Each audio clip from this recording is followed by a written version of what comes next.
Chapter 9. The Theory and Practice of Fascism. On a superficial view, the theory and practice of fascism might appear to resemble closely Gibbon's famous definition of the theory and practice of the medieval Catholic Church, defending nonsense by violence. But in fact, as there has already been occasion to emphasize, there is a highly rational method in the nonsense, no less than in the violence. And commenting, author Michael Parenti would later echo this sentiment in the title of his book, Black Shirts and Reds, Rational Fascism and the Overthrow of Communism. The content of fascism, in other words, is irrational, but the reasons why it's put forward are rational. It is rationally deployed as a weapon of the bourgeoisie against its class enemies. Continuing, behind the ranting megalomaniacs, bullies, drug fiends, and broken-down bohemians, who constitute the outer facade of fascism, the business heads of finance capital who pay the costs and pull the strings are perfectly cool, clear, and intelligent. And it is with the real system of fascism in this sense, rather than with the imaginary ideology created to gull the innocent, that we are here concerned. The second, the professed fantastic ideology, is only of importance in relation to the first, the real system for the maintenance of capitalism in conditions of extreme crisis and weakening. And commenting, they would really like nothing more than for you to spend all of your time getting wrapped up in details of that and debating it until you're blue in the face. But it, in and of itself, is really, there's nothing to it. It's just a bunch of nonsense, mystical, irrational, and really designed to be a trap.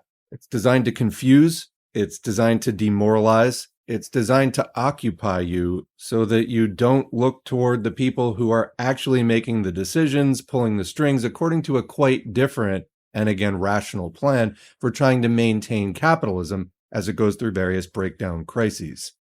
Continuing. Section 1. Is there a, quote, theory of fascism? The first illusion that requires to be cleared out of the way is the illusion that there is a theory of fascism, in the same sense that there is a theory of liberalism, conservatism, communism, etc.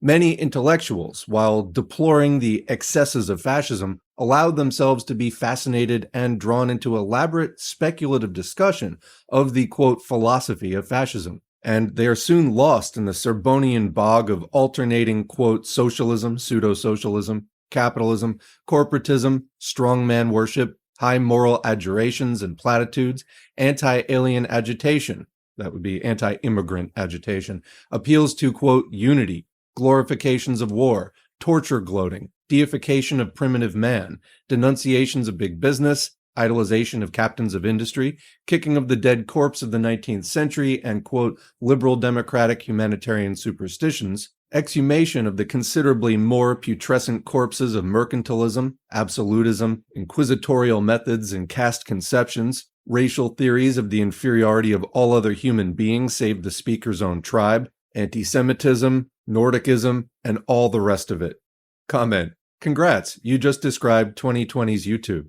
Continuing, the innocent may solemnly and painstakingly discuss at face value these miscellaneous, quote, theories provided to suit all tastes, but in fact, their importance is rather as symptoms and byproducts of the real system and basis of fascism than as its origin and reason for being.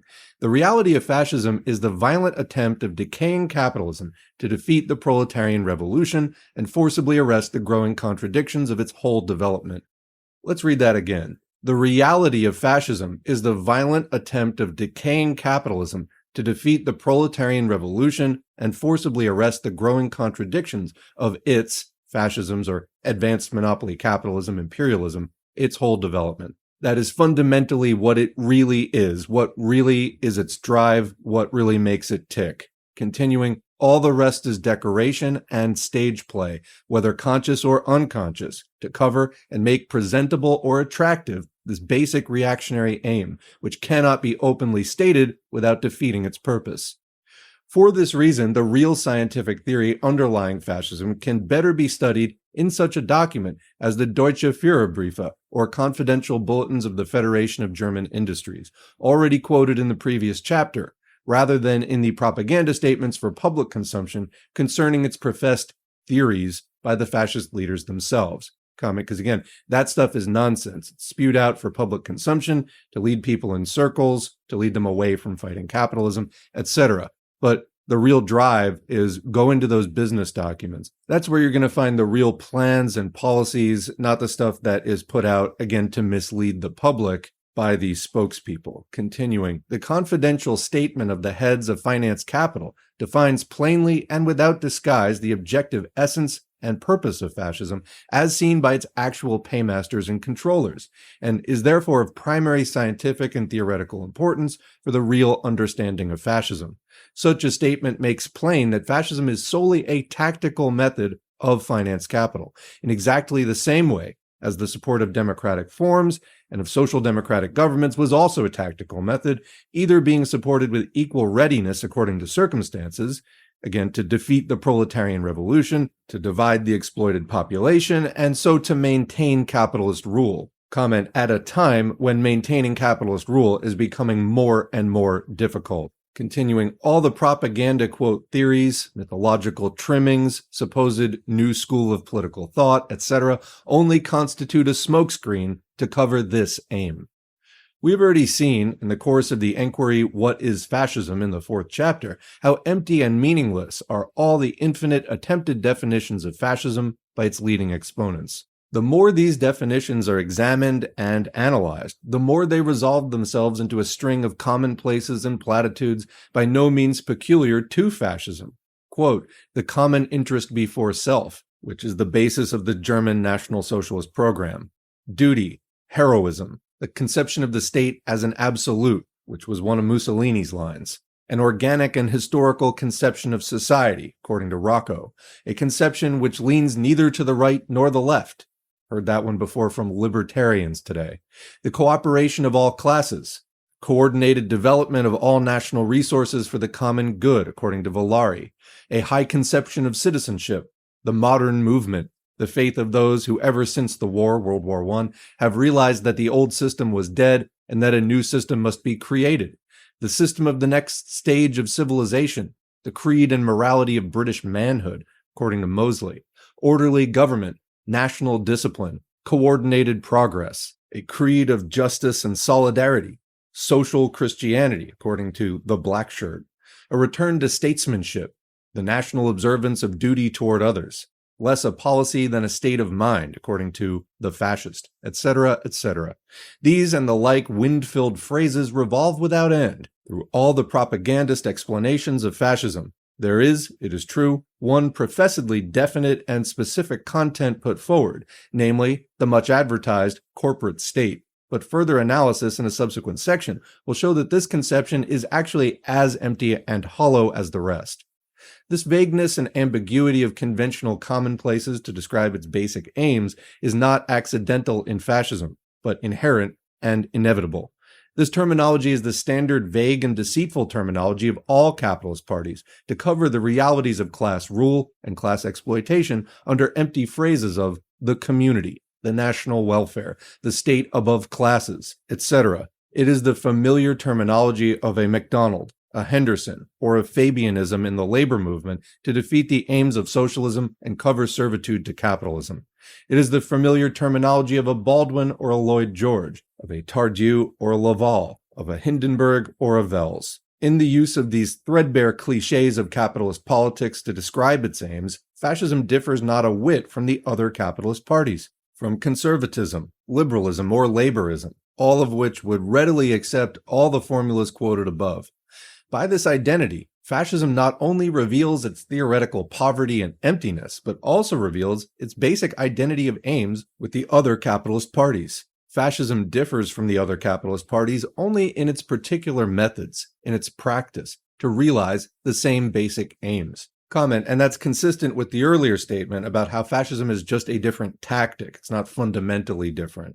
Continuing, there is, in short, despite all the inflated claims and attempts to the contrary, no distinctive theory of fascism in the sense of a distinctive scientific system of doctrines and world outlook. There is only a practice, and to cover this practice, a medley of borrowed plumes of any and every theory, principle, or institution which may serve the purpose of the moment, often with the utmost consequent theoretical contradiction, e.g. in racial theories, between one fascism and another. To mistake the borrowed plumage for the bird means to fail to understand the essence of fascism. Or, to vary the metaphor, the warning may be addressed to those who seek, in all innocence, to study the highly, quote, ideal and, quote, spiritual explanations of the, quote, theoretical basis of fascism, that to mistake the sheep's hide for the wolf means to reveal oneself in truth a sheep and fit prey for the wolf. Fascism grew up in historical fact as a movement without a theory. That is to say, it grew up in reality as a negative movement, employing mixed national chauvinist and pseudo-revolutionary slogans in opposition to the proletarian revolution. That is really why it came into being, and mainly distinguished by the use of violent and extra-legal methods against the proletarian movement. Only later, after over 2 years of existence, when it became clear that in order to appear fully dressed and equipped as a party and movement, it required to have a, quote, philosophy. In 1921, the fascist leadership gave orders for a suitable philosophy to be created. In August 1921, in preparation for the 1921 Congress, Mussolini wrote, quote, "Italian fascism now requires, under pain of death or worse, of suicide, to provide itself with a body of doctrines." The expression is a rather strong one, but I would desire that within the 2 months between now and the National Congress, the philosophy of fascism must be created, unquote. That is low-key hilarious when you really think about it. Within 2 months, the philosophy of fascism must be created. The new, quote, philosophy is ordered as simply as a wagon load of black sticks. The spirit of this is no doubt magnificent in the style of a Selfridge's or Whitley's Emporium, ready to provide anything at a moment's notice, including even a brand new philosophy, if desired. But it is not the spirit of a genuine or serious movement with roots. In the same way, we may note Hitler's explanation that a new world theory was necessary as the sole means to combat the world theory of Marxism. Quote, "Every attempt to combat a world theory by means of force comes to grief in the end, so long as the struggle fails to take the form of aggression in favor of a new intellectual conception. It is only when two world theories are wrestling on equal terms that brute force, persistent and ruthless, can bring about a decision by arms in favor of the side which it supports." So comment, what's Hitler saying? If there's a world theory you don't like, you can't fight it by force alone. You also have to fight it on the level of its being a world theory. And then you can bring about a decision by arms. Continuing, it was on this side that the fight against Marxism had failed up to that time. It was the reason why Bismarck's legislation regarding socialism failed in the end in spite of everything, and was bound to fail. It lacked the platform of a new world theory to establish which fight might have been fought. For only the proverbial wisdom of high state officials could find it possible to imagine that the twaddle about so-called state authority or order and tranquility are sufficient inducement to fight to the death. In 1914, a contest against social democracy was in fact conceivable, but the lack of any practical substitute made it doubtful how long such a contest could have been maintained successfully. In that respect, there was a serious blank, unquote. And commenting, I mean, it's nice and all that you're trying to fight it on that level. The problem is that capitalism was in fact bankrupt by this point, so all such efforts would still be futile anyway. Continuing, Hitler, or the writer of this passage, is here perfectly correct in placing his finger on the weakness of the fight against Marxism. But his correctness is the correctness of a cunning tactician, not of a world thinker or historical leader. Marxism is strong and invincible because of its world theory. Therefore, we must also create a world theory in order to defeat it, such as the reasoning. Once again, only the negative approach to Marxism dictates the ideology and the demand for it. Marxism remains the sole positive, dominating force, comment, which could actually provide a future. It is obvious that no world theory comes into existence in this fashion, but only a substitute for one. The sensation of a, quote, new ideology which intoxicates the more fanatical and emotional adherents of fascism, giving them the illusion of a liberation from old superstitions and a new dynamic power, represents in reality no new ideology distinct from the general ideology of capitalism, but only the typical ideology of the most modern phase of capitalism. That is to say, the sharpened expression of all the tendencies of imperialism or capitalism in decay in the period of the general crisis. The contempt for constitutional and legalist forms, the glorification of violence, the denial of all liberal, egalitarian, and humanitarian ideas, the demand for the strong and powerful state, the enthronement of war as the highest form of human activity, all these are the typical expressions of modern monopolist capitalism. They are not peculiar to fascism, they are only expressed with greater brutality by fascism. In the poems of a Kipling, in the Boer War agitation of a Daily Mail, in the war dictatorship of a Lloyd George writing roughshod over constitutional forms and driving to the aim of a knockout blow, the spirit of fascism is already present in embryonic forms. And indeed, fascism grew historically out of war agitation and under the guiding inspiration of the army authorities in both Italy and Germany. There is nothing original or creative in fascism. Let's say that again. There is nothing original or creative in fascism. Not one single creative idea or achievement can be traced to fascism. The critique of liberalism and of liberal capitalist democracy, with its hollow contradiction between the formal sovereign, quote, citizenship and the reality of wage slavery, is borrowed from Marx. But Marx's conclusion, which alone justifies the criticism by pointing the path forward to the stage when the abolition of classes will make the formal citizenship real, is omitted. For in fascism, the hollow contradiction between the formal citizenship and the reality of wage slavery remains, just as in liberalism, save with heavier coercion and subjection to maintain it.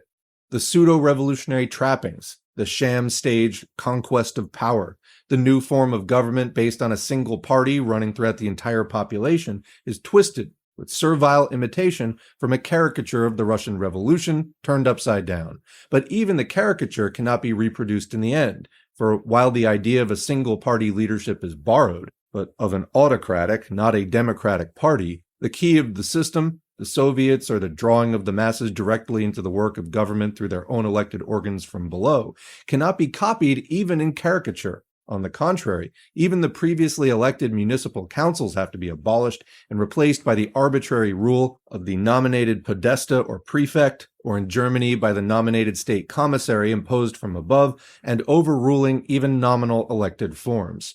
The theory of economic state regulation of privately owned industry and of class collaboration in the, quote, corporate state, that is, of syndicated state-controlled capitalism with a dash of sham labor representation, is borrowed from the entire modern development of monopolist capitalism in all countries. In particular, these are the typical theories of modern liberalism and social democracy, with their organized capitalism, national planning boards, national economic councils, joint industrial councils, and all the rest of the apparatus of theories and institutions which have developed continuously and increasingly in the imperialist era, and more especially since the war, before fascism ever existed.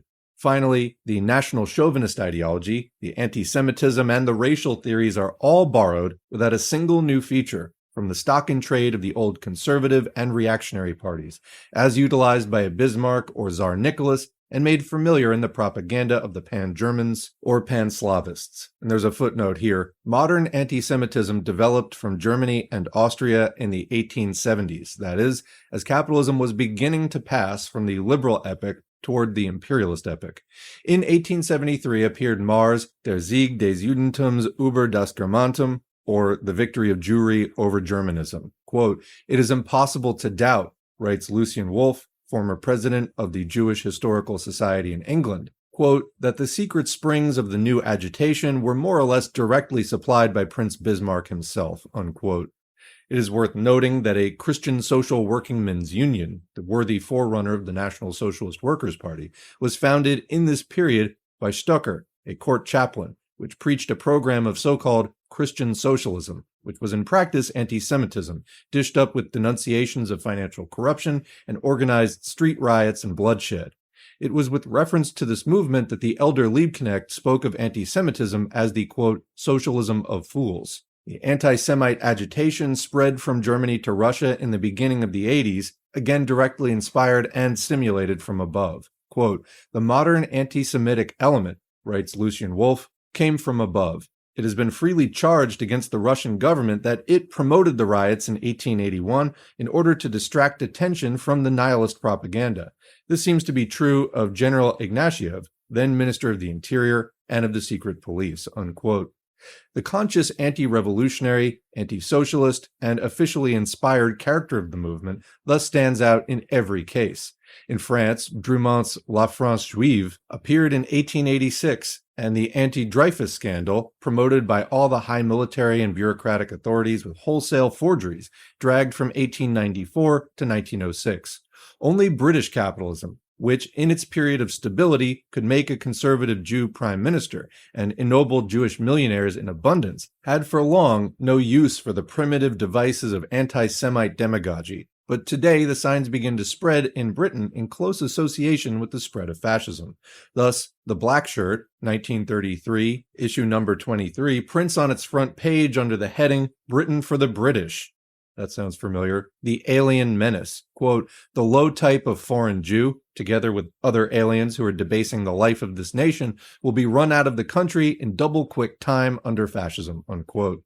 Anti-Semitism, the typical degrading expression of a tottering system, is developed by capitalism in its decaying stage, in proportion as the class struggle grows acute. Comment, in other words, the more that the workers are empowered and the class struggle is intensifying, the more the capitalists, already in power and trying to preserve that power, need to try to divert the masses onto something else. Racial struggle, national struggle, anti-Semitism is a typical standby. Back to the main text.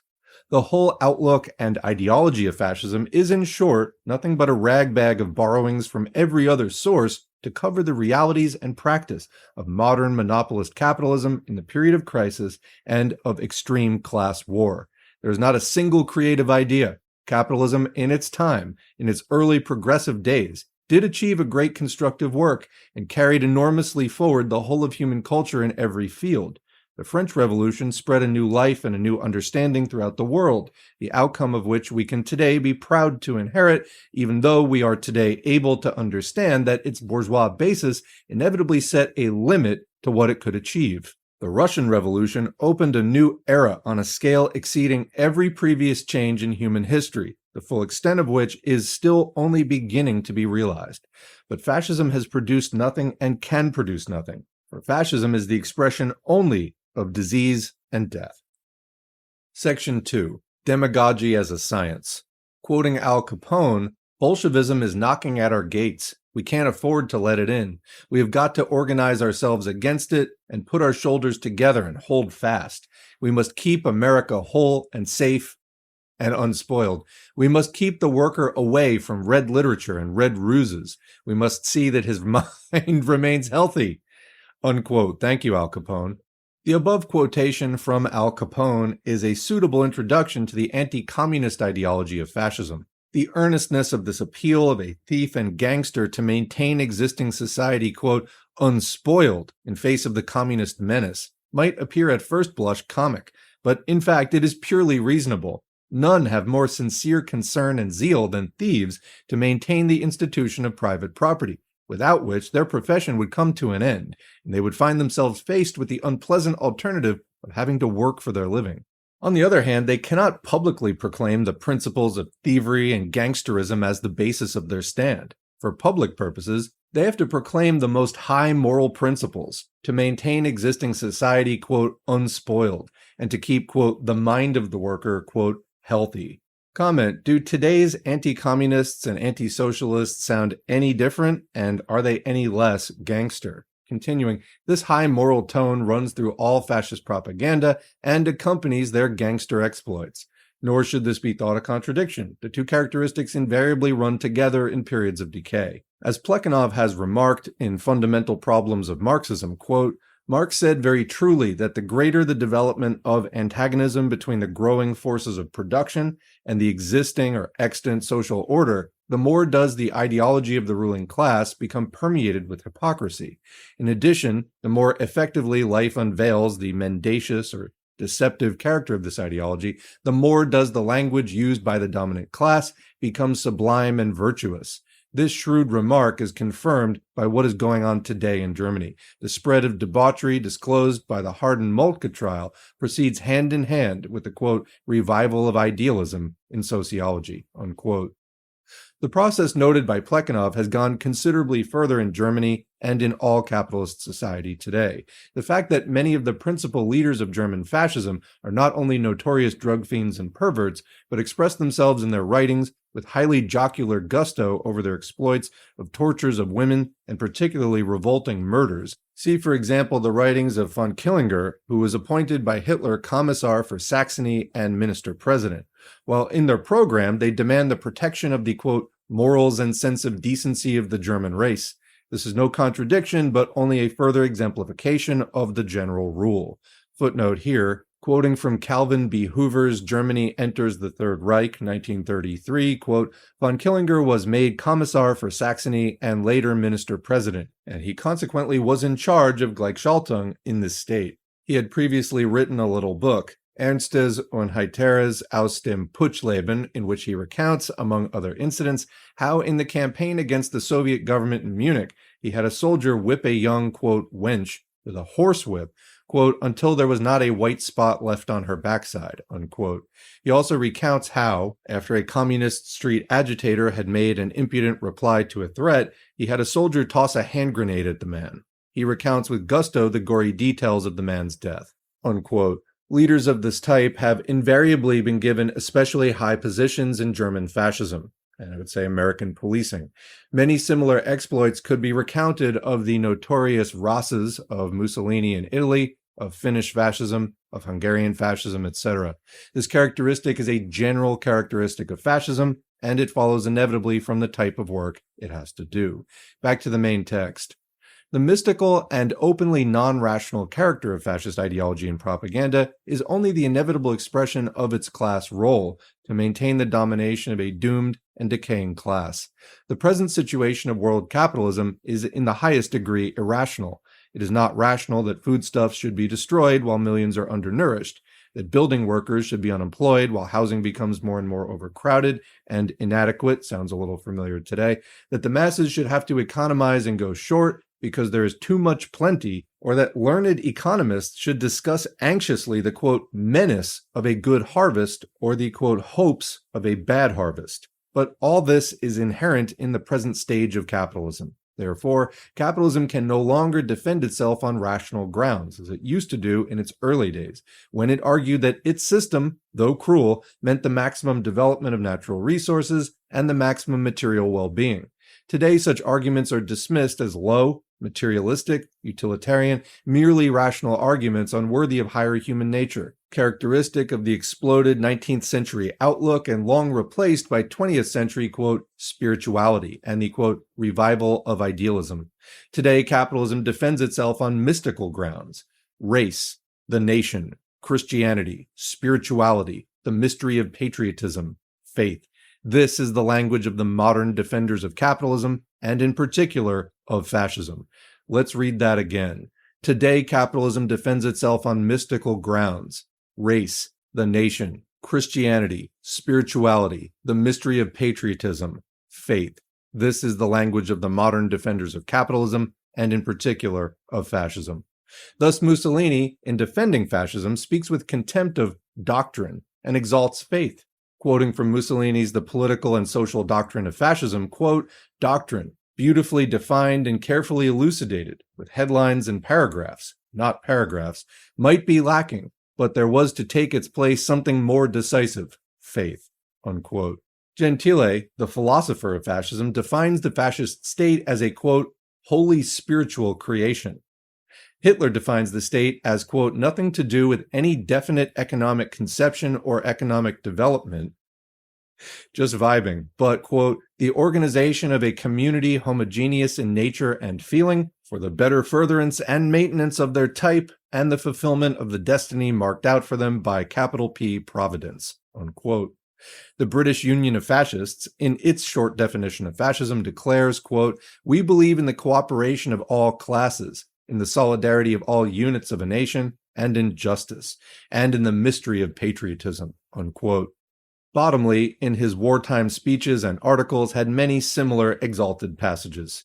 This type of ideal, spiritual language is the familiar language of all scoundrels, rogues, war profiteers, gangsters, Kreugers, Al Capones, Morgans, McDonalds, Mussolinis, Hitlers, Romanovs, and all who live by preying on their fellow human beings and cannot face a plain, rational, materialist examination of their role and of the organization of society.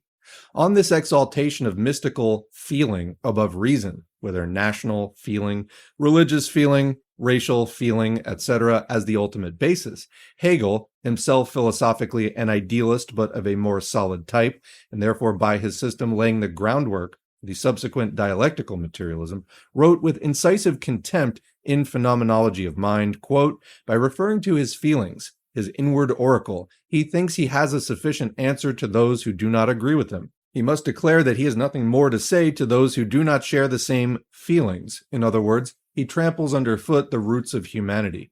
For the nature of this is to seek agreement with others, and it exists only in the community of consciousness that has been brought about. The inhuman, the brute, consists in being guided only by feeling and being able to communicate only through feelings." Unquote. He tramples underfoot the roots of humanity. This pregnant saying applies to all the racial, mystical, non-rational, anti-humanitarian, anti-international ideologies of fascism, and the result in every case is the same, to lead only to the inhuman, the brute. The truth is, the propaganda of fascism is essentially demagogy carried to its most extreme point of development. It might indeed be said that if Marxism represented the development of socialism from utopia to science, fascism represents the development of capitalist demagogy from amateurdom to science. Already before fascism, the precursors of the modern age, Northcliffe, Lloyd George, Bottomley, Hearst, and others, had done much to point the way and lay down the general lines and methods, but these were still erratic and individualist in character, and they never solved completely the complicated and contradictory problem of building up a reactionary mass movement, at once, quote, popular, pseudo-popular in form, and anti-popular in content. So commenting, that is like the essence of what we talked about in Black Shirts and Reds, or in the writings of Claret Zetkin, really any time that fascism comes up. There is outwardly a kind of aping, an imitation of the symbols and forms of a mass movement as exemplified in the growing proletarian movement. So you're copying what the people are doing and what the people are thinking and what they're interested in and how that gets expressed. But you're actually changing the content so that it is anti-popular, against the interests of the people, and so on. There are a lot of really backward people trying to understand, quote, geopolitics today, who are really still falling for conservative rhetoric, but calling it socialism, and congrats, you are doing exactly this thing that the fascists are trying to get you to do. Continuing, Hitler expresses generously his gratitude to his predecessors, especially Northcliffe, Lloyd George, and British wartime propaganda, which Hitler acknowledges as his model that he learned from, admiring its, quote, psychological superiority. He admires particularly the idea of pretending to fight for the freedom of little nations as a far superior motive to lead men to their death, rather than telling them the real aims of the war. He praises Lloyd George highly as a great demagogue whose, quote, primitiveness is, quote, proof of towering political capacity. But in fact, fascism was to leave these models far behind in its systematization of playing on every backward feeling, instinct, and ignorance in the population, in the unscrupulousness of its programs thrown out to appeal to any and every section without pretense of regard for consistency, and in the brazenness of its sudden changes of front and repudiation of its own programs. What is demagogy? The ruling classes will apply the epithet demagogue to every revolutionary leader of the masses who awakens them to the struggle to overthrow their oppressors, as realized at its highest in a Lenin or a Liebknecht. Such appellation is a glaring misuse of language, for the relation of the revolutionary leader to the masses is based on the strictest regard for objective truth, whether popular or unpopular, and the most consistent and unwavering prosecution of the interests of the mass struggle for liberation against all opposition, however powerful. Demagogy, on the other hand, is the art of playing on the hopes and the fears, the emotions and the ignorance of the poor and the suffering for the benefit of the rich and the powerful. It is the meanest of the arts. This is the art of fascism. An examination of the programs of Italian and of German fascism will show the systematization of this method, which is being painstakingly copied today by British fascism. It is unnecessary to go into the earlier period of Mussolini himself, as when in 1910 he declared that, quote, the proletariat has no fatherland, nor in truth has the bourgeoisie. In case of war, we socialists will not go to the front. We will raise insurrection within our own borders," unquote. Or when, in 1912, he denounced Bissolati for treason in having acclaimed the king whose servitor he was to become. This is only the common record of all the corrupt Western European social democratic politicians, of the Millerans and Briands, of the MacDonalds and Snowdens. It is more important to begin with the early program of Italian fascism in 1919 to 22 before power. The early program of Italian fascism was, in the words of an official spokesman of fascism, Professor G. Volpe, professor of modern history in the University of Milan, in the yearbook of the International Center of Fascist Studies for 1928, quote, "a nebulous program at first, somewhat demagogic and revolutionary," unquote. It contained items of the following type: abolition of the monarchy, senate, and nobility, republic, and universal suffrage to elect a constituent assembly as an Italian section of the International Constituent Assembly of the Peoples, international disarmament and abolition of compulsory military service, confiscation of church property, confiscation of war superprofits and capital levy, abolition of the stock exchange and dissolution of limited liability companies and banks, land for the peasants, transference of control of industry to syndicates of technicians and workers. Italian fascism systematically applauded the occupation of factories by workers, food riots, strikes, peasant land seizures, etc., and called for the hanging of speculators from lampposts and similar measures. It is only necessary to examine this program of fascism in comparison with its record in power to understand the meaning of demagogy. Drain the swamp. In comparison with fascism, the average, quote, old gang politician's record of election promises and subsequent violation is innocent child's play and almost honest by contrast. Political history in all its range, from a Machiavelli to a Tammany Hall, knows no parallel of brazen dishonesty to equal fascism.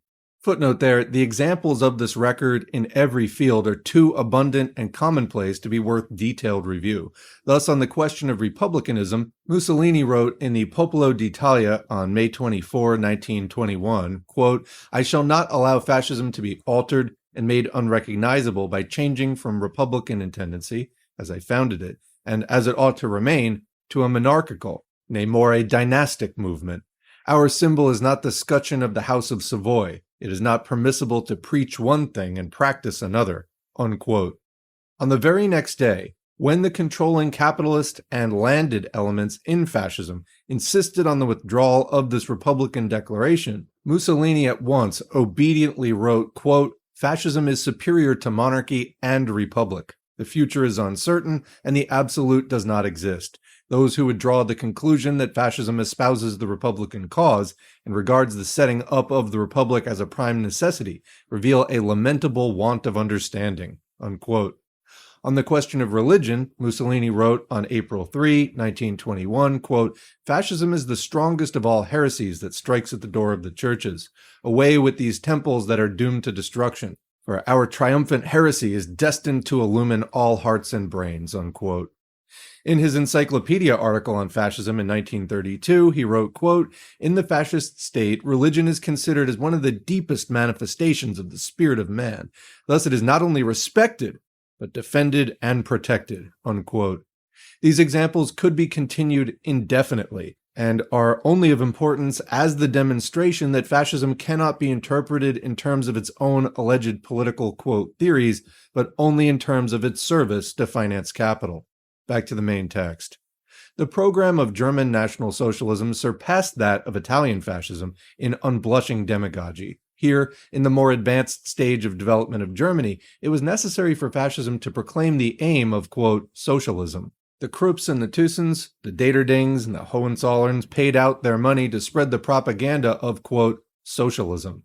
The 25 Points Program, adopted in 1920 and proclaimed by the 1926 Congress to be, quote, unalterable, set out the following aims among its miscellaneous medley of items: abolition of unearned income, breaking of interest slavery, confiscation of all war profits, nationalization of all trusts, profit sharing in large concerns, confiscation without compensation of land for communal purposes, and the death penalty for usurers and profiteers.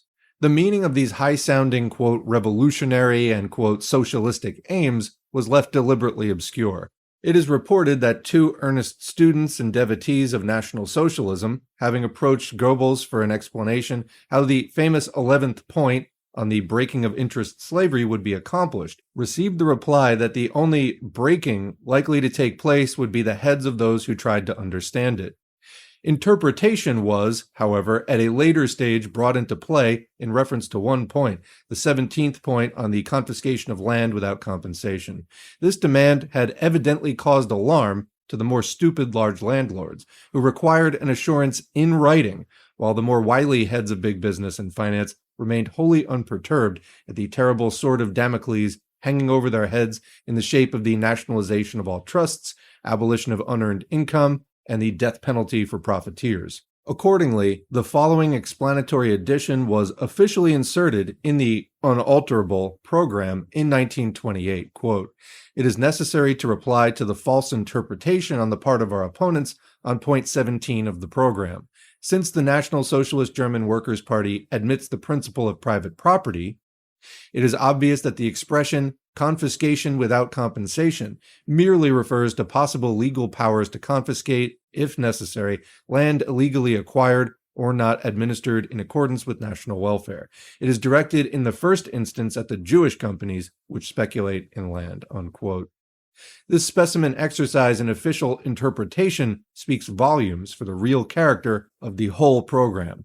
At the same time, occasional assurances had in fact also to be given to some of the more hesitating capitalists. An official letter of this type from the district party leadership in Dresden to a Weimar capitalist who had hesitated to give financial support owing to the, quote, anti-capitalist propaganda conducted, and to whom it was officially explained that he should not be alarmed at the anti-capitalist, quote, catchwords, since these were only adopted, quote, for reasons of diplomacy, fell into the hands of the opponents of the Nazis in 1930 and was published. The text of this indiscreet letter ran as follows, quote, "Do not let yourself be continually confused by the text of our posters. Of course, there are catchwords like down with capitalism, etc., but these are unquestionably necessary, for under the flag of German national, or national alone, you must know, we should never reach our goal. We should have no future. We must talk the language of the embittered socialist workmen, or else they wouldn't feel at home with us." It sounds like some other YouTube channels I know of right now. "We don't come out with a direct program for reasons of diplomacy." This was quoting a letter of a Dresden party leader to the industrialist Fritzsche in Weimar, reprinted in Maurer, Germany Puts the Clock Back. This illuminating letter makes further comment on the real meaning of fascist demagogy, and its purpose superfluous. Section 3. Capitalism, Socialism, and the Corporate State. We begin with a quote from an article titled "Fascism Calling to the Industrialists and Businessmen," printed in the Fascist Week, January 1934. Fascism differs from socialism chiefly in this, that in the corporate state, you will be left in possession of your business, unquote. Fascism endeavors to present itself as a third alternative distinct from either capitalism or socialism. To the workers, fascism insists that it does not stand for capitalism. To the employers, fascism insists that it does not stand for socialism. For its supposed distinct positive conception, it remains extremely vague. Only after several years of existence, Italian fascism worked out the formula of the corporate state to cover its aim. German fascism worked out the formula of National Socialism. Both these formulas are intended to represent the supposed third way or third alternative to capitalism or socialism. This supposed third alternative, the will-o'-the-wisp dream of petty bourgeois ideology ever since the development of capitalism and the class struggle, remains a myth and can never be other than a myth. It is in fact nothing but a repetition of the old petty bourgeois dream of a class society without class contradictions or class struggle, but this time used to cover in reality the most violently coercive class state and class suppression. The corporate state is in fact the transparent masquerade dress of modern capitalism, with developed state organization of industry and complete suppression of all independent workers' organization and rights. Economically, there can only be capitalism or socialism in conditions of modern society based on large-scale industry. What is capitalism? Capitalism is marked by 1. production for profit. 2. Class ownership of the means of production. 3. Employment of the dispossessed workers or proletariat for wages. What is socialism? Socialism is marked by 1. Common ownership of the means of production by the workers, constituting the entire society. 2. Production for use. The current fashionable vulgar talk of all bourgeois journalists and politicians about, quote, the disappearance nowadays of the line of distinction between capitalism and socialism is only based on the confusion that capitalism is identified with the old liberal laissez-faire, relatively small-scale capitalism or individualism of the 19th century, while socialism is identified with state intervention, or when the government does stuff. Hence, the most typical characteristics of modern capitalism or imperialism, with the increasing role of the state in its organization, while still being capitalism, are described as, quote, socialism, while the realities of wage labor, profits, and class division are unchanged and even intensified. This muddle-headed confusion, which is common to all capitalist, laborist, and fascist ideology, and is the breeding ground for all the demagogic attempts of fascism to conceal its capitalist character, becomes impossible as soon as the class analysis of capitalism is understood. Fascism, by all the above tests, is economically identical with capitalism, representing only a special method to maintain its power and hold down the workers. Fascism is profit-making society. It is class society. It is society based on exploitation. Alike in Italy and in Germany, production is carried on for profit. The means of production are the property of a small minority, the upper strata of whom draw large incomes through their ownership. The mass of the workers are cut off from ownership, and they work for a wage, producing surplus value for the owners, or they are left unemployed if it's not profitable to employ them. All these are the familiar characteristics of capitalism in all countries, as are equally the crisis, depression, decline of production, and mass unemployment. The fascist countries show no difference from the other capitalist countries in any of these respects. Fascist Italy and fascist Germany are no better off than non-fascist France and non-fascist Britain. In fact, worse off, but for reasons not necessarily connected with fascism. They are all economically in the same boat, in the capitalist boat. The only contrast is provided by the land of socialist construction, the Soviet Union, with its ending of unemployment and gigantic rise of production alongside the decline in all fascist or other capitalist countries. It is necessary at the outset to insist on these very elementary facts before examining more closely the specific economic institutions of fascism, because fascist propaganda, which is characterized by brazenness of assertion rather than by any attempt at objective or scientific character, is so insistent on denying the capitalist basis of fascism that it may easily confuse those who mistake words for facts. As this plea is at the heart of the economic apologies for fascism, it will be necessary to examine more closely, first, the fascist line of expression on capitalism, second, the fascist line of expression on, quote, socialism, as exemplified in National Socialism, and finally, the positive economic principles and practice of fascism, as exemplified in the corporate state or in the German labor code. The fascist line of expression on capitalism is marked by extreme self-contradiction. According to Hitler, there is no such thing as the, quote, capitalist system. He writes, or someone writes in his name, quote, there does not exist a capitalist system. The employers have worked their way up to the top by their industry and efficiency, and by virtue of this selection, which shows that they belong to a higher type, they have the right to lead. Every leader of industry will forbid any interference by a factory council, unquote. According to Mussolini, however, in his speech to the Council of Corporations on November 14, 1933, the present crisis is, quote, a general crisis of capitalism.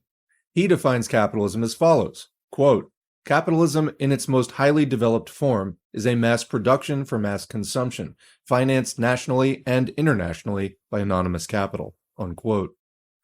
Having thus brilliantly defined capitalism in terms of capital, he is compelled to tie himself up this way, for if he were to attempt to analyze capital, he would be compelled to lay bare the capitalist basis of fascism.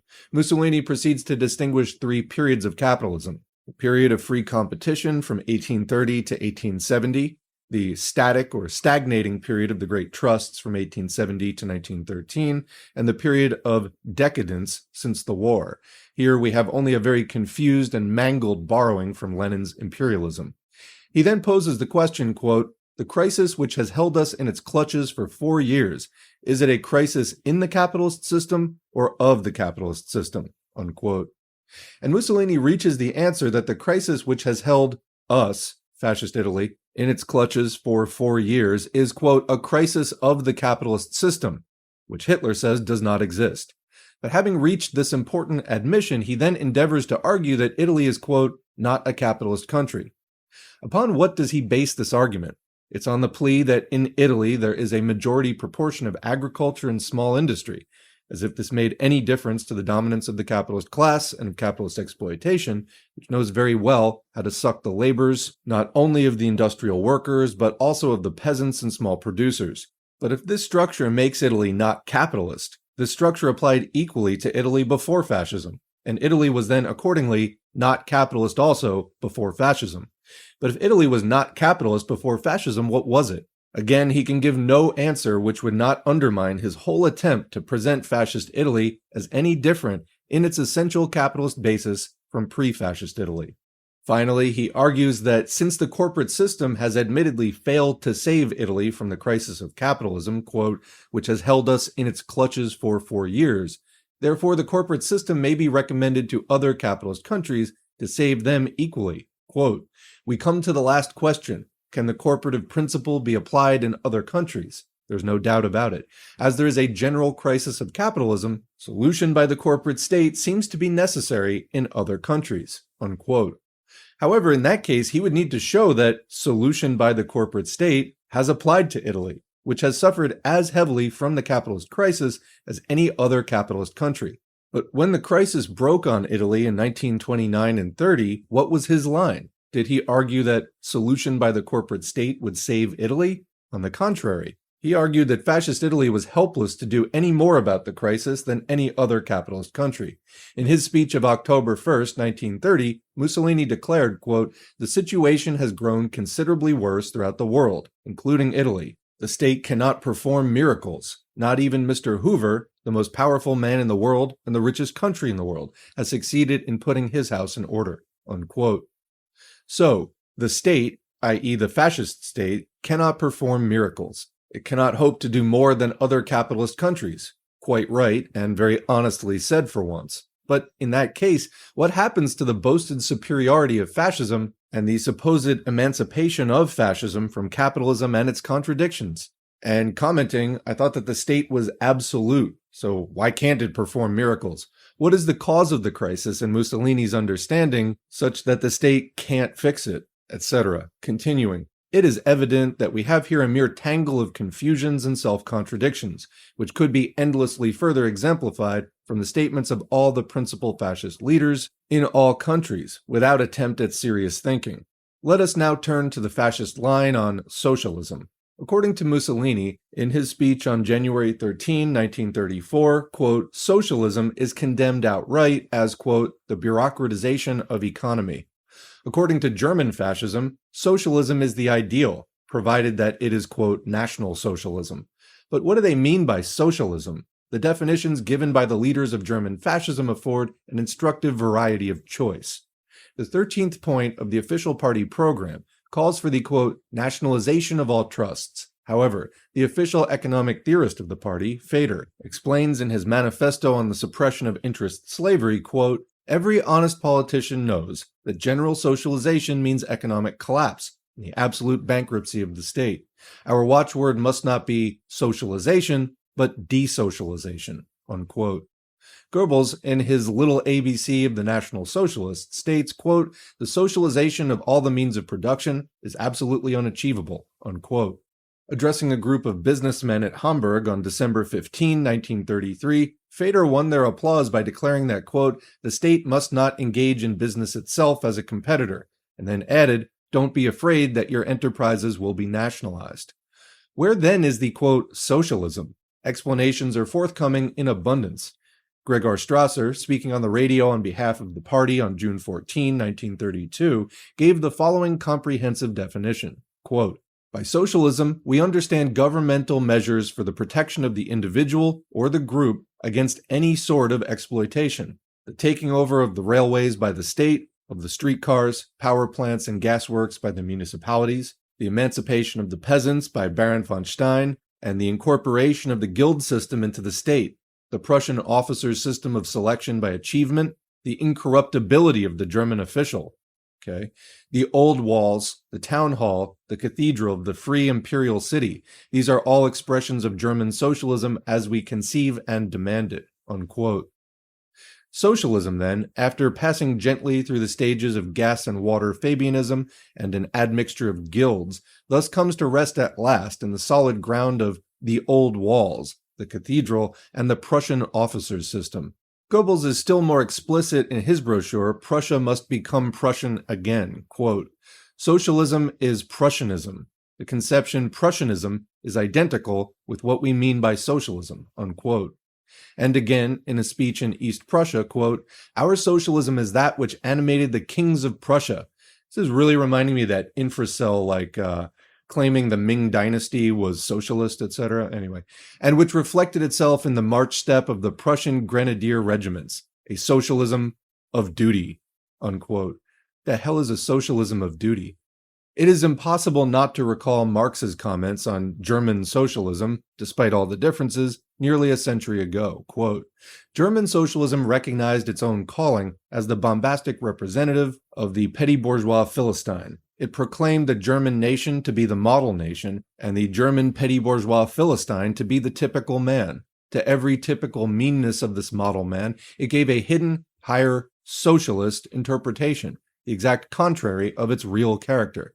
It went to the length of directly opposing the, quote, brutally destructive tendency of communism, and of proclaiming its supreme and impartial contempt of all class struggles, unquote. But this old German socialism, which Marx thus castigated, was by comparison the noblest-hearted idealism if set against the conscious and open filth of their German socialist descendants of the 20th century, the bootlickers of reaction and murderers of the workers, dressing up the hated Prussian, militarist, absolutist corpse as, quote, socialism. It is obvious that the fascist conceptions on socialism are even less worthy of serious discussion than are their conceptions on capitalism. It remains to consider their supposed new and distinctive program, the corporate state, quote, the greatest constructive conception yet devised by the mind of man, according to Mosley. What is the corporate state? The basic official document of principles, the Italian Labor Charter, published in 1927, lays down the following in Section 7, quote, The corporate state considers that in the sphere of production, private initiative is the most effective and valuable instrument in the interests of the nation.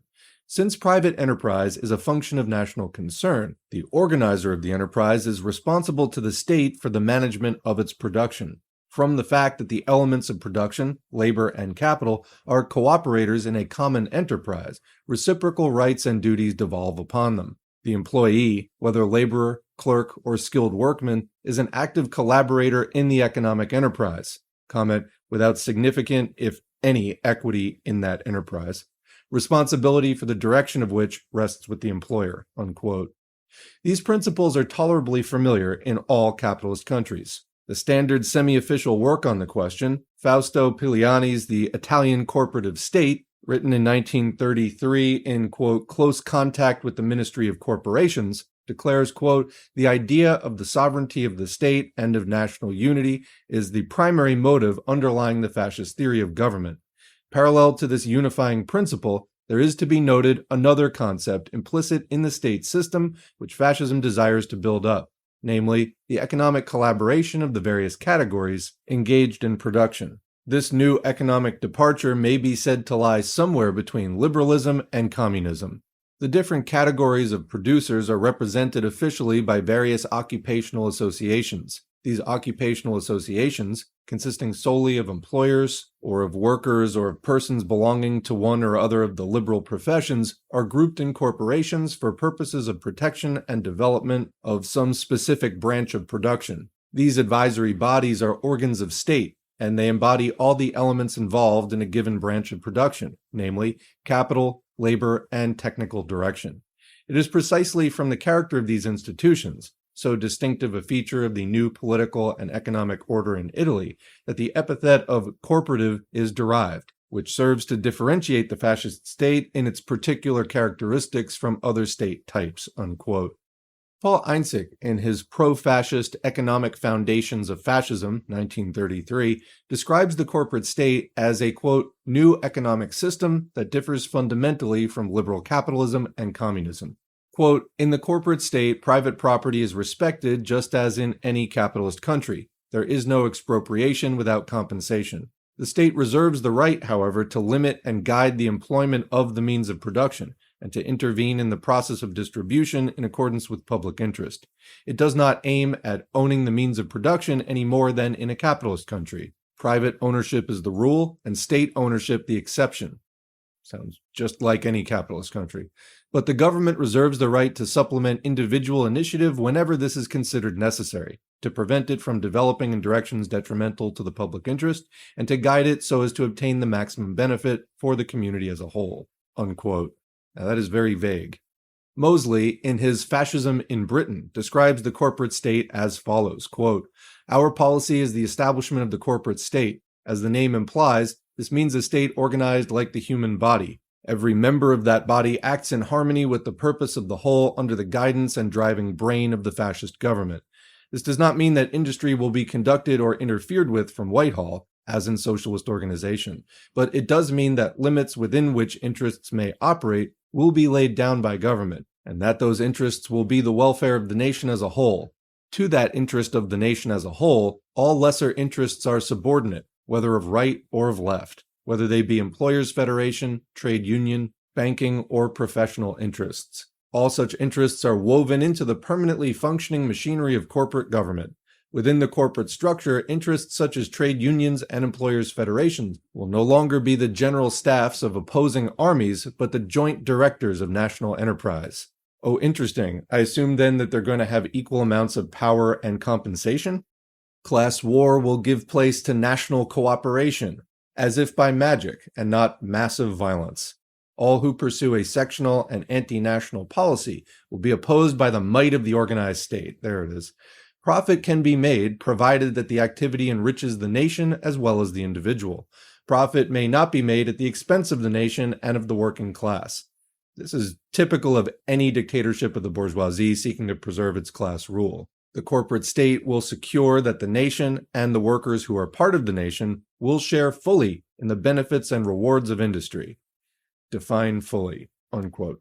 The corporations, it should be noted, are, quote, advisory bodies. Control rests with the private employer in his enterprise and with the state above him, as in all capitalist countries. The corporations are joint committees of employers' representatives and so-called workers' representatives, after the destruction of all independent workers' organization. Only the workers' organizations recognized by the fascist state, not those chosen by the workers, are admitted. The only legal requirement being that they should represent 1/10 of the workers in an industry to secure sole recognition as representing all the workers in the industry. The functions of the corporations, according to Article 44 of the Decree of July 1st, 1926, are 1. Conciliation, 2. Encouragement of measures to, quote, coordinate production and improve its organization, 3. Establishment of labor exchanges, 4. Regulation of training and apprenticeship. The purely nominal stage-dressing character of the corporations is shown by the fact that up to 1933, 11 years after the establishment of the fascist regime, not a single corporation had yet been established, except for the amusement, quote, industry in 1930.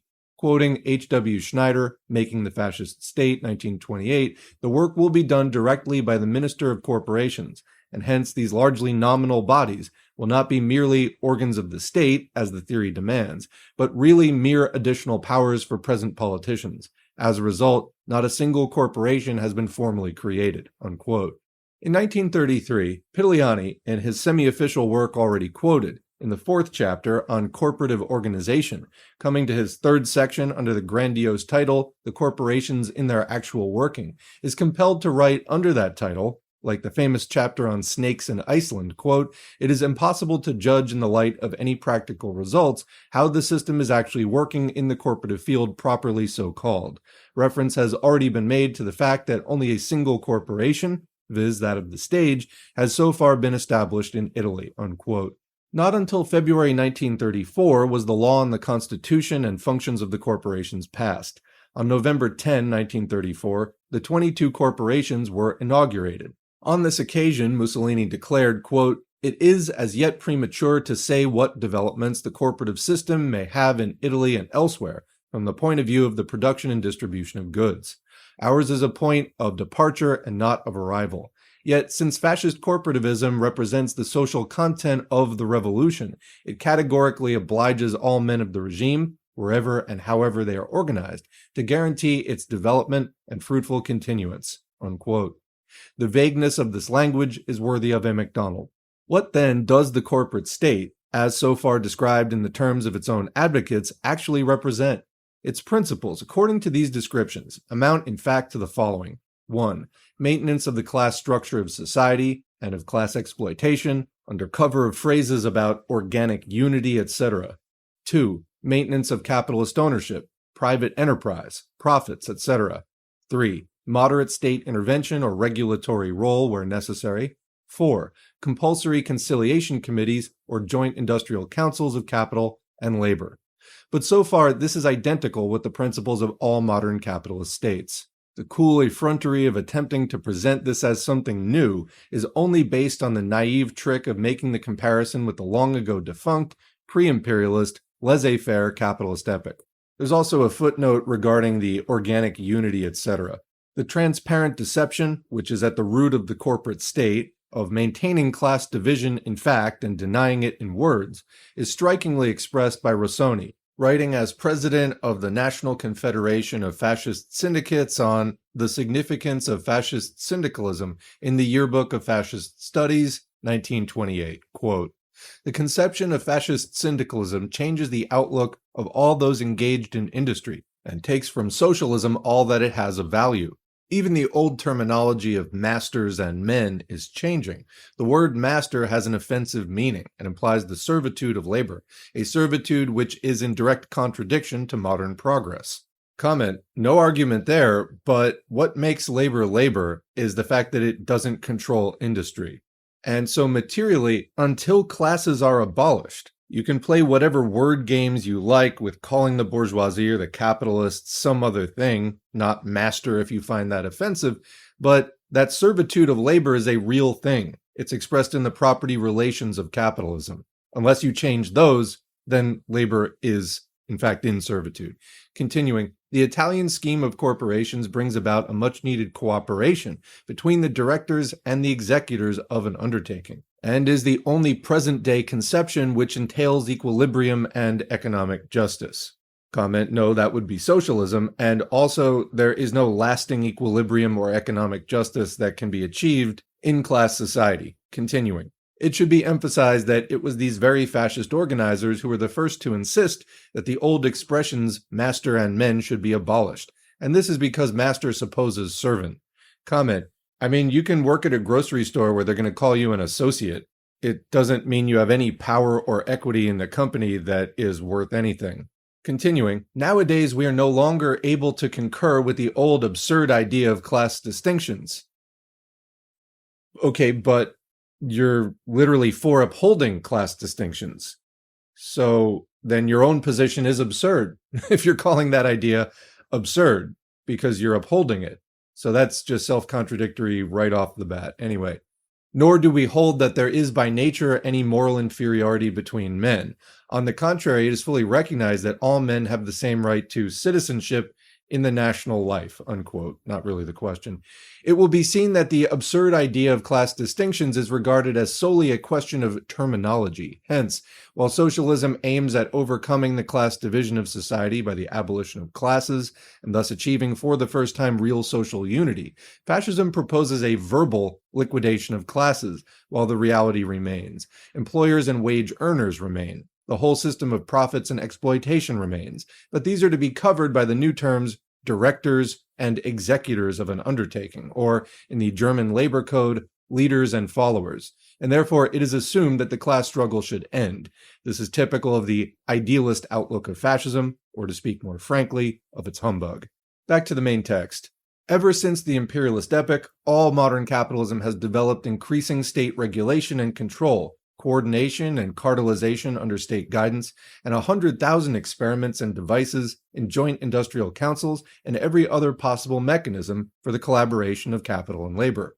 As for the conception of industry as a public service, and the approval of profit-making only insofar as it is consistent with national welfare, it really does not need a fascist, quote, revolution in order to be able to repeat the wisdom of a Callisthenes, who said this over 2,000 years ago. The practical meaning of the fascist revolution and its corporate state lies elsewhere, as we shall shortly see. Take, for example, pre-fascist Germany, where the state already held in its hands 1/10 of industrial production, held the dominating shares in the big banks, in shipping, and in the steel trust, and where industry and capital-labor relations were covered by a network of regulating councils. C.B. Hoover writes in his book already quoted, quote, "Cartelization had been carried to further limits than in any other country. In 1932, there were some 3,000 of these cartels. In the coal and potassium mining industry, syndication was compulsory, and complicated regulating councils known as the Federal Coal Council and the Federal Potassium Council had been set up. Upon these councils, the operators, laborers, consumers, and coal merchants were represented. There was a Federal Economic Council, but its regulatory functions had failed to develop." Unquote. This Federal Coal Council, based on compulsory syndication, representing employers, workers, consumers, and coal merchants, with wide regulatory powers, was already a very much more developed corporation than anything produced by fascism. But this was only an advanced example of the tendency of modern capitalist development throughout the world. Here, fascism brings nothing new. Quote, "The idea of a national council," writes Mosley in his Greater Britain, with the complacency of an infant peacock, quote, "was, I believe, first advanced in my speech on resignation from the Labour government in May 1930. The idea has since been developed by Sir Arthur Salter and other writers." Unquote. The history of capitalism since the war is littered with the idea of a national council, i.e. the National Economic Council or National Council of Industry in every country. Clemenceau, in 1918, proposed the formation of a National Economic Council, and the proposal only broke down on the opposition of the Confederation of Labor. Rathenau, in his new proposals for state organization, put in the center the formation of a representative state economic council. Millerand, in 1920, proposed the incorporation of a National Economic Council, including representatives of the trade unions in the state. Caillot made the same proposal in his Where is France Going? Where is Europe Going? The National Industrial Conference in Britain in 1919 put forward similar proposals for the establishment of a permanent representative National Industrial Council. The whole trend of post-war liberalism, laborism, and social democracy in particular is closely parallel to the fascist line and propaganda of the corporate state, i.e. the general line of combination of state control and private enterprise, coordination through a network of regulating councils, class collaboration, and so-called workers' representation. In short, the whole myth of organized capitalism. The great part of the liberal Yellow Book, of Labor and the Nation, and of the fascist Labor Charter could be interchanged without noticeable difference. Nevertheless, there is a, quote, new and distinct feature in the fascist corporate state. All the liberal labor proposals are based on the incorporation of the existing workers' organizations into the capitalist state, with the maintenance of the formal independent rights of organization and the right to strike. The fascist policy of the corporate state is based on the violent destruction of the workers' independent organizations and the complete abolition of the right to strike. This is the sole new feature of the fascist corporate state, to which modern capitalism elsewhere has not yet dared to advance, although developing in this direction as rapidly as it is able. The Italian law of syndicates of April 3, 1926, the basis of the corporate state, lays down in Article 18, quote, "Employees and laborers who in groups of 3 or more cease work by agreement, or who work in such a manner as to disturb its continuity or regularity, in order to compel the employers to change the existing contract, are punishable by a fine from 100 to 1,000 lire. The chiefs, promoters, and organizers of the crimes mentioned above are punishable by imprisonment for not less than 1 year, nor more than 2 years, in addition to the fines prescribed above." Unquote. Here is the real heart of the fascist corporate state. All the rest is window dressing.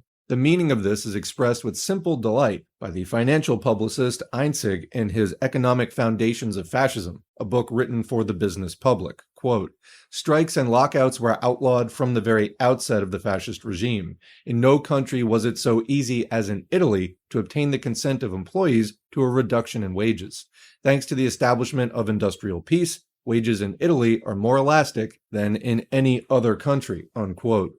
In no country was it so easy to obtain a reduction in wages. That is the essence of the corporate state. Similarly, Augusto Turati, General Secretary of the Fascist Party, wrote in 1928, quote, "The year 1927 was one of widespread economic depression. It was necessary for the government of the Fascist Party to take steps with the object of bringing about a general reduction of wages from 10 to 20%.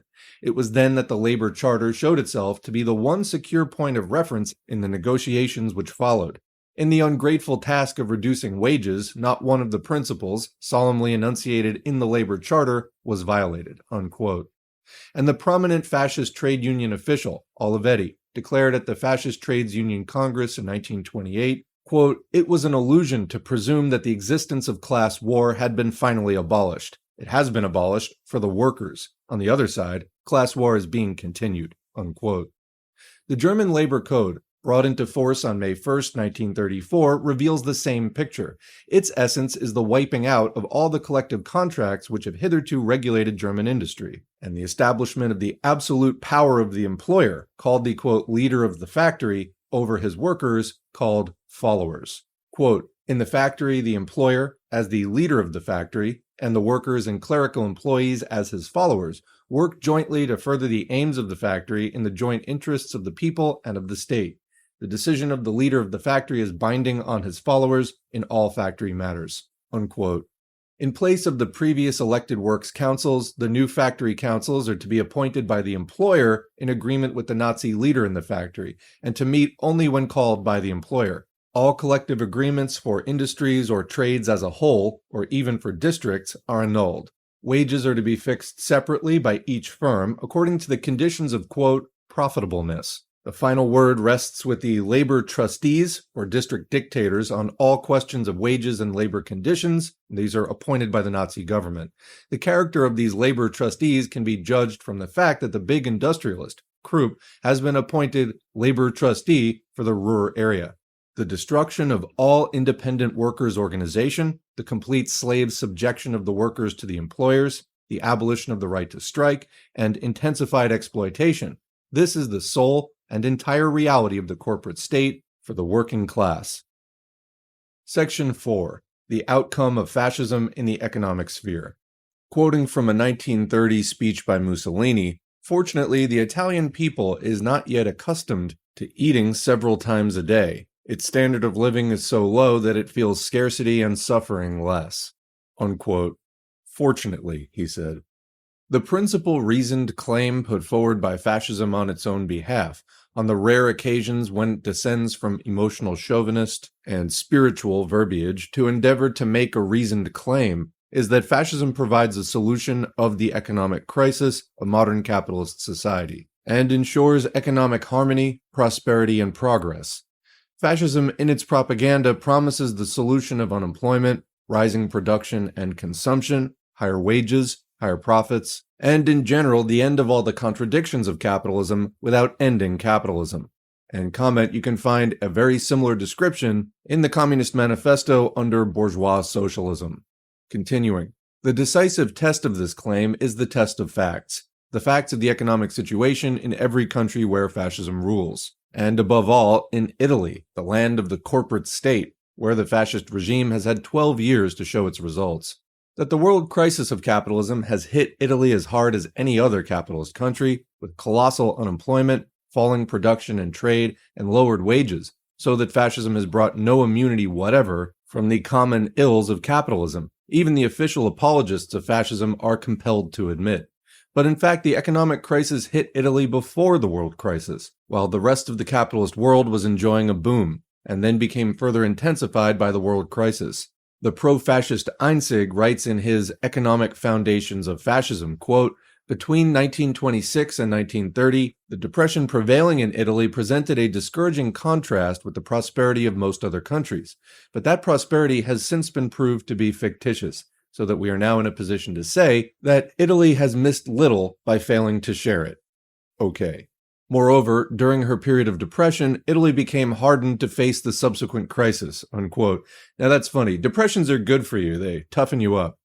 If this is the best that a supporter of fascism on economic grounds can claim, it is scarcely an advertisement. The only consolation for the failure of Italy under fascism to share in even the limited upward movement of other capitalist countries between 1926 and 30 is found in the fact that, in consequence, even the world crisis could hardly make things much worse than they were already in Italy. According to the League of Nations World Economic Survey 1932-3, the national income in Italy fell from 94 billion lire in 1928 to 60 to 70 billion lire in 1931, or a drop of one-third. In the same period in the Soviet Union, according to the same authority, the total income rose from 18.6 billion gold rubles to 31.2 billions, or an increase by two-thirds. And commenting, the obvious explanation is that those dirty commies stole the fascists' wealth. Continuing, foreign trade in 1932 was less than half the volume of 1930, and the tonnage of goods cleared at the ports in 1932 was actually less than in 1913, when the population was 6 million fewer. That was sarcastic, that last comment, by the way. Italy keeps no general index of production, but the production of pig iron, which was 603,000 tons in 1913, was 461,000 tons in 1932. The production of steel was raised to 2.1 million tons in 1929, but it fell to 1.4 million in 1932. 1933 saw a slight upward movement, as in other countries, but foreign trade continued to fall from 15.1 million lire in 1932 to 13.3 million in 1933. The budget deficit rose from 504 million lire in 1930 to 31 to almost 3.7 billion in 1932 to 3. The floating debt rose from 1.6 billion lire in June 1928 to 8.9 billion in June 1933. Bankruptcies in 1931 reached the record in Europe, exceeding 21,000, or 5 times the British total. The unemployment record is still more revealing. The total of industrial and commercial wage earners was returned in 1933 at just under 4.3 million, or about 1/4 of the British total. Yet, the official return of wholly unemployed for 1933, monthly average, stood at 1 million, and in January 1934, the latest return available at the time of this writing, stood at 1.16 million, in addition to about 250,000 returned as partially or seasonally unemployed. As for unemployment insurance, quote, the amount of unemployment insurance is moderate, even for the low standard of living prevailing, and it is paid only for a short period, unquote. It's quoting from Einzig. For 40 weeks contributions, only 3 months benefit is paid, at a maximum of 3.75 lire. There is no transitional benefit.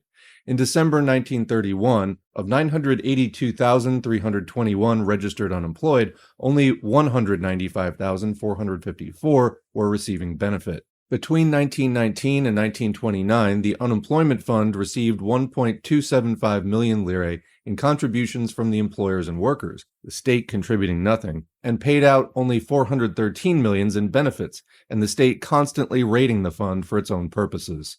Truly a halcyon state of affairs from the capitalist point of view, at which even the skinflints of the national government might look with despairing envy. It may be noted that the social services expenditure in Italy is among the lowest of any leading country in Europe, amounting to 3% of the total national budget, as against 7% in Belgium or 9% in Britain. So comment, this is another key feature of fascism, austerity.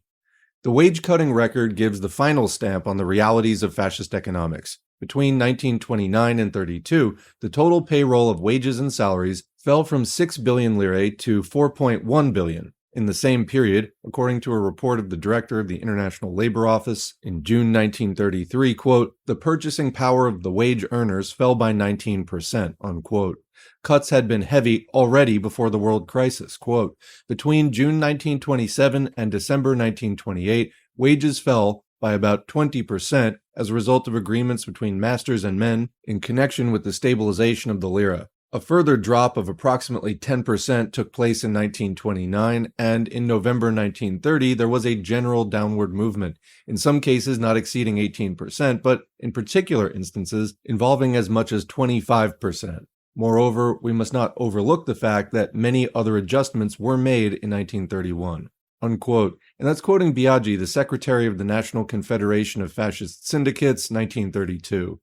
This makes successive cuts, first of 20%, then of 10%, then of 18 to 25%, in addition to, quote, many other adjustments. The Department of Overseas Trade Report on Economic Conditions in Italy, 1933, states, quote, while the cost of living with an index figure of 93.78 in 1927 has fallen in 1932 to 78.05, a difference of 15.73%, industrial wages have been reduced by much larger proportions. Cuts have been made ranging from 16 to 18% in the sheltered printing and woodworking trades, 25% in the metal and chemical industries, to 40% in the cotton industry. To the above must be added arbitrary reductions effected by various means without negotiation, such as the regrading of work staff and the systematic reduction of piecework rates. Unquote. Examples are given of the percentage cuts in the various industries. Chemicals, 20 to 25%, rayon, 20%, rayon in Turin, 38%, glass, 30 to 40%, cotton, 40%, wool, 27%, silk weaving, 38%, jute, 30%, metal trades, 23%, building, 30%, mining, 30%. This process has been carried still further with the extensive all-around wages and salaries cuts proclaimed by government order in April 1934. The importance of the fascist corporate system, making strikes a penal offense, is obvious. If we turn to Germany, it's clear that 1 year's experience is not yet sufficient to achieve the imposing completeness of the Italian results in depressing the conditions of the workers and spreading poverty, but the signs of the direction are already abundant. Foreign trade in 1933 fell by 13% in comparison with 1932, exports by 16%, and the export surplus by 40%. The volume of production rose by 12%, but this rise was mainly in industries, iron and steel, dyes and chemicals, artificial silk, electrotechnical, and motors, connected with war needs, and was actually accompanied, as will be seen, by a fall in the general standard of living. The rise in output was not accompanied by any rise in the total payroll until the third quarter. Quote, this means that fresh employment was only found at the expense of those already occupied by cutting down their hours of work and reducing their wages accordingly. Quoting The Economist, December 30, 1933. Retail sales, the measure of internal trade and of the standard of living, fell heavily, even compared with the low level of 1932.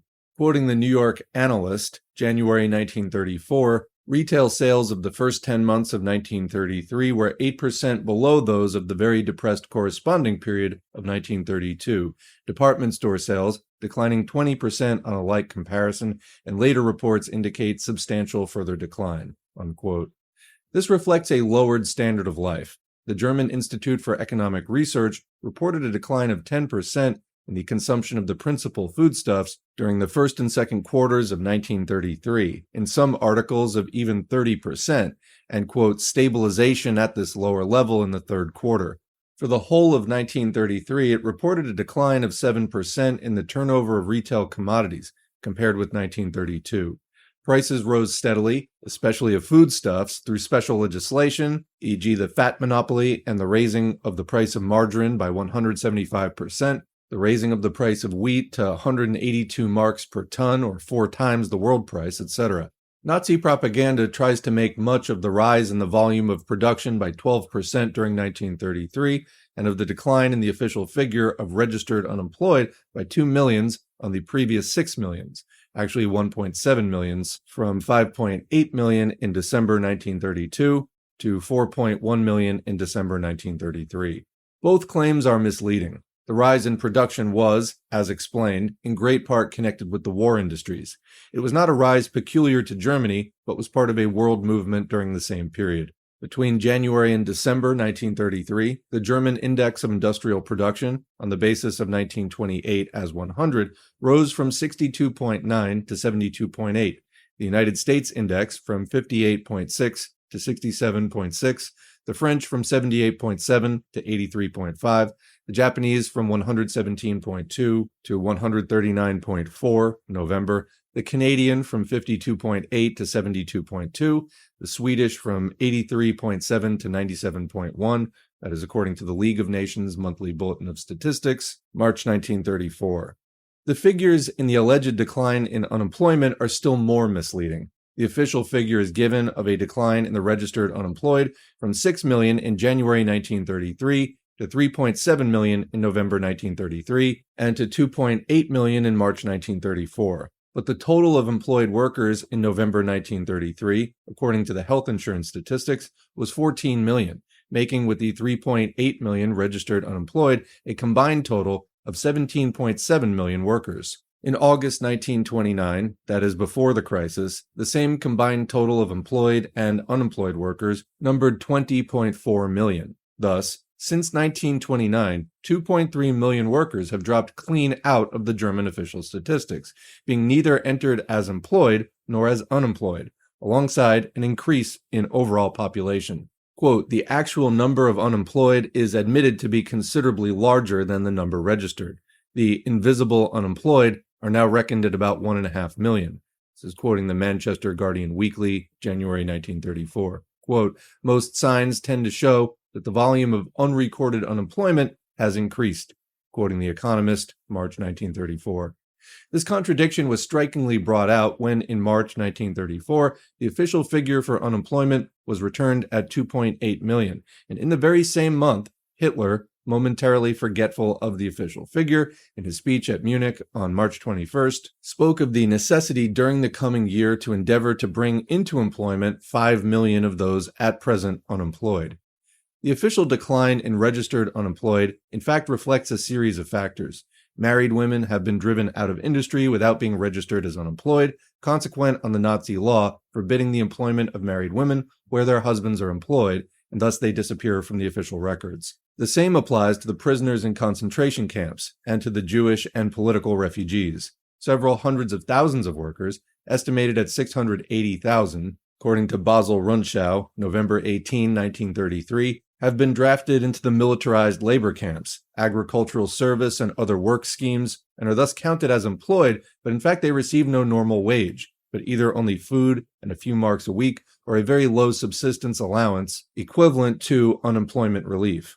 Finally, throughout industry, by a series of devices offering inducements for this process to employers, workers have been given part-time work by spreading existing work with reduced hours and weekly wages, that is, at the expense of other workers and of a general lowering of standards. On the whole process, the British financial journal, The Statist, comments, with reference to Hitler's anniversary speech to the Reichstag, quote, as regard economic affairs, he had not very much to say, perhaps because there is not much to report.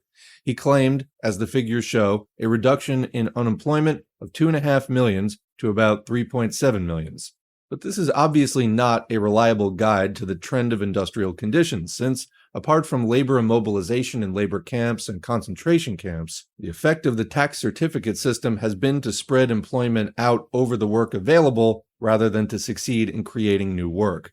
There has, however, been some improvement in production, particularly in iron and steel in 1933 as compared with 1932, and doubtless this has meant some real decrease in unemployment. The improvement in employment is therefore only partly due to a net increase in the demand for labor, and it arises mainly from spreading out employment. This may be a good thing psychologically, but economically it results in lower wages and even in lower real wages. In addition to this lowering of the standard of living, there must be counted the numerous, quote, voluntary contributions which have to be deducted from the weekly wages. It is possible, as a result, that the beneficial political effect of spreading employment may be lost in the lowering of the standard of living, and probably for this reason, Herr Hitler did not devote much of his speech to economic affairs, unquote. This process of effective wage reduction and lowering of the standard of living, already revealed in the statistics of falling consumption during 1933, is further borne out by the available information on the movement of wages. The official statistics claim that the total of wages plus salaries for the third quarter of 1933 exceeded the corresponding total for 1932 by 4%, alongside an increase in the number employed by 7%. It is obvious that even these figures, which do not take into account the heavily increased deductions from wages, nevertheless betray a net reduction in the wage per worker. It may be noted that the total return from the tax on wages, which reached 65 million marks for the monthly average in 1932, fell to 61.3 millions in July 1933 and 59.6 millions in August 1933, the very period of the supposed increase. A correspondent in the Manchester Guardian reports, quote, "Wages fell considerably in Germany in 1932, and there was a further fall last year. At present, the average hourly wage is about 20% lower than in 1931. The fall in wages has been accompanied by a great increase in the deductions for income tax, unemployment insurance, sickness insurance, etc., which have more than doubled. In 1932, these deductions amounted to between 12 and 13% of the wages. They now amount to nearly 27%, including voluntary contributions, which are voluntary only in name. According to calculations made by a very competent statistician, the net average wage of workmen employed in German industry last September was 21.65 marks a week. If agricultural workers were included, the average net wage would be much lower. The real wages or purchasing power of the German industrial workers have fallen since April rather more than the money wages, as general prices, which in the first 4 months of last year were lower than the average of 1932, have risen about 3% since April, and the price of primary necessities have risen about 10%. The average real wage in September 1933 was about 31% lower than in 1900, quoting the Manchester Guardian Weekly, January 1934.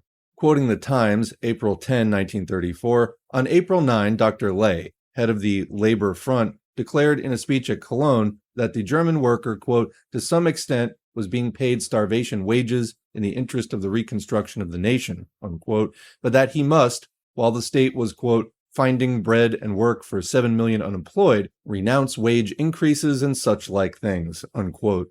This is already before the Labor Code, with its abrogation of all existing collective contracts, came into force on May 1, 1934. It is sufficiently clear that the economic process of fascism in Germany goes the same path as in Italy, the path of the extreme depression of the standards of the workers and intensification of exploitation. That is key. The lesson of facts in Italy and Germany should put all on their guard against the empty economic promises and programs of fascism before power in Britain and other countries. Section 5. Fascism and War. We start with a quote from Mussolini's The Political and Social Doctrine of Fascism. Quote, "Fascism believes neither in the possibility nor the utility of perpetual peace. War alone brings up to its highest tension all human energy and puts the stamp of nobility upon the peoples who have the courage to meet it." Unquote. Comment, how convenient for capitalism, which happens to require war. And another quote from Hitler's Mein Kampf, quote, "In eternal warfare, mankind has become great. In eternal peace, mankind would be ruined." Unquote. The chauvinistic, warlike character of fascism is its most obvious external characteristic. The war role of fascism can, however, only be correctly understood in relation to its general social role as the expression of the extreme stage of imperialism in breakup. On the question of fascism and war, very much nonsense has been written. On the one hand, bourgeois critics of fascism in Western Europe and America expressed their shocked indignation as if fascist Germany and fascist Italy were the first and only countries to go in for jingoism, wholesale war incitement and war preparation, and as if England, France, and the United States were innocent angels of peace. On the other hand, supporters of fascism in these countries endeavored to accept at face value the transparently hypocritical, quote, peace speeches occasionally turned out by the fascist leaders for foreign consumption, in open and glaring contradiction to their main utterances, and seek to soothe an alarmed public with fanciful reassurances, as if fascism were really a doctrine of world peace. Comment, let me direct your attention in the modern age again to libertarianism, which basically does the same thing, except in insisting on a society based on private property, and in fact with the most naked and brutal enforcement of private property laws. Libertarians can never have the kind of freedom from a police state or from war that they claim to espouse, because that's the purpose of police, and war is also necessary to settle disputes over world markets, etc. So it's another example of transparent hypocrisy from the far right on these topics. The system that they're for, maintaining class society, necessarily involves these things. Continuing, both these lines of treatment, either acting like fascism is the only bourgeois force which is for war, or acting like it's truly anti-war, are an absurd flying in the face of facts. Because fascism is the leading expression of modern imperialism, of capitalism in decay, of the most violent policies of capitalism in crisis. Therefore, necessarily, fascism means war. Fascism, with its violent suppression of all socialist, pacifist, and internationalist agitation, with its militarization of labor and centralized dictatorship, as well as with its ceaseless saber-rattling agitation, is a direct part of capitalist war preparation. Its methods and policies reproduce the conditions of a country at war, as seen in all the belligerent countries in the last war, but already in the pre-war period. In the same way, the final outcome of all the policies of fascism, of all its chauvinist, nationally exclusive, aggressive, and domination-seeking policies, can only be war, as indeed its leaders in all their principal and most authoritative utterances to their own followers openly declare. But these tendencies are not peculiar to fascism. They are common, in greater or less degree, to all imperialist states. They only receive their most extreme expression in fascism. Fascism in Britain, where there is no such immediate, easy basis for war agitation as Versailles provided in Germany and also in Italy, and where mass anti-war feeling is strong, endeavors to hide for the moment the war role of fascism, and even to put on a pacifist dress and present fascism as a doctrine of world peace. Thus Mosley writes, quote, "Fascist organization is the method of world peace among nations bound together by the universal fascism of the 20th century." Unquote. This blatant attempt to throw dust in the eyes of the credulous is exposed by the entire propaganda of fascism. Mosley, who professes to proclaim the aim of, quote, world peace through fascism, will need to fight it out with his masters, Mussolini and Hitler, who denounce in round terms the whole conception of world peace as incompatible with fascism. Quote, "Fascism," proclaims Mussolini, "believes neither in the possibility nor the utility of perpetual peace." Quote, "In eternal peace," proclaims Hitler, "mankind would be ruined." Unquote. Quote, "Fascism issued from war," writes the fascist Carly, "and in war it must find its outlet." Unquote. This is the dominant voice of fascism. The temporary pretense of British fascism to put on a peace advocate's dress is only a typical example of fascist demagogy. International fascism is a contradiction in terms. The foreign policies of fascist states can only be the foreign policies of extreme, aggressive imperialist states, with all the consequent antagonisms heightened to the most extreme point. The identity of counter-revolutionary policy produces no identity of foreign policy.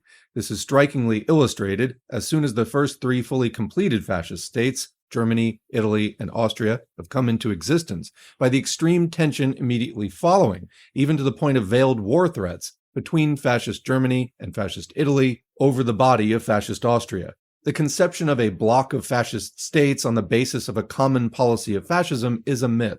An alliance between such states can only be formed where an identity of immediate aims of the foreign policy of the imperialist groupings concerned would have in any case made an alliance possible, whatever the political form. But if the fascist type became generalized for all the leading imperialist powers, this would only mean an immediate accentuation of the antagonisms and hastening of the advance to war. The extreme tensity of war preparations and inculcation of the war spirit in fascist Germany and fascist Italy has been equally noted by observers of all political colors. For the evidence of the developments in Germany, especially, reference may be made to Wickhamsteed's Hitler, Whence and Whither, to the American journalist Leland Stowe's Nazi Germany Means War, and to Ernst Henri's Hitler over Europe. This does not mean that fascist Germany, any more than fascist Italy, aims at immediate war. To this extent, and no further, the peace speeches are sincere, insofar as they are calculated to gain time and cover the necessary process of rearmament. Unless the situation is precipitated by unexpected events, a preliminary period is sought for the necessary heavy war preparations, as well as for the diplomatic preparation of a favorable situation.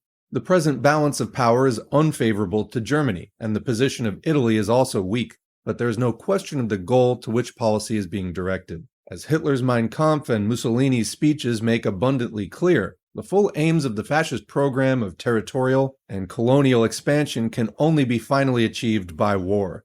England, France, and the United States, whose statesmen and publicists indulge in expressions of shocked surprise at the militarism of fascist Germany or of Japan, are in fact far more heavily armed than Germany, Italy, or Japan. They spend more on armaments, and they have bigger records of plunder and armed violence all over the world. But the difference in the present situation of these two sets of powers, which partly accounts also for the more rapid development of fascist forms in the latter group, lies in the fact that England and France, the position of the United States, owing to its special continental situation, is in a category by itself and shares characteristics with both groups, are relatively sated imperialist groups. They're gorged with world plunder, and they're seeking above all to hold what they have.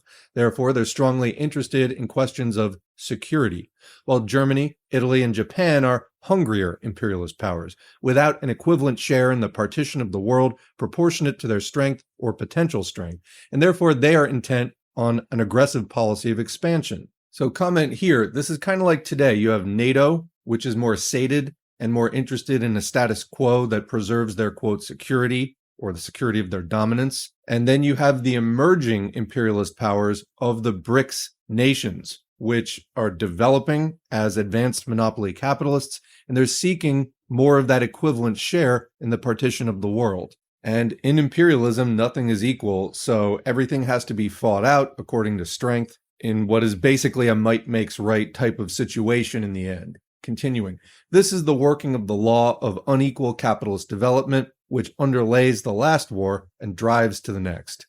What, however, is conspicuous in the present international situation is the relative complacency and even conciliatory attitude with which the other imperialist powers, especially Britain, have treated the question of the rearmament of Germany. In particular, Britain has directly supported and assisted the German rearmament, both materially and financially, and also diplomatically, as shown notably in its line over the German military law of March 1935, and in the Anglo-German Naval Agreement. What underlies this attitude of British imperialism in relation to the open war preparations of German fascism? Apart from the general aims of British policy to counterbalance and weaken the previous French hegemony in Europe, two further dominating factors may be traced. The first is the recognition of fascism as the bulwark against social revolution, and the anxiety not to weaken in any way the position of fascism, and thereby open the way to the fall of the Hitler government and to the proletarian revolution in Germany. Comment, which again, the German imperialists just had a near miss with having their country go socialist, and that is why the fascist government is there in the first place. Continuing, as Lloyd George frankly declared in his speech on September 22, 1933, quote, "If the powers succeeded in overthrowing Nazism in Germany, what would follow? Not a conservative, socialist, or liberal regime, but extreme communism. Surely that could not be their objective. A communist Germany would be infinitely more formidable than a communist Russia. The Germans would know how to run their communism effectively. That was why every communist in the world, from Russia to America, was praying that the Western nations should bully Germany into a communist revolution. He would entreat the government to proceed cautiously," unquote. The national government needed no such entreaties, but has acted throughout as the broker for fascist Germany. The second factor is the widespread hope of imperialist circles, especially in Britain, to use a rearmed fascist Germany, in unity with Japan, for war on the Soviet Union. The objective of an expansionist war to the east, directed against the Soviet Union, and with the support, if possible, of Britain, France, and Poland, is continuously expressed in all official statements of Nazi foreign policy, notably in Hitler's Mein Kampf, in the writings of Rosenberg, the official chief of the Nazi Foreign Political Department, whose line is fully and openly set out in the book, The Future Path of a German Foreign Policy, and also in the formerly withdrawn Hugenberg Memorandum. Hitler writes in Mein Kampf, quote, "For Germany, the only possibility for the carrying out of a sound territorial policy lay in the winning of new land in Europe itself. When one would have territory and land in Europe, this could in general only happen at the cost of Russia," unquote. Quoting it again, "We stop the eternal march to the south and west of Europe and turn our eyes toward the land in the east. If we speak of land in Europe today, we can only think in the first instance of Russia and her border states," unquote. The American publicist Calvin Hoover reports the following as his impression of the prevailing tendencies in the event of a possible agreement between Western Europe and fascist Germany. Quoting from Hoover's Germany Enters the Third Reich, quote, "In such a case, the Western European powers might be glad to allow Germany a free hand in the Slavic East and South for the satisfaction of any further expansionist aims. There is evidence that the idea of the reorganization and restoration of Russia under German tutelage is again very much to the fore," unquote. British imperialism, above all, encourages up to the present, with moral and material support, both Germany and Japan, and influential circles hope for a combined attack of both powers on the Soviet Union. At the same time, German-Japanese relations are drawn extremely close. It is unnecessary here to discuss the powerful resistance which such an attempt would meet, not only from the Soviet Union, but from the whole international working class, leading to the unloosing of revolutionary struggle and civil war above all in Germany itself. Just this prospect leads the imperialist and fascist forces still to hesitate. The final direction of fascist war still lies in the womb of events. What is already manifest is that the advance of fascism has enormously accelerated the advance to war on every side. Section 6. Fascism and the Women's Question. In no direction does the contrast of the two worlds of fascism, or capitalism in extreme decay, and of socialism, as demonstrated in the Soviet Union, express itself more clearly and sharply than in the status of women. The position of women has often been referred to as one of the surest measures of the level of a civilization. By this measure, the Soviet Union stands out as the first fully developing civilization in history, where for the first time men and women participate with full equality, while fascism is revealed in its most undisguised reactionary character. The subjection of women has always been inseparably bound up with class society, and is one of the indispensable foundations without which private property society could not maintain itself.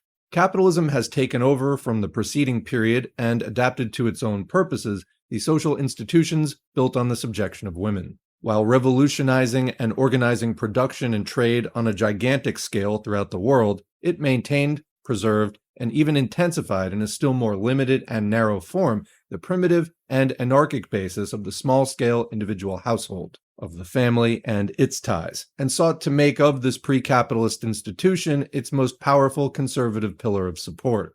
Only on this basis could capitalism, with its complete individualist cash nexus repudiation of all social obligations and ties, nevertheless successfully maintain itself, and through the institution of the family, throw off its own shoulders all social responsibility for the proper conditions of motherhood, of the bringing up of children, of the support of the sick and the aged, as well as the enormous volume of so-called domestic labor, all socially necessary labor indispensable for the maintenance of society, but offering no profit for capitalism to organize, and thrown off as unpaid labor onto the shoulders of the working-class wives and mothers to be performed in the heaviest, dirtiest, most unproductive and wasteful pre-machine conditions alongside highly organized large-scale machine industry in the world outside.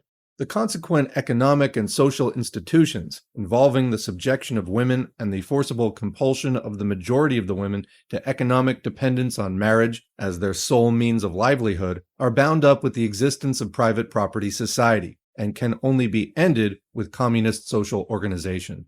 Nevertheless, capitalism in its progressive phase performed also a progressive role in relation to the position of women by offering for the first time the possibilities and conditions of a new economic form of organization. Capitalism, in its search for ever more and cheaper supplies of labor power, draws increasingly millions of women and young persons into industry. Until today, about 1/3 of the total labor force in modern capitalist states consist of women and girls. Despite the brutal conditions of exploitation, more heavy than for the male workers, an inequality defended in the name of the sacred, quote, family, on the basis of the illusory theory that the average woman worker is supposed to have no, quote, dependence. Yet this means that millions of women have for the first time the beginnings of possibility of an independent economic existence and active citizenship, in place of the compulsion of dependence on a male earner as their sole possibility of livelihood and existence. Marx discerned at an early stage the significance of this process. Quoting from Capital Volume 1, Chapter 15, however terrible and disgusting the dissolution under the capitalist system of the old family ties may appear, nevertheless, modern industry, by assigning as it does an important part in the process of production outside the domestic sphere to women, to young persons, and to children of both sexes, creates a new economical foundation for a higher form of the family and of the relation between the sexes, unquote. The realization of this possibility of emancipation, for which capitalism has thus laid the preliminary conditions, depends on the advance to a communist society. Since the drawing of women into industry, so long as the old property conditions and burden of the individual household remain unreplaced by social organization, only in fact adds to the burden of women instead of liberating them. Only by the full introduction of women into equal partnership in social production, with the consequent necessary equal education and training, and the destruction of old, wasteful, unorganized domestic economy inseparably connected with the private property system, can the old position of the economic dependence of women be ended, and their equality and freedom be realized, not only in form, but in living reality. This standpoint was expressed by Engels in his well-known declaration in The Origin of the Family, quote, "The emancipation of women and their equality with men are impossible, and remain so as long as women are excluded from social production and restricted to domestic labor. The emancipation of women becomes feasible only then when women are enabled to take part extensively in social production," unquote. The dependence of the solution of the women's question upon the realization of a communist society was constantly emphasized by Lenin. Quoting from his speech to a Moscow Conference of Working Women, "The full liberation of woman and her real equality with man requires a communist economy, a common social organization of production and consumption, and the participation of woman in general production. Only through this will woman take the same place in society as man," unquote. The Soviet Union illustrates the advance toward this position, where for the first time in the world's history, the real equality of women is being built up and established among all the peoples in its territory. But capitalism, in the period of the general crisis, begins to reverse the engines and move in the opposite direction. It is no longer hunting for new reserves of labor power to exploit. On the contrary, it can no longer find employment for the existing labor force. Hence, the cry begins to be sounded increasingly, always from the beginning voiced by the clerical reactionary forces, but now increasingly taken up by modern capitalism as a whole, to drive women out of industry and thus assist to, quote, "solve unemployment" by increasing the number of dependents to be maintained on each wage. The process can be observed in England in the operation of the Anomalies Act and of the barbarous family means test. This cry is taken up in its sharpest and most undisguised form by fascism, here, as in every sphere, voicing the most reactionary tendencies of capitalism and extreme decay. Back to the home, back to economic dependence on marriage as the sole career for women. Cut down women's education, expel women from employment, and give the jobs to men. Back to pots and pans, produce more cannon fodder for war. Back to kitchen slavery. This is the line of fascism on the women's question. Comment: does it sound like any other political party's line on women? Continuing. Hitler writes, quote, "In the case of female education, the main stress should be laid on bodily training, and after that, on development of character, and last of all, on intellect. But the one absolute aim of female education must be with a view to the future mother," unquote. That's from Mein Kampf. It may be noted that the new German government regulations for cutting down university education and establishing a rigidly limited student quota for all forms of higher education, and that also dependent on political national reliability, restricts women to 10% of the quota of 15,000, i.e., only 1,500 women for the whole of Germany to be permitted in a given year to proceed to any form of higher education, whether universities, technical colleges, or other institutions. In 1931, there were 19,700 women students in Germany. Taking an average 3-year course as a basis, representing an average pre-fascist annual entry of 6,000 to 7,000 women students, this represents a cut by fascism of women's higher education by 75 to 80%. Footnote here, the drastic cutting down of university education, previously the pride and greatest strength of German civilization, is a typical expression of the general cultural reaction of fascism, equally illustrated in the burning of the books, etc. The Berlin correspondent of the Manchester Guardian reported in the beginning of 1934, quote, "Of the total number of matriculated students in the whole of Germany, only 15,000 are to be allowed to enter universities, technical colleges, or other institutes of higher education in the coming year. Some 23,000 matriculated students will be unable to proceed to higher education in consequence of the new regulations," unquote. At the same time, the Soviet Union educational authorities were reporting that the total number of university and technical college students in the Soviet Union in 1933 was 415,000, as against 203,000 in 1926-7, and 130,000 under Tsarism. In the face of these facts, even the dullest should be able to see that communism, with its basis in science, is bound to conquer the world, while fascism, with its denial of science, is doomed to decay and death. Back to the main text. Spengler writes in his Years of Decision, quote, "Let German women breed warrior men, and take pleasure in breeding them. Woman is to be neither comrade nor beloved, but only mother." Unquote. The American Observer, Calvin B. Hoover, reports the Nazi attitude to the women's question this way, quote, "The attitude of the National Socialists toward women is an integral part of their belief in the desirability of a return to a system of life and morals characteristic of an agricultural rather than an industrial society. The party is determined that the place of women shall once more be in the home. In a word, the National Socialist conception of women in the scheme of things is that they should bear many strong sons to serve the state in peace and war." Unquote. It is an error to suppose that the reactionary fascist attitude to women is simply a reflection of a religious reactionary outlook and yearnings for a pre-industrial type of civilization. The fact that the policy of minute bonuses, not in cash but in orders on the large shops and repayable, for marriage, on the condition that the woman passes out of industry, and the violent propaganda for more births. Comment, see in 2024 Elon Musk's insistence that population collapse is the real threat to humanity, etc. Continuing, are accompanied at the same time by the policy of wholesale sterilization of the alleged unfit or mentally weak, i.e., of those likely to produce offspring unfit for military service or of those politically unreliable. This latter practice, being extremely offensive to traditional religious sentiment, is sufficient evidence that the policy as a whole is not simply the policy of religious reactionary romanticism, but the conscious reactionary policy of modern capitalism in its most extreme decay. Modern capitalism, while freely exploiting women in industry at sweated rates so far as it has use for their labor, kicks the remainder out of industry whom it cannot employ, bidding them to become dependent on male wage earners and thus save its total bill for wages or unemployment relief, and at the same time calls on them to perform their service in producing plenty of recruits for the increasing needs of the slaughterhouses of imperialist war. This is the viewpoint of modern capitalism in extreme decay, or fascism, on the role of women. In this key question, the role of women, as in its attitude to culture, or in its use of torture and reintroduction of barbaric beheadings, fascism reveals typically its degraded social, political, and cultural level. Chapter 10. The Essence of Fascism, the Organized Expression of Social Decay.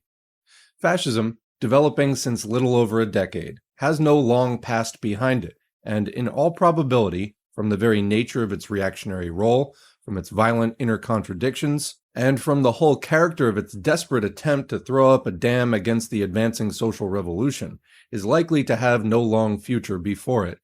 Fascism is likely to be remembered only as an episode in the long-drawn class war advancing to the final victory of the socialist revolution. But if fascism were able to have the opportunity to continue over a longer period, were able to maintain its power and to dominate as it dreams a whole phase of social history, then it is evident from the whole foregoing analysis what its historical role would be, and what kind of society it would produce.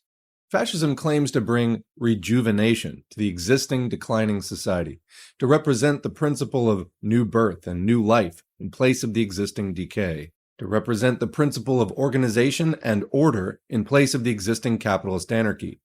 The exact contrary is the case. Because the roots of the existing decay and anarchy lie in the capitalist class ownership of the means of production, the only new life and new birth can come from the victory of the proletariat and the socialist reorganization of society.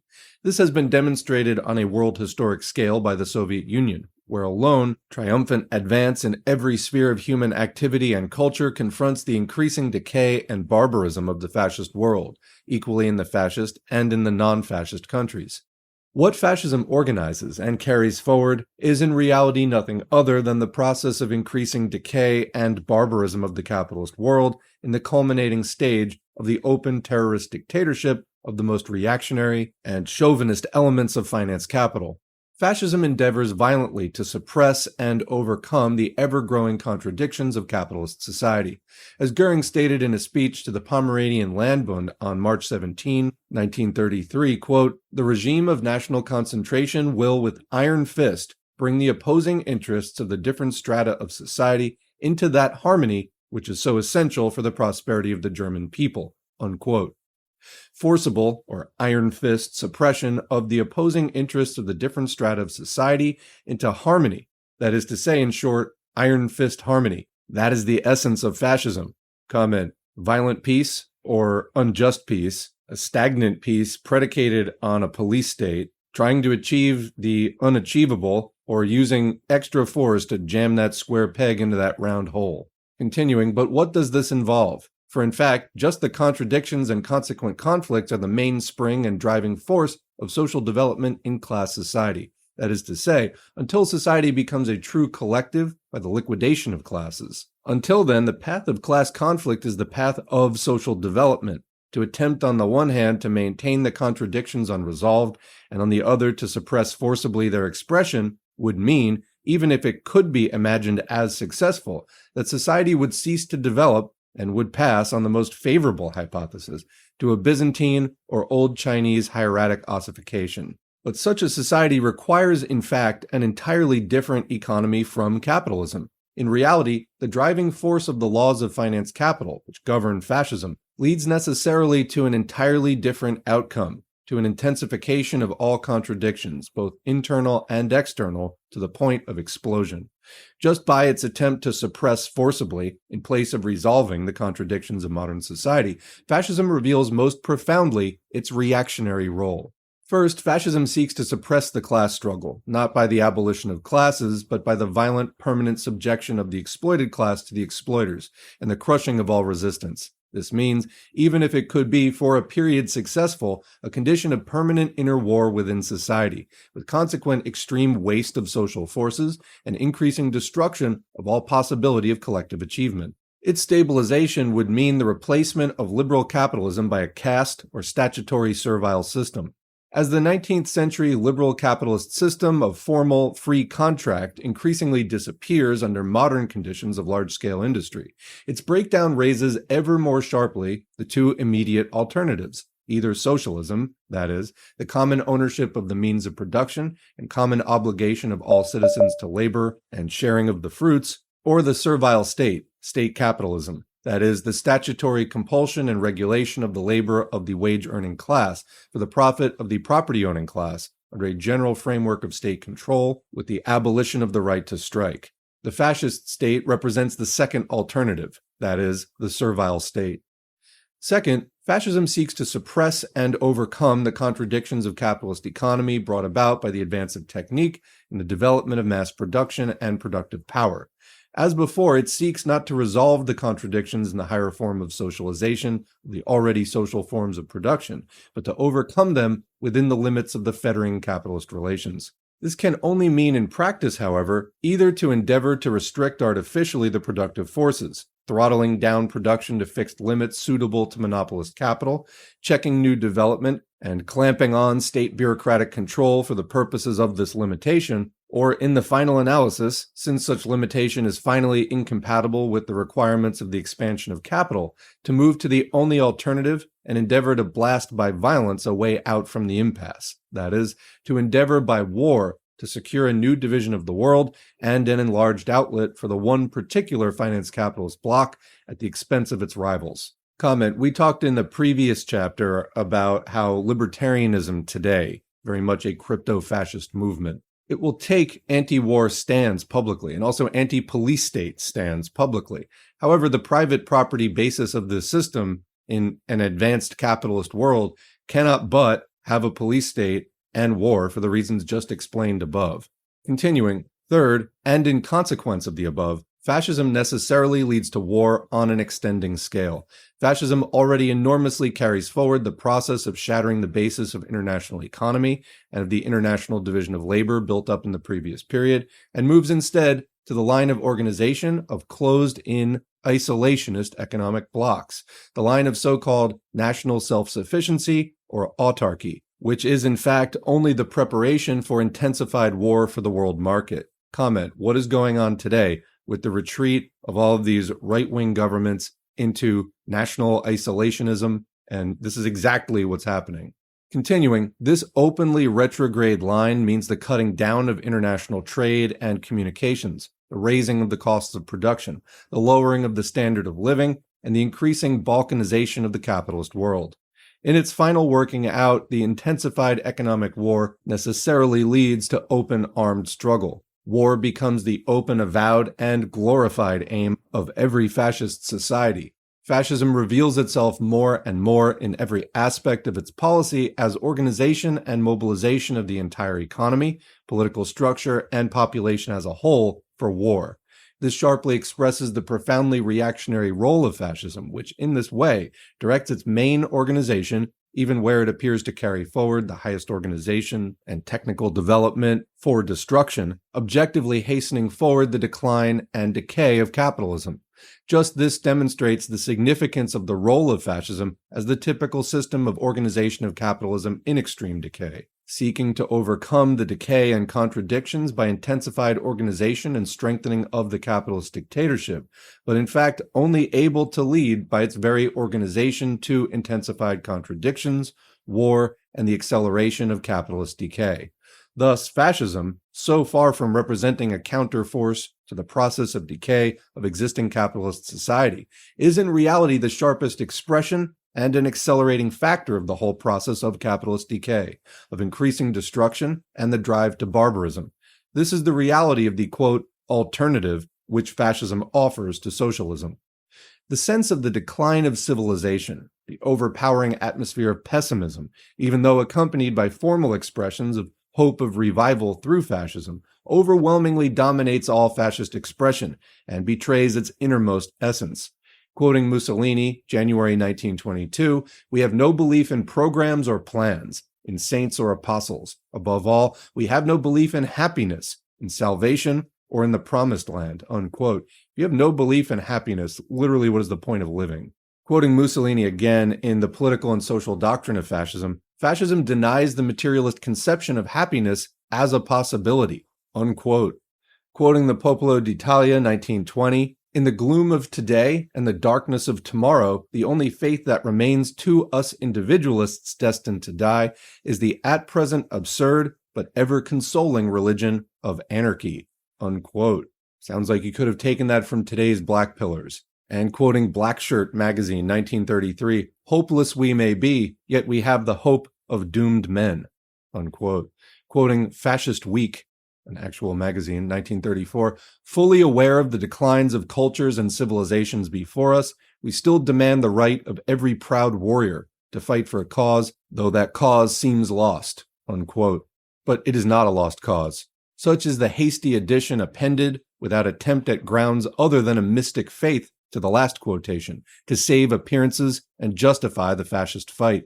But the addition rather confirms than changes the basic outlook revealed. The basic tone and outlook remains that of a dying civilization fighting against odds to continue defiantly in the face of all of the evidence of the doom of history proclaimed against it. So comment, in other words, capitalism is dying, fucking deal with it, stop trying to murder people because you're mad about it. It's not the end of everything. We're actually going to move on to something much better than this, at least for about 99% of the population, probably including you. Continuing, characteristic of this whole outlook is the dominating influence of Spengler on fascism, the favorite, the most quoted, and the dominating philosopher and teacher of the fascist, quote, theorists, remains Spengler, the shallow journalistic smatterer philosopher of the inevitability of decline and of the collapse of civilization, even though his conclusions are so downright black and hopeless in their pessimism that they are compelled formally to deny them while accepting his premises. The recent official book of British fascism, Drennan's Sir Oswald Mosley and British Fascism, fills its pages with endless excerpts from Spengler declaring, quote, "Spengler's interpretation of world history is a colossal monument to the European mind. His interpretation of past history remains valid and constitutes a base from which modern man may begin to interpret his own present and to modify his own future," unquote. What is the teaching of this, quote, colossal prophet? He writes, quote, Only dreamers believe that there is a way out. Optimism is cowardice. We are born into this time and must bravely follow the path to the destined end. There is no other way. Well, tell that to Hitler, I guess. Our duty is to hold on to the last position, without hope, without rescue. The honorable end is the one thing that cannot be taken from a man." Unquote. What is the comment of the fascist weak on all this commonplace maudling posturing of all dying civilizations? Quote, "His words are a magnificent example of dauntless nobility in the face of inevitable annihilation." Unquote. The fascist organ thereafter endeavors to plead that perhaps man may be, quote, "in some ways free of natural laws," and thus escape the doom. But even the final conclusion of the fascist organ runs, quote, "For those who make the choice, the very least of their destinies will be an honorable end," unquote. In the same way, the official book on Mosley and British fascism, already quoted, glories in the breakdown of civilization and the return to the primitive. Quote, "The powers of the blood, unbroken bodily forces, resume their ancient lordship.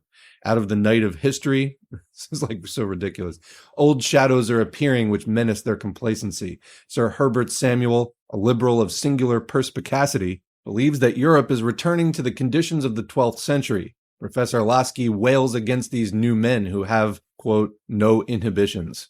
The figure of the leader comes out into the stark day, in the grim serenity of Mussolini, in the harsh force of Hitler, and behind them stride the eternal condottieri, the gallant, vivid Balbo, the ruthless Goering," unquote. With this typical glorification of the condottieri, of the return of the brigand Balbo and the guerrilla Goering, of the law of the jungle, we may leave the fascists to their Neronian pleasures until such time as the strong hand of the proletarian dictatorship shall end their blood orgies and establish civilized order and progress throughout the world. What speaks here through the mouth of the fascists is nothing but the typical, decadent, parasitic glorification of blood and the caveman, already visible in its first signs in the invalids Nietzsche, Carlyle, and other sick types, or later represented in the Ethel M. Dells and Hemingways of literature. Fascism in its ideology is nothing but the continuation of end-of-century decadence into its necessary outcome in bloodlust and barbarism. All this is only the death rattle of the dying bourgeois civilization. Against all this pessimism, decline, decay, and filth, tragic destinies, self-heroizings, idolization of death, returns to the primitive, mysticism, spiritualism, and corruption, the revolutionary proletarian movement of communism, of Marxism, the heir of the future, proclaims its unshakable certainty and confidence in life, in science, in the power of science, in the possibility of happiness, proclaims its unconquerable optimism for the whole future of humanity, and in this sign, armed with the weapons of scientific understanding, of dialectical materialism, of Marxism, will conquer and sweep from the earth the dregs of disease and decay which find their expression in fascism. The threat of world war. The experience of both Italian fascism and German fascism, as also of the military fascism of Japan, has overwhelmingly demonstrated that fascism drives toward war. Italian fascism, after concentrating its entire organization and economy on preparation for war, led the way as the first of the European powers to open large-scale war in the new period since the world crisis by its attack on Ethiopia in 1935.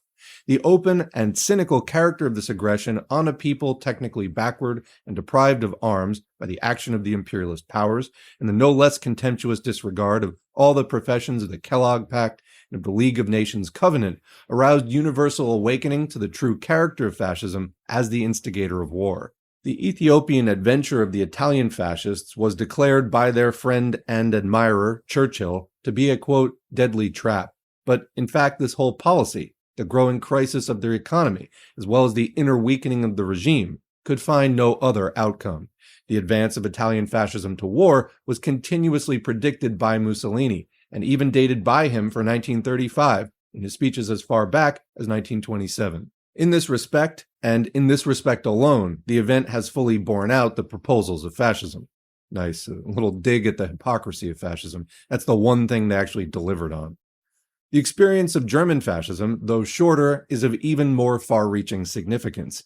In the case of German fascism, it is manifest to all observers, and it is unnecessary to recapitulate the detailed evidence, given, for example, with ample documentation in Dorothy Woodman's Hitler Rearms, that the entire organization, not only of technique and economy, but of the whole life of the people, has been directed to war on a scale that has never before been equaled. Behind Hitler stands the General Staff. The estimate, given currency by Churchill in 1935, that the expenditure of Germany on war preparation has attained the colossal figure of £800 million annually, a sum exceeding the total figure of the British budget, reveals not only the extreme degree which this process has reached, but also the extreme instability of its whole basis and the impossibility of continuing this process for any prolonged period without reaching the final outcome in war. These tendencies of extreme and heavy rearmament and of the increasing mobilization of the whole population and economy for war are not confined to the fascist countries. In greater or less degree, they are common to all the imperialist countries, but they are carried to an extreme point without parallel elsewhere in the fascist countries. The fascist dictatorship provides the means for this enormous compulsory mobilization and regimentation in a way that arouses the envy of the statesmen of the parliamentary democratic countries.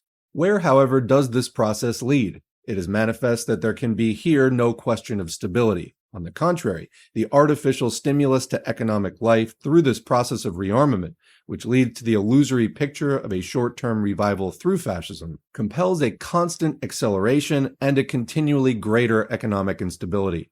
On the one side, the pyramid of long-term and short-term debt for unproductive expenditure rises steadily higher.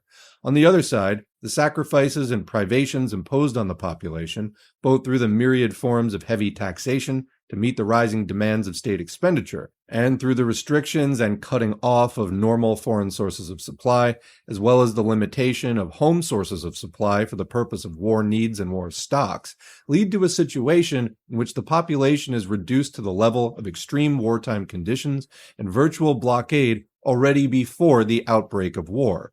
Thus, a situation is reached which received its most typical expression in respect of Japan, when the Times Tokyo correspondent had occasion to declare that if the war industries were for a moment interrupted, the whole economic structure would collapse. Comment, I just keep thinking about the United States. Continuing, such an artificial position belongs to the conditions of wartime, but not of peacetime. It is obvious that such a process as is going forward in Germany cannot long continue in conditions of peace. It must inevitably, in a relatively short period of time, lead to its outcome in war, as the only alternative to its own inner collapse. This becomes more and more evidently the whole direction of German policy, just as Italian policy has already reached this outcome. But the gamble of war, in fact, eventually sharpens all the contradictions and inner weakness of the whole regime. The process of capitalist decay reaches its most extreme and violent expression in fascism. Chapter 11. Tendencies to Fascism in Western Europe and America. Until the last few years, liberalism and social democracy denied the possibility of fascism in the, quote, civilized countries of Western Europe and America. As early as 1922, immediately after the victory of fascism in Italy, while current discussions still treated this as a, quote, Italian phenomenon, the Communist International at its Fourth Congress gave the warning for every country, quote, the menace of fascism lurks today in many countries, in Czechoslovakia, in Hungary, in nearly all the Balkan countries, in Poland, in Germany, Bavaria, in Austria and America, and even in countries like Norway. Fascism in one form or another is not altogether impossible, even in countries like France and England, unquote. But even as late as 1928, the Second International still clung to its theory of the, quote, two Europes, and of, quote, dictatorship as being only possible in, quote, backward countries. Van der Velde, chairman of the Second International, declared at its Brussels Congress in 1928, quote, a great captain of industry recently said to us, quote, if without taking into account political frontiers, you trace an imaginary line from Kovno to Bilbao, passing through Krakow and Florence, you will find before you two Europes, the one in which horsepower dominates, the other where it is the living horse, the one where there are parliaments, the other where there are dictators, unquote. It is in reality exclusively in the latter, economically and politically backward Europe, that dictatorships, more or less brutal, more or less hypocritical, abound, whether veiled or no by a sham national representation, unquote. 3 years later, in 1931, the Second International had to admit the incorrectness of this theory. In its report to the Vienna Congress in 1931, the executive declared, quote, "Fascism has overstepped the limits which but a few years previously appeared to be drawn for it by the development of modern technique, whereas it was believed at the time that fascism was confined to those countries in which, quote, instead of horsepower, the living horse dominates. The fascist danger has now also penetrated to countries in which industry is highly developed," unquote.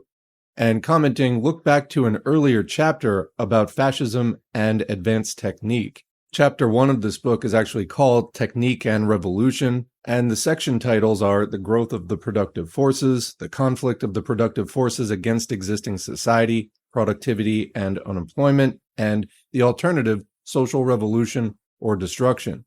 It's also discussed in chapters 2 and 3, with chapter 3 discussing the destruction of the productive forces, the revolt against the machine, the revolt against science, etc. So the Social Democrats were very wrong here, and Dutt was able to trace in this book the link between advanced production techniques and deeper crises of capitalism, and hence the development of fascism. But yeah, this completely conflicts with the entire anti-revolutionary reformist idea of social democrats that basically capitalism will just get better and better, more orderly rather than less orderly, and that gradually social democratic politicians and their mass movements can just sort of take over the reins. So that's fundamentally flawed. Anyway, continuing. The 3 further years since 1931 have seen the establishment of complete fascist dictatorships in Germany and Austria, the growth of influentially supported fascist movements in France and England, the development of the Spanish Revolution to the point of extreme menace of fascism, and the first signs of semi-fascist movements and tendencies. There's a footnote there about the Spanish Revolution. The question of Spain, which is basically different in type from the leading Western imperialist countries, is not further dealt with in this chapter. Any treatment would require a detailed separate analysis of the whole development of the Spanish Revolution since 1931. Its strangling by the left democratic liberal socialist bloc at the time of the height of the mass revolutionary wave, and the consequent passing of power to the right and rapid growth of fascism, approaching the prospect of an intense struggle of fascism and the mass movement in the coming period. Since the publication of the first edition of this book, these issues have come to a head in the Civil War, which broke out in Spain in October 1934. Back to the main text. It is now clear to all that the theory of fascism as a phenomenon only of, quote, backward, quote, agrarian countries is false, and that the communist analysis of fascism as the characteristic instrument of finance capital, which can be brought into play in the most highly developed industrial countries when the stage of the crisis and of the class struggle requires it, has been proved correct by facts. Events daily and hourly reinforce the truth that the international working class throughout the world, in every capitalist country, has to fight the menace of fascism. Another footnote here, the corresponding revision of fascist expression from the time when Mussolini declared that, quote, fascism is not an article for export, to the time when Mussolini declared, 1930, that fascism is, quote, universal, okay, and looks forward to a, quote, fascist Europe, has accompanied but has not caused this development. Apart from the interchanges between fascist movements, the attempts of fascism at rudimentary forms of international propaganda are still, inevitably from the very nature of fascism, feeble so far.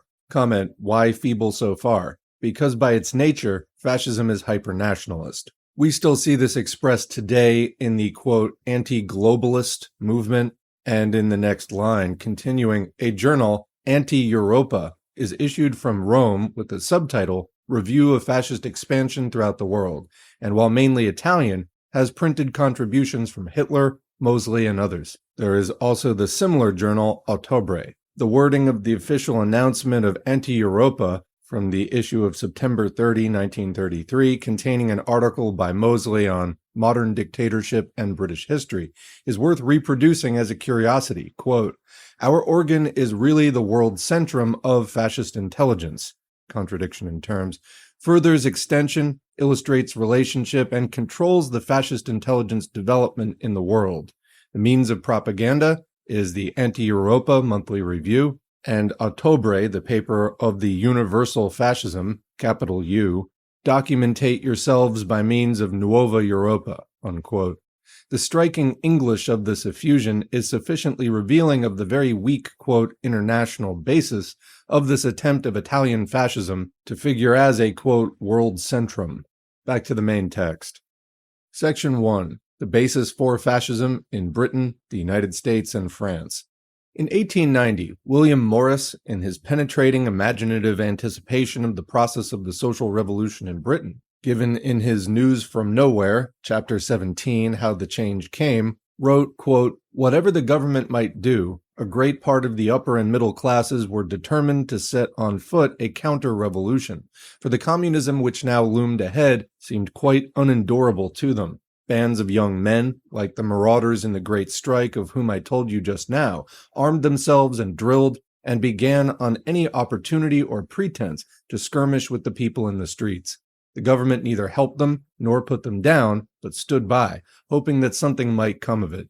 These friends of order, as they were called, had some successes at first and grew bolder. They got many officers of the regular army to help them, and by that means laid hold of munitions of war of all kinds. A sort of irregular war was carried on with varied success all over the country, and at last the government, which at first pretended to ignore the struggle, or treat it as mere rioting, definitely declared for the Friends of Order, unquote.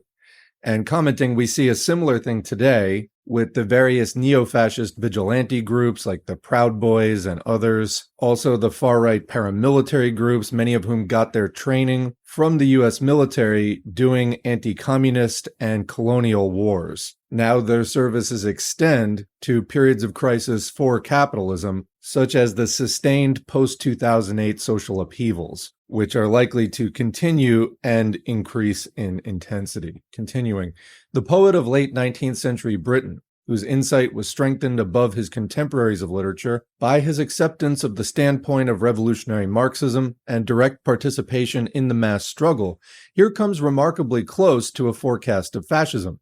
This passage is of interest, not only as one of the earliest direct anticipations of the specific character of fascism, not merely of counter-revolution in general in revolutionary socialist literature, but also precisely because it sprang from observation of British conditions and experience of the struggle in Britain, while the blind liberals and reformists 3 decades later, with facts staring them in the face, were still to be proclaiming fascism, quote, alien and, quote, unthinkable in Britain. It was precisely the observation of British conditions that first awoke in a keen mind, which had drawn nourishment from Marxism, one of the earliest direct anticipations of fascism. The illusion of the alien character of fascism in the, quote, democratic countries of Western Europe and America is commonly presented as based on the supposed peculiarities and uniqueness of the, quote, national character and, quote, institutions in these countries. Britain, or alternatively, according to the speaker, the United States, or France, quote, will never tolerate fascism. It is foreign to our whole traditions and outlook, unquote. The same myth was also current in Germany, where up to the last, the formula that Germany is not Italy was unweariedly repeated. What underlies the conception of the, quote, different character of Western Europe and America, and the undoubted fact of the deeper rooting of parliamentary democratic institutions in these countries? In reality, the situation, and the ideology accompanying it, is only the reflection of the wealthier, more powerful, privileged situation of Western imperialism with its vast colonial possessions and world domination. The earlier accession to power of the bourgeoisie in these countries brought parliamentary institutions, the instrument of their fight against feudalism, earlier to the front, and these parliamentary institutions continued to be maintained after the fight against feudalism was fully completed and the serious meaning had fully gone out of them, for the deception of the working class and the camouflage of the real rule of the narrowing plutocracy. Wow, so what's a narrowing plutocracy? Plutocracy is ruled by the rich, and narrowing means that the rich as a group are getting smaller. So in other words, what he's saying is that the parliament once was a serious weapon in the bourgeoisie's struggle against feudalism. But after the forces of feudalism were overcome, it really ceased to have that meaning, And now they just keep it around, not to fight feudalism, but to keep the workers in line by dangling this false hope that it can be an instrument of serious proletarian power.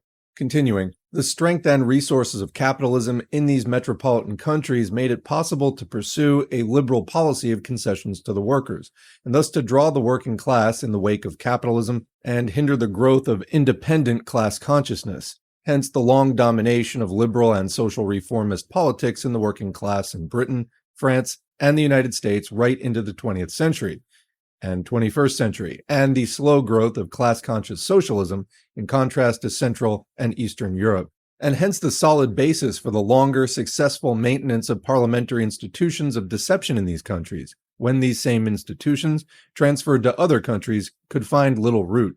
The, quote, democratic freedoms of Western imperialism have been built on the foundation of colonial slavery, as was strikingly demonstrated when the Labour government, the champion of, quote, democracy, brought in a reign of terror to maintain despotism in India and jailed 60,000 for the crime of asking for democratic rights.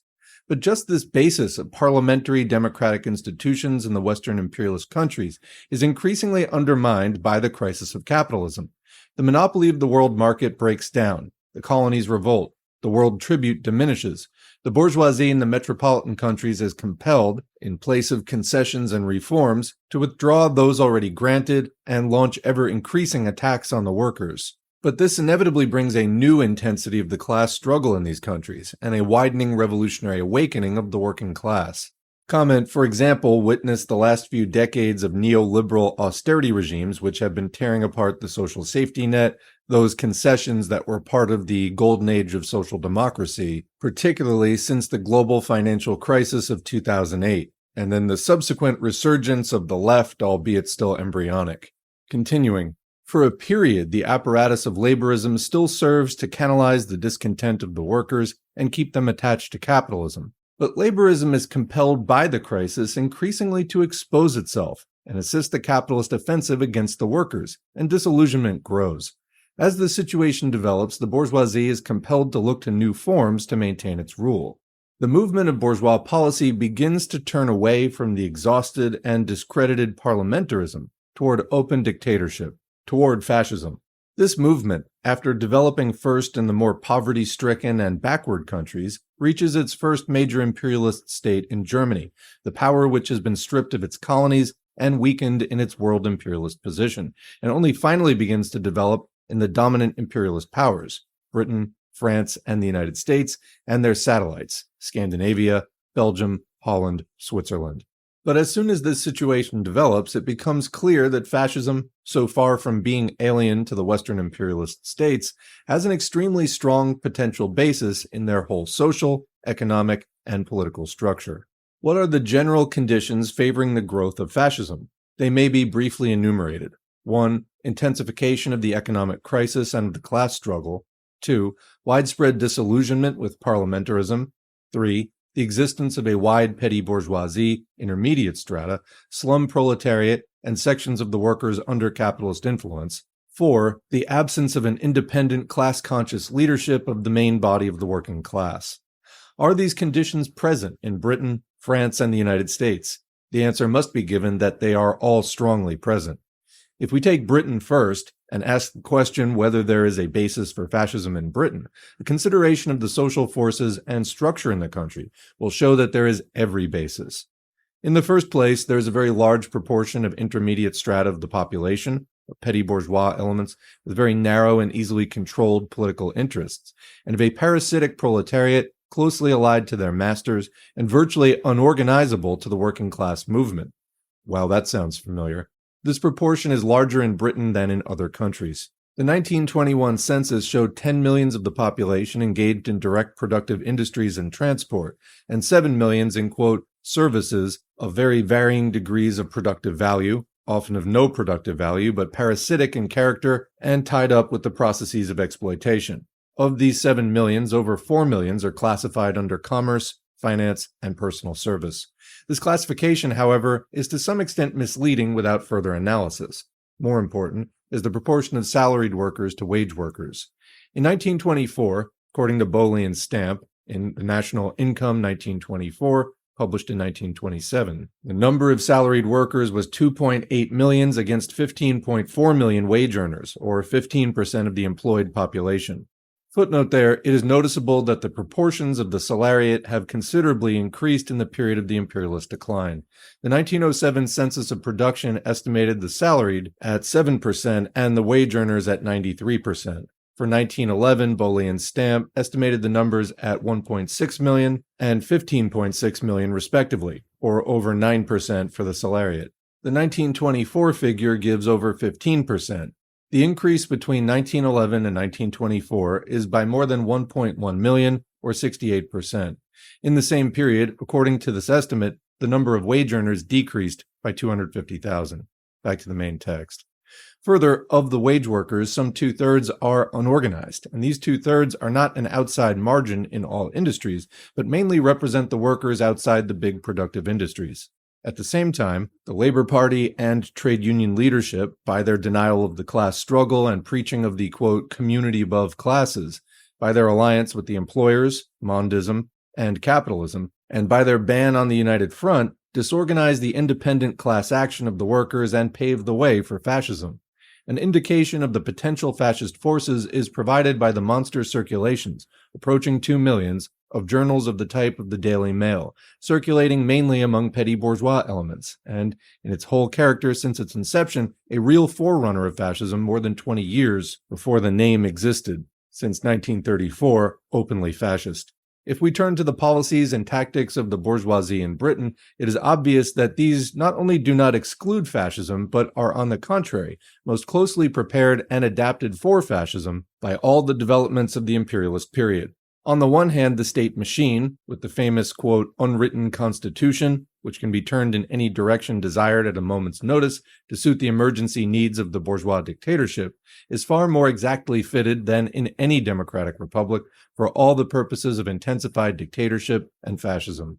On the other hand, the British bourgeoisie is trained for generations on the basis of its rule of India, Ireland, and the colonial empire to methods of violence and despotic domination, at the same time as on the basis of parliamentary and electioneering humbug in Britain to the technique of mass deception, the two together constituting the perfect combination for fascism. The words of the American ambassador in London during the war years, W. Page, a shrewd and admiring observer on the technique of the diehards, may be recalled, quote, "They call these old Tories diehards. It's a good name. They use military power, social power, financial power, eloquence, learning, boundless impudence, blackguardism, everything to hold what they have, and they fight like tigers, and they tire not," unquote. Or as Lloyd George, the, quote, liberal founder of the Black and Tans, declared in a speech in 1925, quote, "Scratch a conservative and you will find a fascist." For those who are still chloroformed by the sedulously instilled myths of law and order, it would be well to study a little the history of the British bourgeoisie for the past 3 centuries, which in bloody violence could hardly be equaled by any ruling class since the Roman Empire, as well as the action of this same bourgeoisie as a ruling class in the empire outside Britain today. They would speedily learn the mailed fist basis which lies behind the velvet speeches of a Baldwin or a MacDonald. It is sufficient to recall the technique of the Boer War Jingo agitation, the Ulster Rebellion, the Amritsar Massacre, the Black and Tans in Ireland, or the Organization for Countering the General Strike to see the full basis for fascism. So, quick comment here. I have seen people on social media trying to say that the United States has always been fascist or something like that. But I think that what Dutt is saying in this passage is probably the best way to understand this.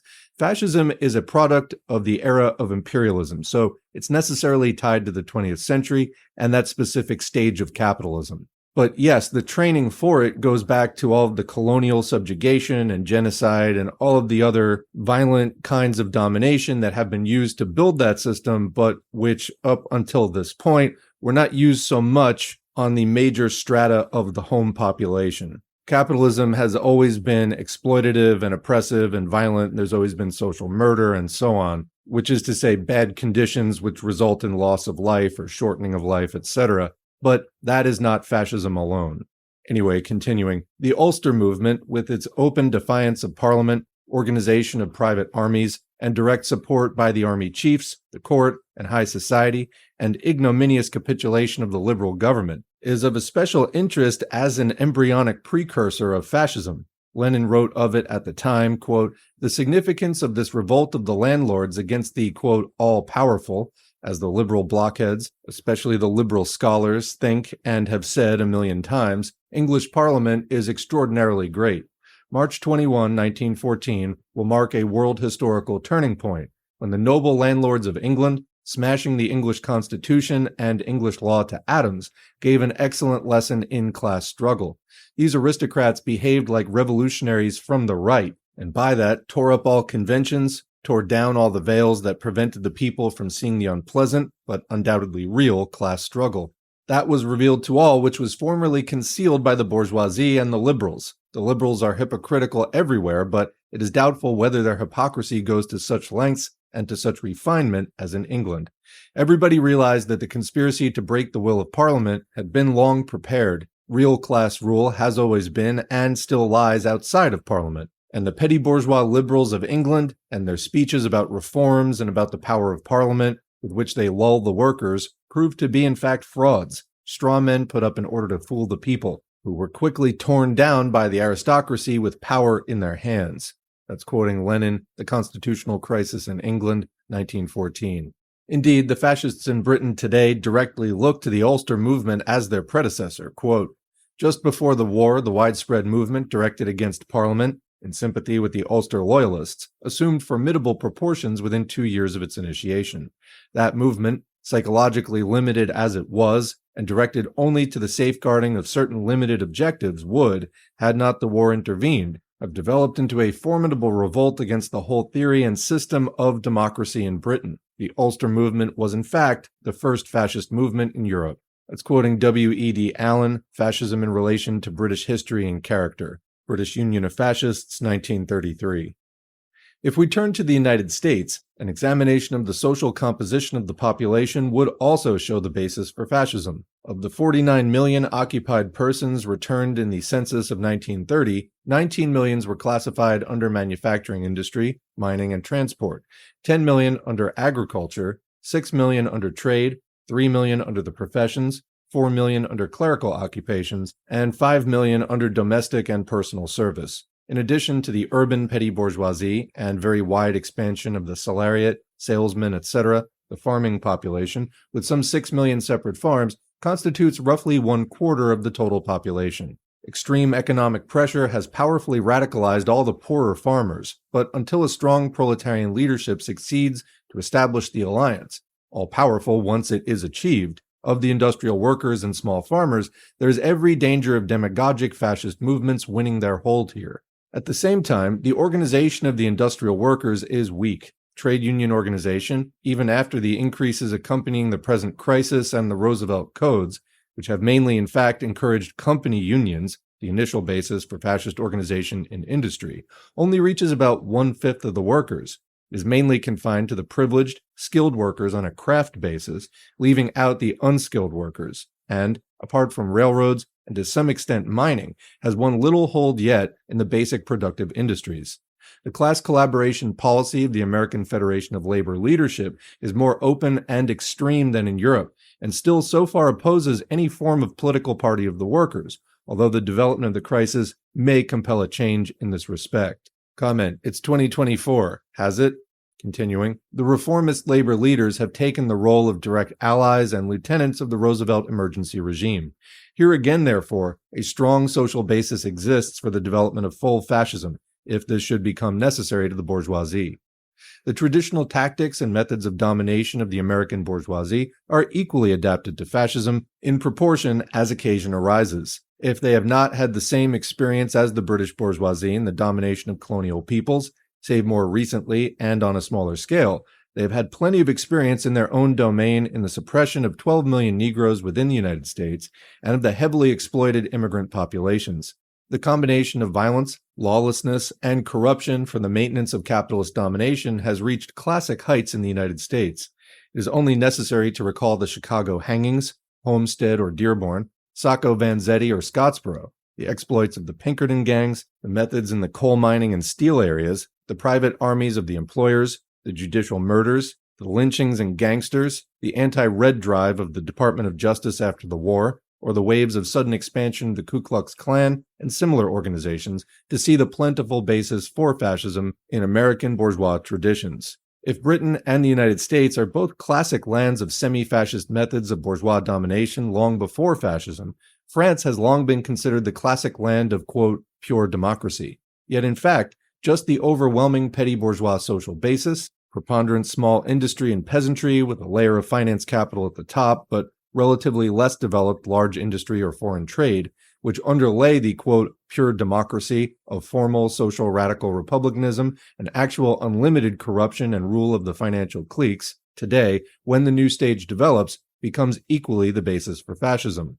Not only is the majority of the population in France still rural, the proportion of the population in towns of over 5,000 inhabitants was 44% in 1928, as against 54% in Germany, 58% in the United States, and 79% in Britain. But the preponderance of petty industry in the industrial field is still extreme. According to an investigation of Ville-Chabrol on the basis of official statistics, see The Economist, September 30, 1933, out of a total of 6,167,647 establishments in 1926, 5,983,075 consisted of 5 persons or less, 2,981,521 single-handed concerns.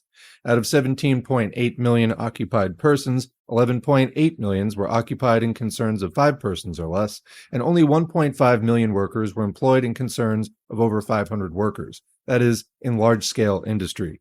Trade union organization, reaching to a few hundred thousands in each of the 2 rival confederations, is extremely weak, although militant traditions and class consciousness are strongly developed in the big industrial centers. The parliamentary republic has maintained a sometimes precarious hold for 2 generations, but the open reactionary forces which seek to change the regime increase in strength. The experiences of Boulangism, of the anti-Dreyfus agitation, or of the Action Française movement have shown the ground that there is for fascist agitation, and the offensive of the recent fascist demonstrations of the beginning of 1934, leading to the hasty withdrawal of the, quote, left government and installment of a government of national concentration, have shown how rapidly the advance to fascism may develop in France. All this is not to argue that fascism must necessarily develop and conquer in these Western countries. Its success or failure, as in every country, depends on the degree of preparedness and militant resistance of the proletariat.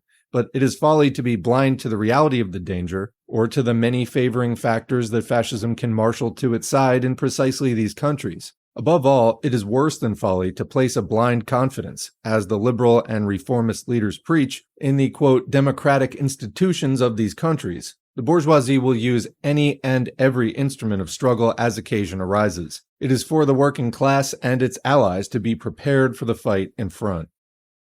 Section 2. The significance of the national government in Britain. The development of the world economic crisis has brought a sharp break in the political development in the countries of Western imperialism, and in so doing has brought the question of fascism increasingly to the front also in these countries. In England, the break took place in the autumn of 1931 with the financial crisis and the establishment of the national government.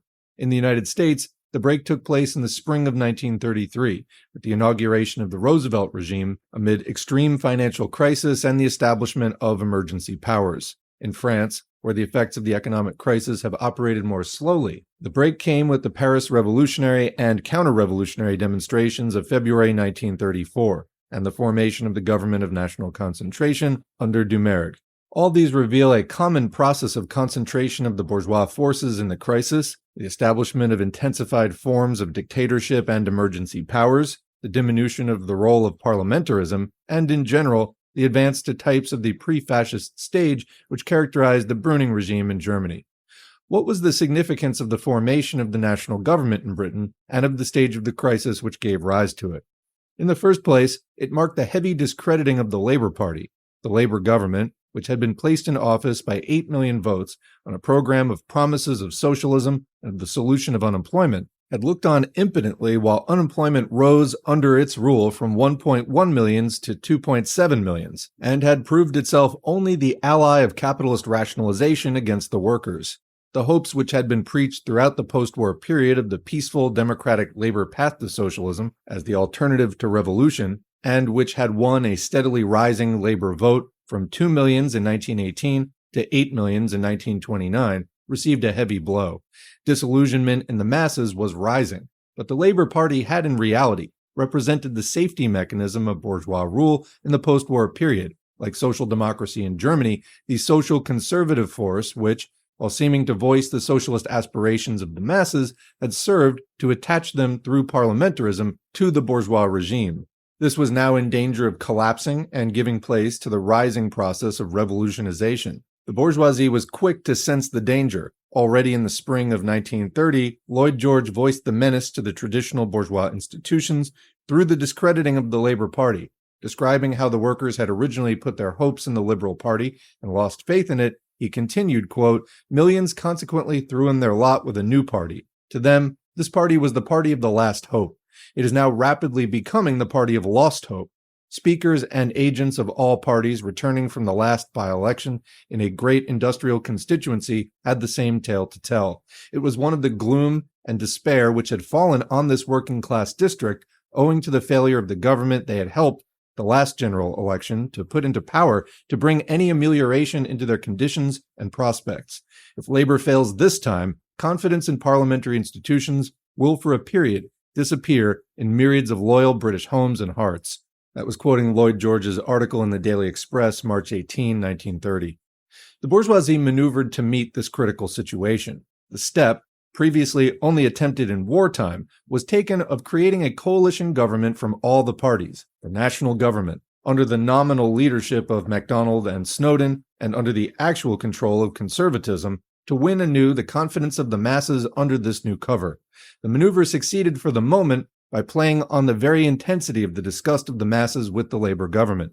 The Labor vote fell for the first time since the war, by the heavy fall of 2 millions. But this disillusionment did not go to the benefit of the small revolutionary vote, which only slightly increased. Many former Labor voters abstained. The benefit of the process of disillusionment went to the national vote, which swept the country with 14.5 millions.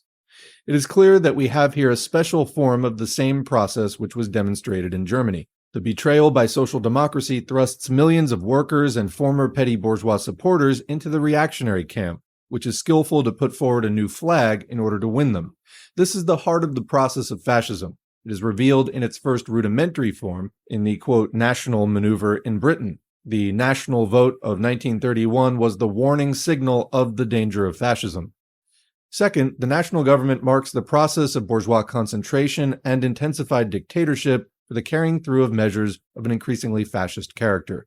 The consciousness of this role of the national government, as directly analogous to that of Nazism or fascism, was openly expressed by the Prime Minister, MacDonald, in his speech to the National Labor Committee on November 6, 1933. Quote, "The secret of the success of dictatorships is that they have managed somehow or other to make the soul of a nation alive. We may be shocked at what they're doing, but they have certainly awakened something in the hearts of their people which have given them a new vision and a new energy to pursue national affairs. In this country, the three parties in cooperation are doing that, and our task must be to get the young men with imagination, hope, and vision behind us." Unquote. The national government thus avowedly sets itself the task to achieve the same objects as those of Hitlerism in Germany, whose, quote, dictatorship it publicly praises as representing a, quote, new vision and a new energy to, quote, make the soul of a nation alive.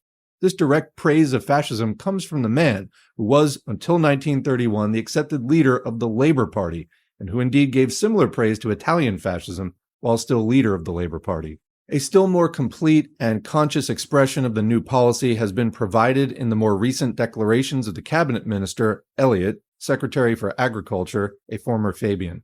Elliott, who came to the front as the most active exponent of this new economic policy in respect of the whole system of quotas, licenses, subsidies, controlled and restricted production, etc., has increasingly underlined the political significance of the process.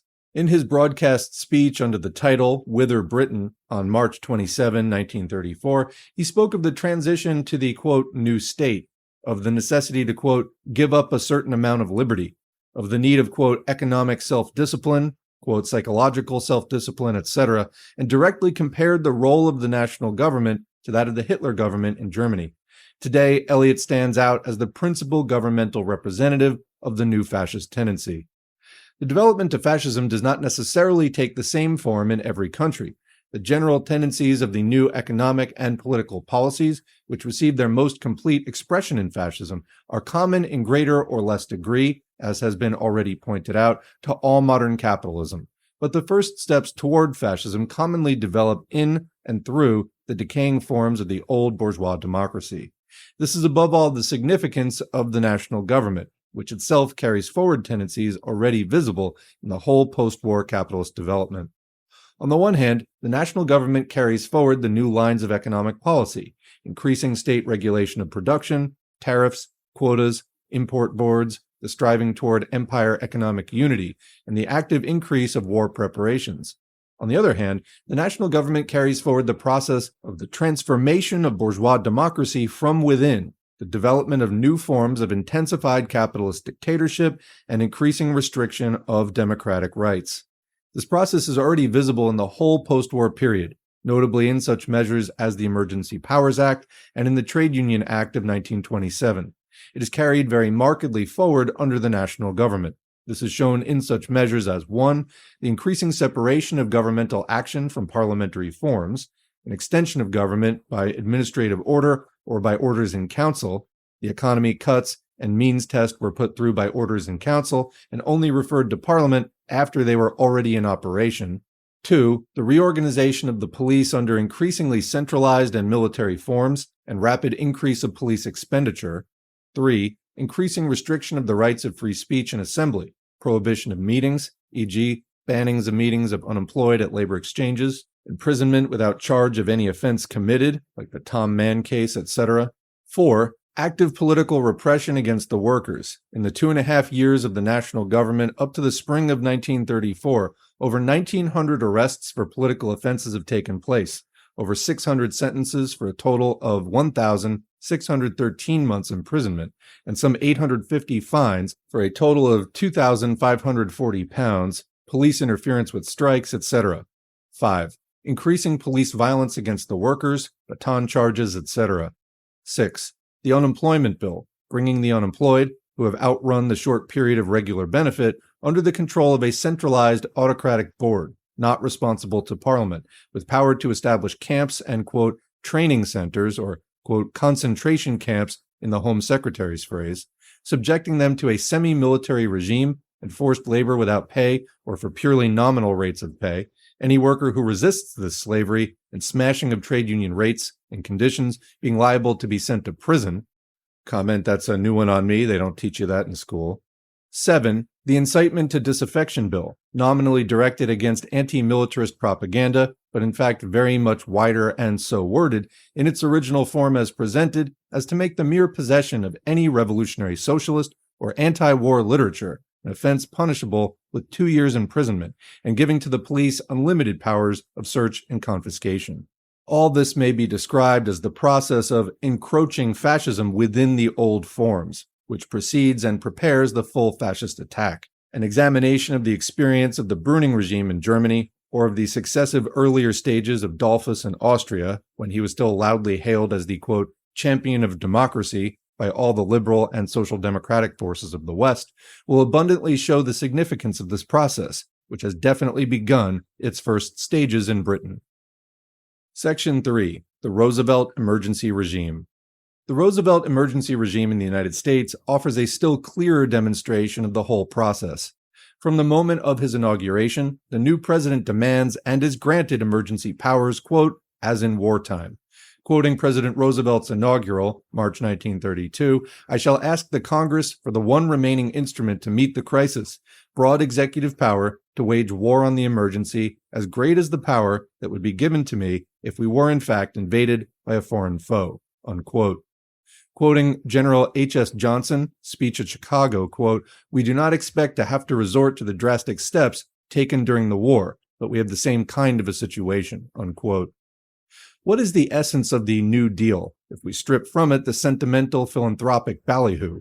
The New Deal, the policy of the Roosevelt regime expressed in the National Industrial Recovery Act and associated measures, represents the most comprehensive and ruthless attempt of finance capital to consolidate its power with the entire strength of the state machine over the whole field of industry, to hold the workers in subjection under extreme and intensified exploitation with a universal lowering of standards, to conduct on this basis, and on the basis of the depreciated dollar, a world campaign for markets, and to prepare directly the consequent inevitable war. The signal marks of the Roosevelt policy are: 1. State-controlled capitalism. The process of trustification in the United States was previously still hampered by the remains of the old antitrust legislation surviving from the pre-war epoch. The New York correspondent of the London Times, June 6, 1933, stated the first and principal reason for big business support of the Industrial Recovery Act. Quote, "What big business desires above all things is relief from the antiquated antitrust laws," unquote. By one stroke, all antitrust legislation is swept away. The preamble of the Industrial Recovery Act openly proclaims the aim, quote, "to remove obstructions to the free flow of interstate commerce, which tend to diminish the amount thereof, and to promote the organization of industry for the purpose of cooperative action among trade groups," unquote. A gigantic process of consolidation of the big monopolies and extermination of the small producers and independent firms in the leading industries. Quote, 10 million retailers protest against the Blue Eagle. They maintain that they cannot do business on a basis of shorter hours, more wages, and practically the same prices, quoting the Daily Telegraph, August 25, 1933. Already begun by the effects of the crisis, the credit smash, and the operations of the Reconstruction Finance Corporation, is now carried to its logical conclusion. Every leading industry is established under direct state organization, with regulation of labor conditions, price fixing, restriction of production, and guaranteed profits. This is the ideal of capitalist society in decay, seeking to chain the productive forces which have outgrown capitalism. 2. Inflation. The ostensible purpose of inflation is proclaimed as to give a stimulus to recovery, a stimulus whose artificial character is rapidly revealed, as in the heavy decline in the autumn of 1933 following the short-lived summer boom, and to relieve and reduce the load of debts of agriculture and industry, which were threatening to bring the whole structure crashing. Its actual operation reveals it as one of the familiar weapons of finance capitalist brigandage in periods of crisis. It means in the first place a direct robbery of all small owners and of all small savings, the partial expropriation of the petty bourgeoisie. Second, it serves as the basis for colossal share speculations and manipulations, as well as processes of price raising for the profit of finance capital. Third, it effects a universal reduction of the real wages of all workers, such as to make the guaranteed wage standards, already fixed at very low levels, in practice the cover for a general lowering of wage standards, as even the American Federation of Labor has now begun to complain. Fourth, it opens the way in the international sphere to a price-cutting campaign on the basis of the depreciated dollar, to wipe out competitors and swamp the already depressed world markets. 3. Servitude and intensified exploitation of labor. The new industrial codes establish an authoritative regime of the subjection of the worker under the direct union of the employers and the state, with government-fixed wages, hours, and conditions of labor, virtually compulsory arbitration by the government, and increasingly open offensive on the right to strike and on independent workers' organization. While the social fascist organs are drawn directly into the governmental apparatus, a full offensive is let loose on all independent militant unions. The inauguration of the new industrial regime is accompanied by the shooting of miners on strike in western Pennsylvania and the proclamation of martial law against strikers in Utah and New Mexico.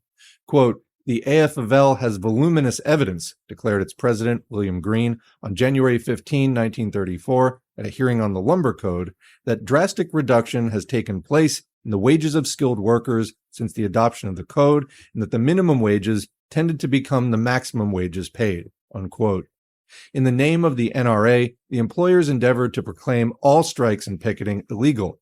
At the same time, in the labor camps, some 350,000 young workers are placed under semi-military conditions. 4. War preparations. The Industrial Recovery Act specifically provides for the building of, quote, Navy vessels, airplanes, and mechanization or motorization of the Army tactical units, unquote. $235 million of the special appropriations for public works are devoted to the Navy.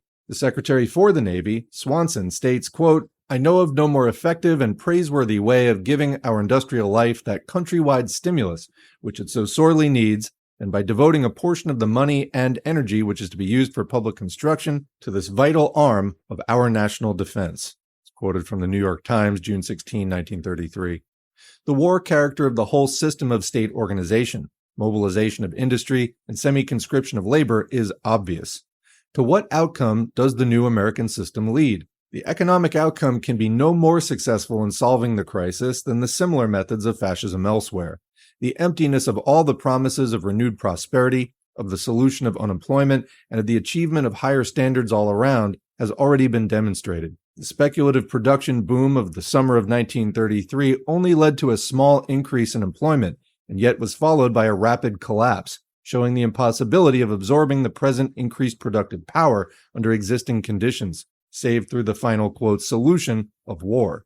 The Federal Reserve Board Index of Industrial Production, reduced to the base of 1928 as 100, which rose from 54.1 in March 1933 to 90.1 in July, fell to 65.8 in November, and had only risen to 68.5 by January 1934.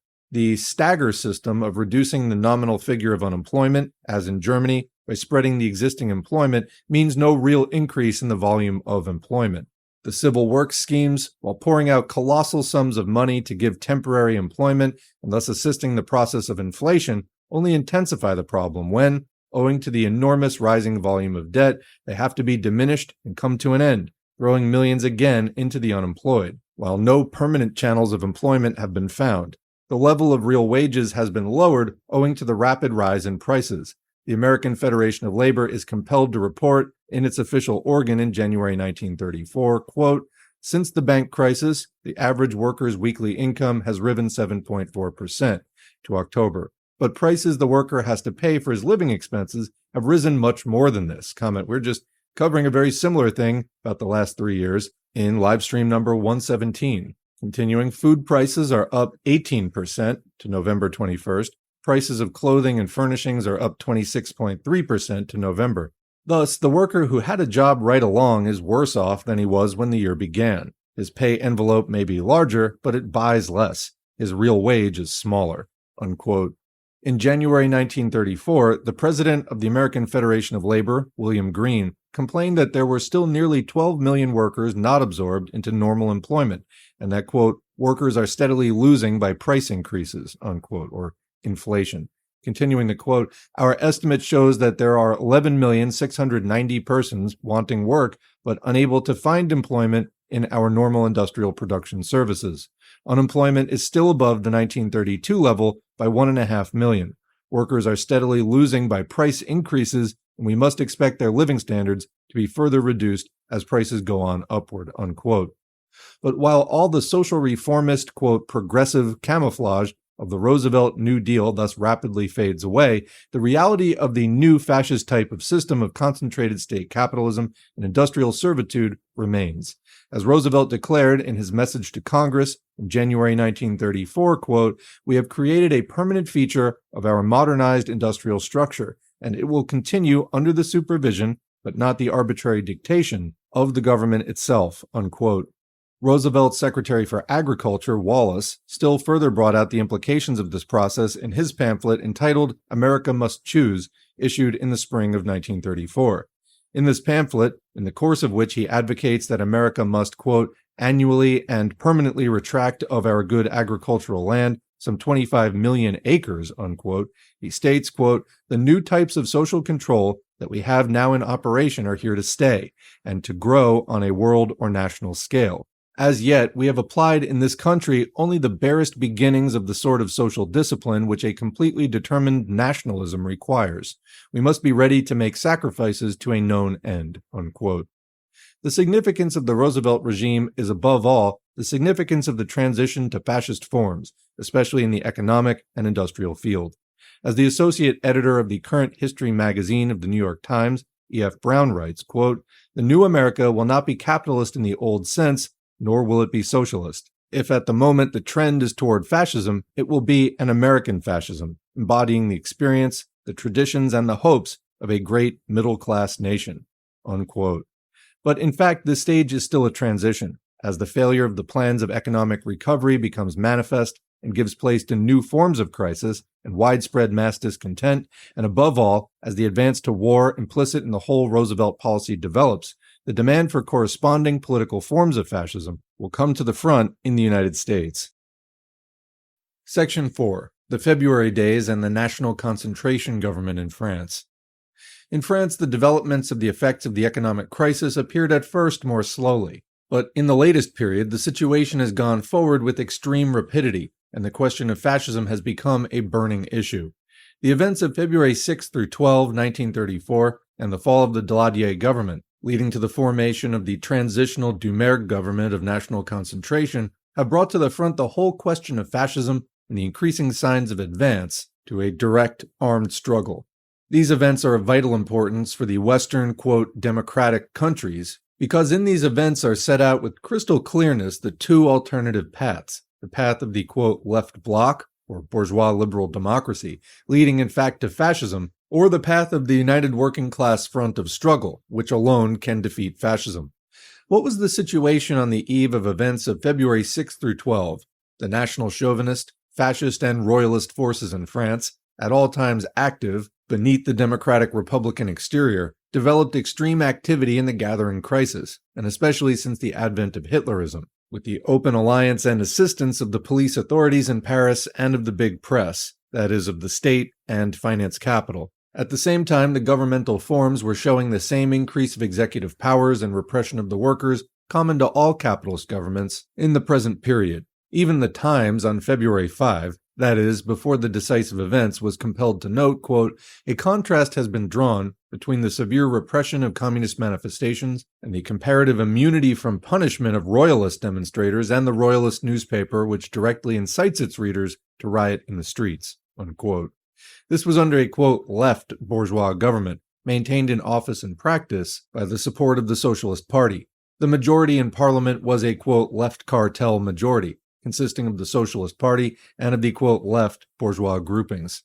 This, quote, left bourgeois government, previously under Chautin, then under Daladier, was heavily discredited by one of the typical recurrent financial and police scandals, the Stavisky scandal, which was being utilized by the reactionary forces to raise agitation against the parliamentary regime and to prepare a government of national concentration, just as the crisis of the franc was similarly used in 1926. After the dismissal of the police chief, Schaap, who was notoriously hand-in-glove with the royalist and fascist elements, preparations were openly made, without interference, and proclaimed in the big press for a jingo riot on February 6, which was to serve as a preliminary trial of strength and spearhead for the fascist advance.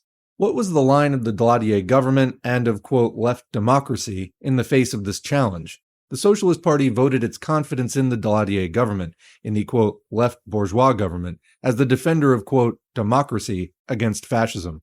On the basis of their support, the Daladier government received a substantial parliamentary majority of 360 to 220 on the critical evening of February 6. As against this line, the Communist Party, which had approached the Socialist Party for the United Front against Fascism in March 1933 and been refused, called for the United Front from below, called the workers to the streets against the fascist attack, and through the unions began to make agitation for a general strike against the fascist menace. The two lines were now to receive their practical demonstration in the events that followed. The Daladier government massed heavy military forces in Paris in the days preceding February 6. But did it act against fascism? The leaders of the fascists and royalists were allowed to carry on their preparations in complete freedom. Previously, on the eve of a communist May Day demonstration, 3,000 communist leaders had been arrested in Paris in order to cripple the organization of the demonstration. On the eve of this reactionary demonstration, not a single fascist or royalist leader was touched. The organizers of the reaction were given freedom of the streets to burn, destroy, set fire to government buildings, and advance on the Chamber of Deputies. No adequate forces were placed against them. The police were inactive. The Garde Républicaine and Garde Mobile were steadily commanded to retreat and give way before the bourgeois mob. Only at the last moment, when the chamber was nearly reached and the bourgeois demonstrators began to fire with their revolvers, the Garde Mobile, not on the order of their officers, but in instinctive self-defense, fired back, and about a dozen of the dupes of the reaction and onlookers were killed. Comment: Sounds a little bit like January 6th with weapons. Continuing, the subsequent Commission of Inquiry established that the shooting was begun by the fascist demonstrators and maintained for half an hour before any answering fire took place on the side of the government forces, and that even so no order to fire was given by any officer, but that the rank and file of the Garde Mobile began spontaneously to fire in self-defense and were immediately ordered to stop by their officers. The sequel to this incident is instructive for the whole future of parliamentary democracy. Immediately following this incident, on the very next day, on February 7th, the Daladier government, which had just received an overwhelming parliamentary majority, resigned, and there was installed, amid the plaudits of the millionaire press, the Doumer government of national concentration, with the semi-fascist Tardieu in a strategic position in its midst. How did this happen? Why this sudden surrender of the legal government with a parliamentary majority before the first fascist street offensive? This question is of crucial importance for all the Western, quote, democratic countries where confidence in, quote, democratic institutions as the defense against fascism is still preached. Comment, I live in one of those. Do you? Continuing, why did Daladier, the, quote, champion of democracy and chosen representative of French socialism, immediately resign before the fascist extra-parliamentary offensive? Where, then, was the, quote, sovereignty of parliament, quote, law and order, the, quote, will of the electors, and all the paper paraphernalia of bourgeois democracy, flown to the winds as soon as finance capital gave the order in the opposite direction? The parliamentary majority might vote one thing, but finance capital ordered another. And finance capital was obeyed, including by the representatives of that parliamentary majority. The Daladier government issued an explanation that it resigned, quote, to avoid further bloodshed. Quote, the government, while responsible for the maintenance of order, declined to ensure it by the employment of exceptional means, which might result in severer repressive action and further bloodshed. The government had no wish to use soldiers against the demonstrators, and for that reason had laid down office, unquote. The transparent hypocrisy of this, quote, explanation is manifest, as if any French bourgeois government had ever hesitated to use the utmost violence against working-class demonstrators, not merely using soldiers against them, but organizing complete military operations against them, as was done on the night of the far more serious fighting of February 9, amid the applause of the entire bourgeois press. Daladier resigned not because he was a pacifist, but because he was a puppet of finance capital and could do no other. Daladier resigned because he was compelled by the real ruling forces of the state, in relation to which a parliamentary majority was mere stage play. What else could he do? Even had he had the will to fight, he had no forces. The police belonged to the reaction. The general staff belonged to the reaction. It was reported that the old Marshal Lyotte threatened to lead the army on Paris if there should be any attempt at resistance by the parliamentary majority. He was as contemptible a helpless puppet as Asquith over Ulster. Had he wished to fight, he could only have done one thing, to have publicly exposed the whole plot and to have called on the proletarian masses, on the rank and file of the soldiers, to resist. But this would have meant to unloose the proletarian revolution, which he feared as much as any of the Bloc National or the fascists. At bottom, he was one with these. All the liberal democratic pretense was no more than electoral humbug. He knew his duty, he went quietly. Therewith the whole card castle of bourgeois democracy, of the, quote, democratic defense against fascism, of, quote, democracy versus dictatorship, of the whole social democratic line came tumbling down. The line of the left cartel, of the French Socialist Party, of the parliamentary democratic, quote, defense against fascism, was proved once again only to have smoothed the way for the advance of fascism, for a government of the right, for intensified dictatorship. A rapid awakening of the entire working class to the united front against fascism developed. The general strike of February 12 brought out 4 million workers. A united front pact of the French Socialist Party and the French Communist Party against fascism was finally signed on July 27, 1934. In his speech of apologia to his constituents on April 8, Daladier admitted that he was aware that a full counter-revolutionary coup was being prepared for February 6. Quote, the fascist organizations were mobilized to force an entry into the chamber, to proclaim the fall of Parliament, and to impose a dictatorship. Authentic documents proving this, direct appeals to insurrection, have been placed in the hands of the Commission of Inquiry. Unquote. Why then did the left democratic government, with this information in its hands, take no action? Why did these, quote, Democrats, so merciless and rigorous against the slightest sign of communist activity, making arrests and suppression right and left, not lay a finger on the fascist press, which was openly calling to insurrection. He has no answer. On the contrary, he is anxious to show that no serious measure of defense was taken. Quote, "It has been established that at no point was any order to fire given by the government. Not a single machine gun, not a single repeating rifle was in the hands of the Guard Mobile or of the police." Unquote. Why did the government, chosen by the parliamentary majority, take no steps to maintain itself against fascism, but instead resign at once, despite its parliamentary majority? He admits that this question is perplexing, quote, Republican opinion. Quote, "Republican opinion is amazed that the government should have resigned on February 7 instead of maintaining itself in power, since it had the majority in parliament." Unquote. He has no answer. He fumbles and stumbles over the question. He accuses fellow ministers of having wanted to give way. He accuses the president of having insisted on his resignation. He hints at legal difficulties in the way of taking any effective measures, of making arrests, of proclaiming martial law. Would the president have signed the decrees, or would Parliament have supported him? As if there should have been a moment's difficulty or hesitation to carry through any steps whatever if it had been workers, and not fascists, who had advanced in armed formation to burn down government buildings, invade the chamber, and proclaim a dictatorship. Finally, he ends with the old lame excuse, quote, "It seemed better to resign than to risk any further spilling of blood." Unquote. Thus, the swan song of parliamentary democracy, the regime of blood against the workers, of bloodshed unlimited in imperialist war, but toothless and helpless against fascism and reaction.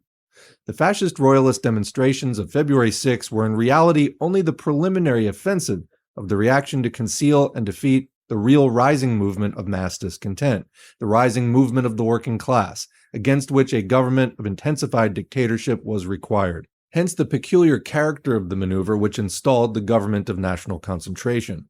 The full significance of this process, first, the preliminary preparations under cover of the, quote, left Daladier government, and the military massing of artillery and troops by this government, with the support of the socialists, and then, at the critical moment, the replacement of this government by a right government of national concentration was laid bare in the days following February 6, as the working class came increasingly into action.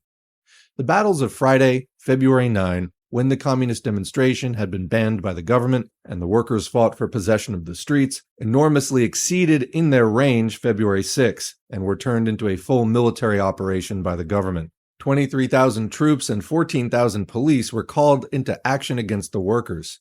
Quoting the Daily Herald, February 10, in contrast to Tuesday night, February 6, when the police offered only half-hearted resistance to the fascist and royalist rioters till it was too late, the city was turned into an armed camp, unquote. The capitalist dictatorship had no scruples now to, quote, employ exceptional means or, quote, use soldiers against the demonstrators. But the strength of the working class resistance was such that it was successful to give pause to the first wave of the fascist attack. This was still further shown in the countrywide general strike of February 12. The communist slogan for the 24 hours general strike received such wide mass support that the reformist unions were compelled formally to take it up, even though they tried to sabotage its execution, going so far as to turn it in their actual instructions to the railwaymen into a 15 minutes or even a 1-minute strike. But the strike and the accompanying United Front demonstrations won overwhelming support throughout the country. The true path of the struggle against fascism was thus shown. The rising strength of the united working class front of struggle in France was laid bare as the sole power of the fight against the rising fascist offensive of French finance capital. The government of national concentration in France is thus revealed as a typical transition government of the advance to fascism. Its functions may be summed up first, by the concentration of all forces to counter and defeat the rising wave of working-class discontent. Second, in view of the strength of the working-class resistance, to cover the too open fascist designs with a show of appeasement and safeguarding of parliamentary democratic institutions. Third, to carry through the heavy offensive against the working class required by finance capital, as shown in the Cuts campaign. And fourth, to provide the cover under which the fascist forces can carry forward their preparations for a further assault. Nevertheless, the Doumer government fell before the strength of the United Working Class Front and had to be replaced by the Flandin government in November 1934. The French bourgeoisie had to maneuver more cautiously. Meanwhile, the fascist and royalist forces are actively carrying forward their armed preparations. The signs point to critical conflicts in the near future in France.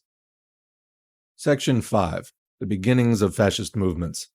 In 1905, Milner, one of the more far-seeing leaders of the older British imperialism, described in a private letter the only hope that he could see for the salvation of bourgeois rule.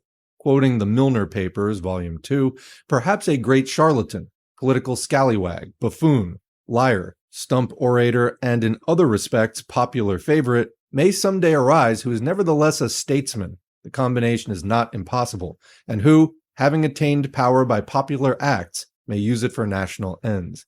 It is an off chance, but I do not see any other, unquote. Here we see the bourgeoisie consciously groping for the forms of fascism long before fascism existed. The fact that so lifelike a description of Hitler or Mussolini could have been penned a decade before these began to play their role is a striking confirmation of how little it is personality that creates history, and how much rather history calls forth the personality that it requires at a given stage. Fascism does not come into existence because a leader arises. On the contrary, because the bourgeoisie requires fascism, a leader is created from such materials as can be found. This is particularly important with regard to the development of fascist movements in Britain, France, and the United States, where there's still some difficulty in finding a suitable leader with sufficient popular qualifications. In Britain, a definite candidate exists, but drawn from the plutocracy. The development of a specific fascist movement is a complicated process involving a considerable trial and error of rival movements before the successful technique is found. Only fools will laugh at the awkwardnesses of these embryonic stages and not realize the character of the serpent that is being incubated. Well said. So what they're saying here is they need a fascism, but they don't know exactly what's going to stick. So they develop a bunch of similar things, but they're all, different in some key ways, and they let them loose. And then they sort of track the progress and go, okay, this worked about that particular movement, but this didn't work.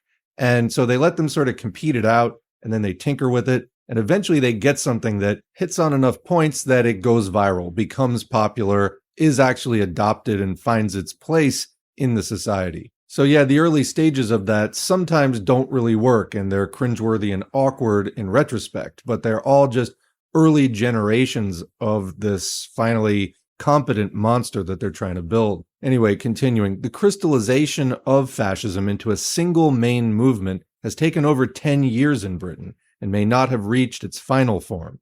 The position in France is complicated by the existence of the older royalist Action Française alongside the newer direct fascist organizations, and by the multiplicity of fascist organizations.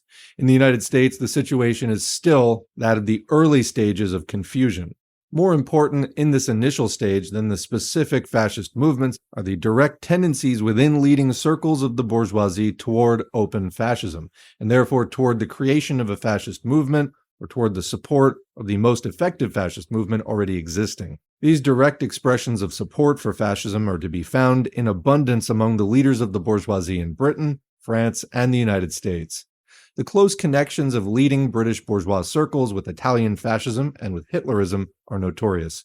Mussolini had scarcely completed his coup d'etat before he was ostentatiously honored by the British King in 1923 with the Order of the Grand Commander of the Bath as a reward for his services to the counter-revolution, corresponding to the similar title of a lower grade conferred on the unsuccessful Decay. The intimate relations of Chamberlain and Mussolini were repeatedly expressed with a fervor which was not solely dictated by the requirements of foreign policy. The connections of envoys of Hitlerism with British conservative headquarters were reported already before its advent to power.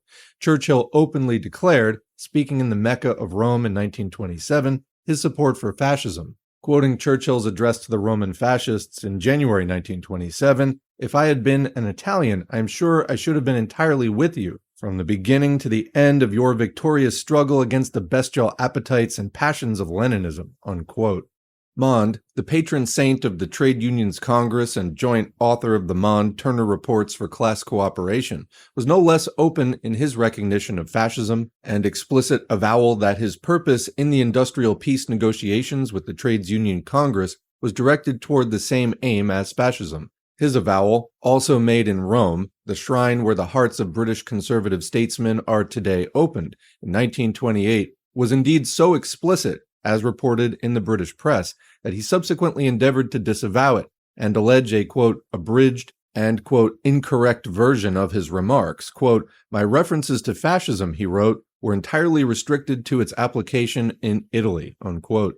The report, as printed in the Daily Herald, ran, quote, I admire fascism because it is successful in bringing about social peace, said Sir Alfred Mond in an interview in Rome yesterday, reported by The Exchange. I have been working for years toward the same peace in the industrial field in England. Fascism is tending toward the realization of my political ideals, namely, to make all classes collaborate loyally, unquote. Footnote there, see the Trades Union Congress Report, 1928, page 215, Ormond's partial denial, and page 412 for Citrin's amazing defense of Mond's right to be a fascist and in favor of the trade union alliance with Mond, even if Mond were a fascist. Quote, supposing that the statement had been true and that he had associated himself with fascism, would that have been a logical ground on which to break down discussion? Unquote. Back to the main text. The Rothermere and Beaverbrook press support of Hitler and Mussolini and demands for a, quote, British Hitler are notorious, culminating in the direct support accorded by the Rothermere press to the British fascist movement. And commenting there, almost a century later, Rothermere still controls about a third of the British media newspaper market. Continuing, of especial importance are the recent developments of the die-hard and right-wing revolt within the Conservative Party, represented by Churchill, Lloyd, and others, and also, in varying forms, by Rothermere and Beaverbrook. Under the form of the battle against Baldwin, and especially over the issue of India, is fought the battle of more and more open opposition to parliamentary democratic institutions, and the Conservative headquarters is hard-pressed to maintain control within the party for the present, more cautious stage of official bourgeois policy. It may be noted that between 1933 and 1934, the die-hard or opposition vote on the Indian issue at the Central Council of Conservative Associations rose from below one-third to over three-fifths. Churchill, speaking before the Joint Select Committee on Indian Constitutional Reform in October 1933, and opposing the extension of even the farcical sham, quote, democratic institutions proposed for India, seizes the opportunity to refer to democratic institutions as, quote, now falling into general disrepute in the Western world, unquote. The Times, writing of the revolt against Baldwin in the Conservative Party, notes both its anti-democratic line and the possibility of its victory. Quote, that Baldwinism would be followed by some form of diehardism, whether dictatorial or bureaucratic or purely commercial, is hardly open to question if these malcontents were to have their way. They may have it yet, unquote. This development is of especial importance to note because when the issue comes to a head, it is far from certain that a Churchill or a Lloyd will allow the leadership to pass to a Mosley. Footnote there, on the other, quote, progressive wing of the bourgeoisie, is worth noting the advocacy of liberal fascism by H.G. Wells and G. Bernard Shaw's active agitation on behalf of fascism, which has led him to be hailed as their patron by the British fascists. See the Fascist Week, February 23 to March 1st, 1934, on the article GBS on the Brink, Will He Ever Wear a Black Shirt? And the quotation from Shaw in praise of Mosley as the motto of the official book, BUF, Oswald Mosley and British Fascism. The older agitation of the Belloc-Chesterton school against parliamentarism, against financiers, against Marxism, against pacifism, against Jews, for nationalism, for small property, etc., was fully fascist in an academic fashion, although the subsequent coming to life of their entire program with literal exactitude in the Catholic Hitler has not been appreciated by these virulent anti-Prussians. Back to the main text. Similar tendencies and expressions looking more or less openly toward fascism may be observed among the statesmen and industrialists in the United States and France. Thus, Gary, the United States Steel King, declared at the International Chamber of Commerce Congress in 1923, as reported in the Observer April 1st of that year, quote, we should be the better for a man like Mussolini here too, unquote. And the former United States ambassador to Berlin, J.W. Gerard, declared in praise of Hitler, quoted in the New York Times, October 15, 1933, quote, Hitler is doing much for Germany. His unification of the Germans, his destruction of communism, his training of the young, his creation of a Spartan state animated by patriotism, his curbing of parliamentary government, so unsuited to the German character. His protection of the right of private property are all good, and after all, what the Germans do in their own territory is their own business, except for one thing, the persecution and practical expulsion of the Jews." Unquote. Abundant examples could also be quoted from the right-wing press in France of an envious admiration of Hitlerism. If we turn from these gathering tendencies to the specific and organized fascist movements, it is to be noted that in the recent period, direct fascist movements have rapidly developed to prominence in Britain and France, as well as in the smaller countries, Belgium, Holland, Sweden, Switzerland, etc. In the United States, the process of the Roosevelt development is still preparing the ground of fascism, and the question of direct fascist organization is still at the time of writing mainly a question of confused tendencies and beginnings, such as the silver shirts, khaki shirts, KKK revival, the fascist movement of Dennis, etc. From these tendencies, more developed fascist organization can rapidly emerge. But the situation in Britain and France is already considerably more advanced, and at the present stage, the situation in Britain and France is of crucial importance for the future development of fascism in the Western imperialist countries. In France, we have already seen how the events of February 1934, leading to the fall of the Daladier government and the establishment of the government of national concentration, have brought the question of fascism sharply to the front and led to a rapid growth of the fascist organizations. The situation is complicated in France by the parallel existence of the royalist Action Française and of the newer directly fascist organizations. The older Action Française, with its subsidiary hooligan bands, the Camelots du Roi, was originally founded in 1898 as a nationalist and anti-Semitic organization, and later became royalist. With its close connections with right-wing conservatism and semi-official protection for its violent and unrestrained agitation, it has considerable strength among the forces of the right, but it is a rigidly doctrinaire reactionary royalist body, explicitly separating itself from the principles of fascism, although closely similar in general outlook and practice, and not accepting its typical social demagogic technique.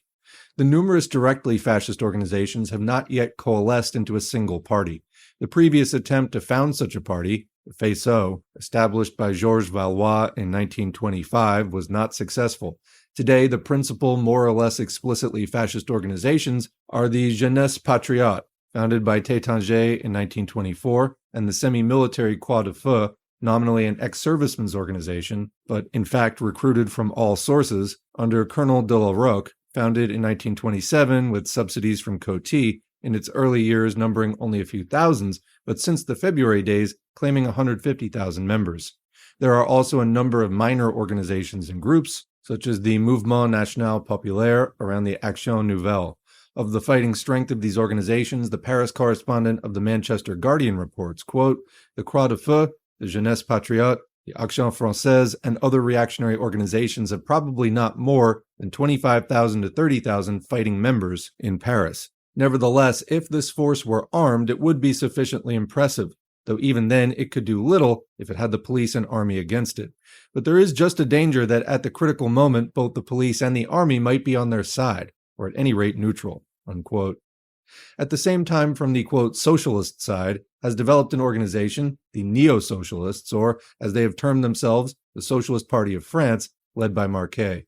This group was, until the autumn of 1933, a right wing within the Socialist Party. Under the influence of the victory of Hitlerism, it came forward with a new program, attacking the old conceptions of internationalism and of the proletarian basis of socialism, insisting on the need to build on the basis of the, quote, nation, and to appeal to the middle class and to, quote, youth, and stressing the necessity of authority, of the strong state, of order, of discipline, of action, etc.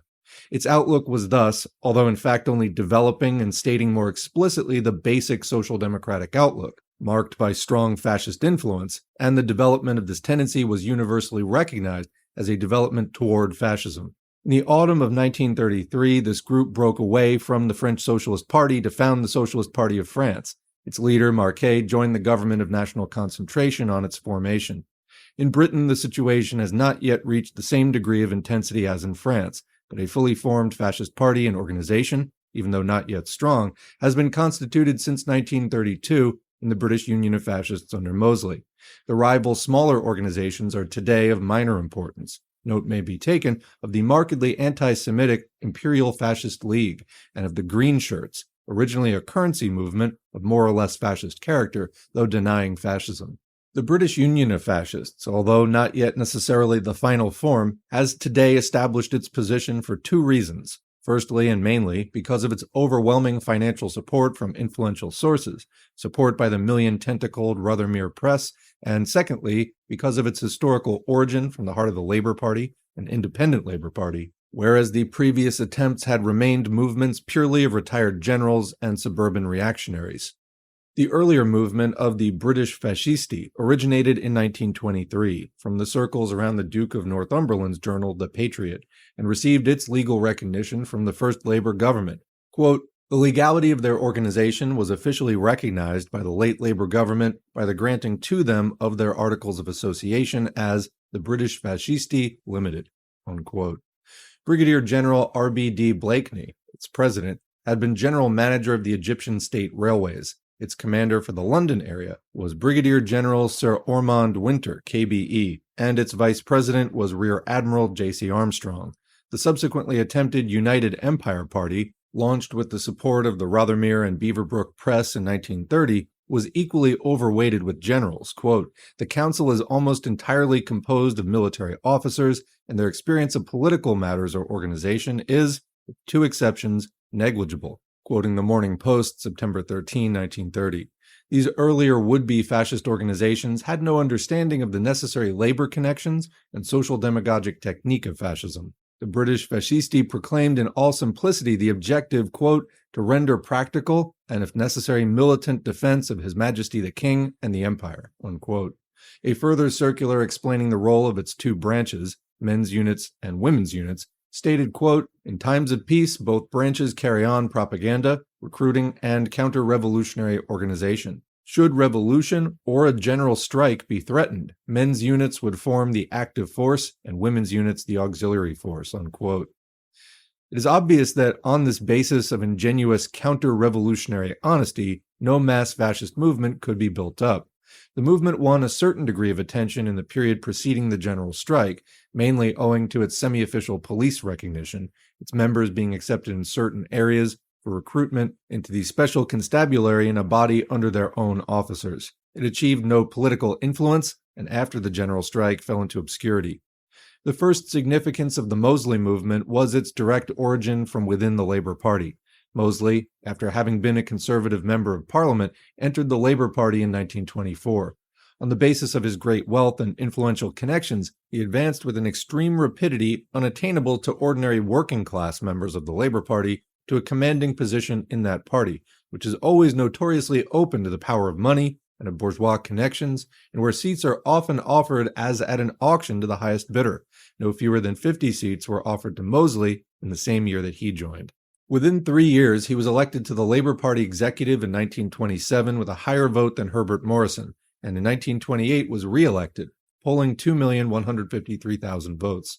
He was appointed a minister of the Labour government of 1929, and in 1930 resigned on the grounds of inactivity to deal with unemployment.